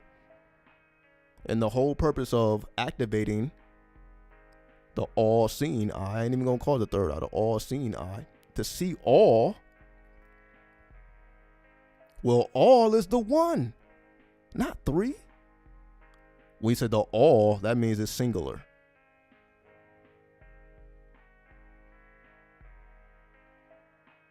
There you go. I can prove it in Arabic and in sacred text. We call it, and it means single. There you go. So how are we able to come to the same conclusion? Differently. And this is what I mean. There are secrets in different languages that will never make it over here to the West. Unless it's people like that translate for us. We literally have to rely on the goodwill of people to translate the reality. Because it ain't going to be mainstream. You're not going to have somebody mainstream translating the occult secrets. It's not going to happen. It's going to take a person like you and me. So the same thing I do for English, it'll have to be a person like me that decoded for their language, for their culture. Because that's what it's not going to take a scientist. It's not going to take a celebrity. It's not going to take somebody in the mainstream. It's going to take somebody on the underground. That's Pluto for you. It's going to take somebody in the underworld to manifest true power. Not somebody in the mainstream, not somebody in the light. The regular average person is going to be the one cracking the codes. That's what YouTube shows us. Regular average people speaking truth. Well, we don't even listen to the mainstream no more because we got people we listen to on YouTube now. Regular motherfuckers. That's really revealing the secrets. Well, the mainstream is just continuing to mislead you.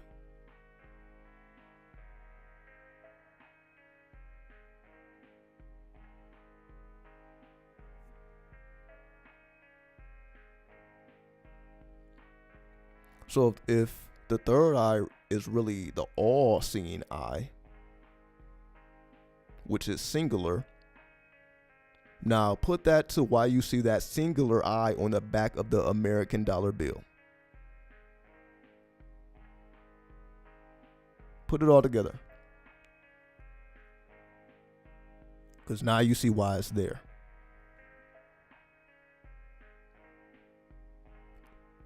Anybody say, oh, that's the third eye, is nowhere near accurate. There is no so-called third eye on the back of that dollar bill. That is not a third eye. That is a singular eye called the eye of providence. It's called the eye of providence, which is singular. Why is it not eyes of providence? Why is it not dualistic? Why is it one eye and not two eyes? Why is it not two eyes of providence? Why is it just one eye? Why is it singular?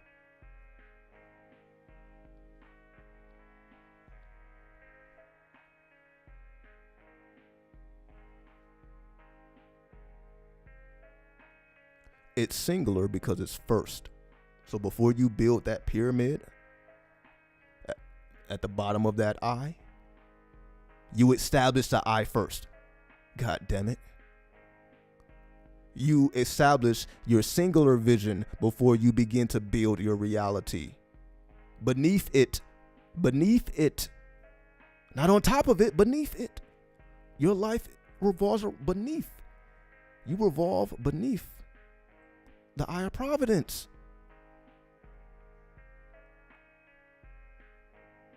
It's really talking about worlds. It's two different worlds. You say the eye of providence is the fire world. The pyramid represents the earth world. That's why it's a space between the eye and the pyramid. Why is it a space? It's because there's dimensions between that. So that's just letting you know right there, okay, they don't directly connect. That's why the eye is not connected to the pyramid, because there's worlds between the two. You ain't gonna get it nowhere else. I guarantee it. And nobody else is gonna tell you this. Why I had to discover this on my own. There are worlds between the pyramid and the eye of providence. And we come to the same conclusion studying the Kabbalah. The fire world and the earth world, there's two worlds between fire and earth, water and air. That's why it's an empty space. That's the air. The water represents the tears, which is currency. What do I mean by that? The only purpose that your two eyes serve is it can produce tears, because that is currency. You can use tears in magic. That's why people even get teardrops tatted on their eyes. That's the power of tears. So that's the magical use of your two eyes, is it can produce tears, which is more valuable than water, because you can't make tears in a machine. The only place on the planet to get tears is from other beings, other living beings. That's the only place you can get tears, just like that's the only place you can get blood. All the things that we produce naturally, all the liquids that we produce naturally, you can only get it from another being.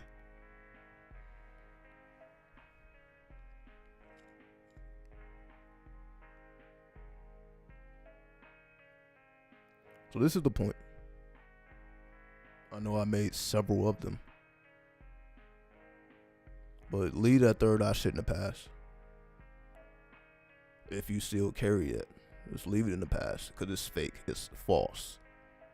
You look foolish to those who actually know. So I'm not gonna have you out there looking foolish, thinking you know what you're talking about and you don't. That's what I'm saying. We can never just get too big-headed, especially if we only know English. It's like we only know half the story, honestly. Especially if you speak English. Because the occult didn't start in English. It ended in English. So we're getting the results of the occult. We're not getting the basics and the foundations of it. We still decoding that shit. That's my point. So however spiritual we think we are, this is just the end results. This is not the beginnings.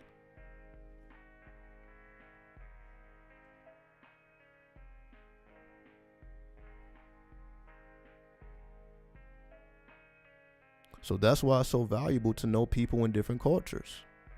People that speak different languages. They become very valuable because they can show you things that you would not be able to find on your own. Once they see what you're about, like, oh, you about the occult? Well, I got something for you. Check this out. This is when the two become one. Two different people become one. They become singular in their vision because what connects them at that point is the third eye, aka the all-seeing eye, aka the eye of providence. The singular reality takes over the dualistic reality. Now it's no longer two people. That's different. Now they are singular in their expression. Because now they're seeking to discover the same cause.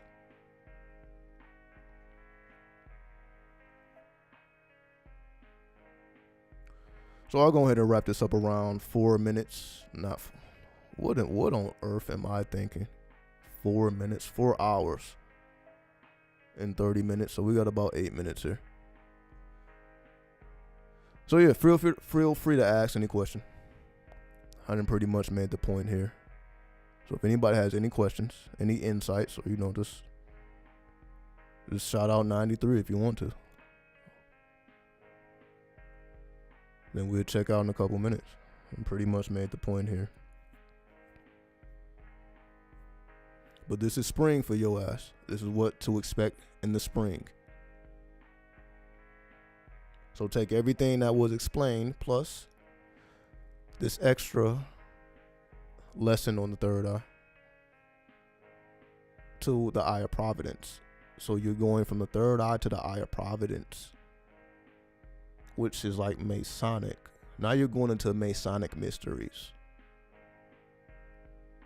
instead of Eastern mysteries. Because we're talking about the third eye, that's Eastern mysteries. So if we're talking about the eye of providence, that's Masonic mysteries.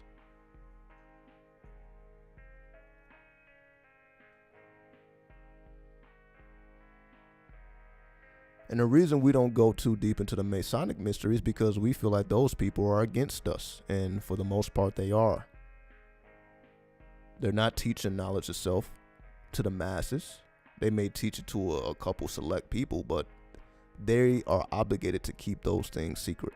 They can only hint at secrets. They can't just reveal secrets because they have taken an oath. That's why anybody who took an oath, you're bound by that oath.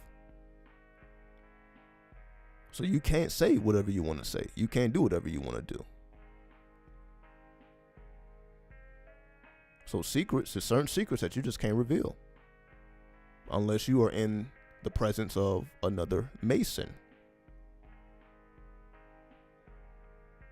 So that's the main difference between how you can say a Mason gets down versus those outside of those fraternities and such. We can speak freely. They cannot. Even though they may know the secrets just like you know the secrets, but they can't speak it because it will break their oath. So you're truly taking an oath to keep the secrets rather than reveal the secrets, because 9 times out of 10, you're going to keep the secrets instead of revealing it to people that actually need those secrets. You're not going to tell them.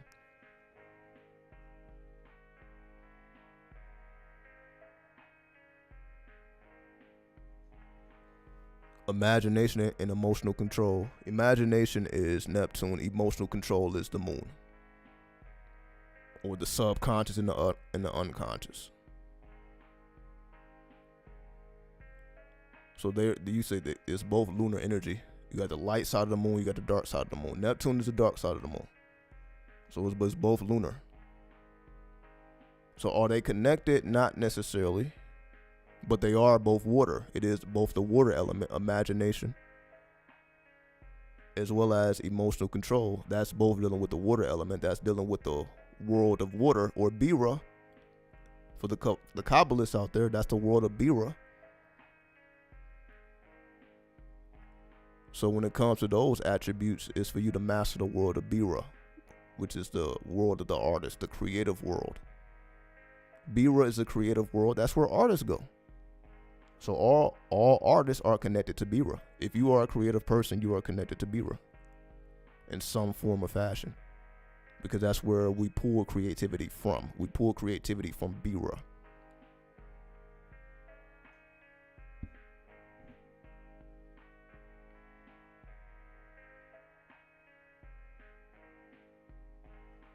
Absolutely, definitely tap into your talents. And Pisces is very strong because Vedic-wise, Pisces is the main force. So just like we explained earlier about the sun being in Pisces, the sun is actually in Pisces Vedic-wise. So while the West is staring into the energy of Aries, the East is staring into the energy of Pisces. So that's why you have to study for yourself and experiment for yourself. So if you find yourself becoming more spiritual or more psychically influenced, then you know, okay, that's Pisces. But if you find yourself more, again, you find yourself wanting to work out more to enhance your outer appearance, you're like, oh yeah, that's Aries. So you have to discover for yourself, well, which one is more accurate for you? Do you feel the energy of Pisces right now, or do you feel the energy of Aries? So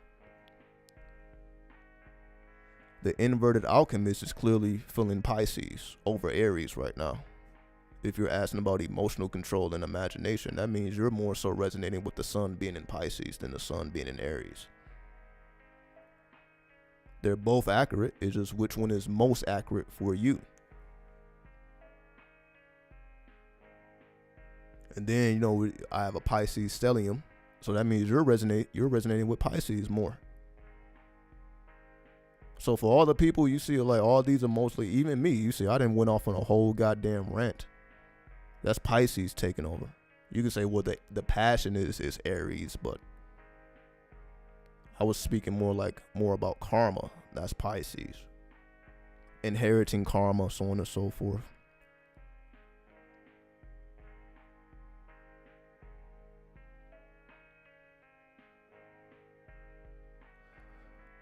So we're going to go ahead and wrap it up. So again, anybody who want to further their studies, check out the astrology course. If you need any services for yourself, just go to the website, asharenew.com. See what's there. I'm going to be updating the website as well. So for all the paying subscribers, you will get more content in the season of spring. It's like every time I try to do pre-recorded content, there's always bullshit going on. That's why I haven't really been doing pre-recorded content. I've been mostly doing live content. Every time I try to do something pre-recorded, it's like it's some extra shit going on. But nonetheless, we're going to get through it. We're not going to use that as an excuse. So I'm going to be putting more content on the website. There's more, now that I kind of know what I'm going, what direction I'm going, I'm like, yeah, let me just go ahead and illustrate things. So if you like this type of format, then I'll also use this on the website. We'll just be dealing more so with Kabbalistic things. So you see, I kind of mentioned Kabbalistic things here, but I pretty much explain those things on the website. So if you're more into the Kabbalistic studies, that's pretty much what you will find on the website. It's more Kabbalistic. But I don't leave it out of the public format. I just don't explain it. Like I'm not really explaining Hebrew letters and all that. Because again, that's more so advanced. We got to get people through the door before we start going into Kabbalah and Hebrew alphabets and all these things.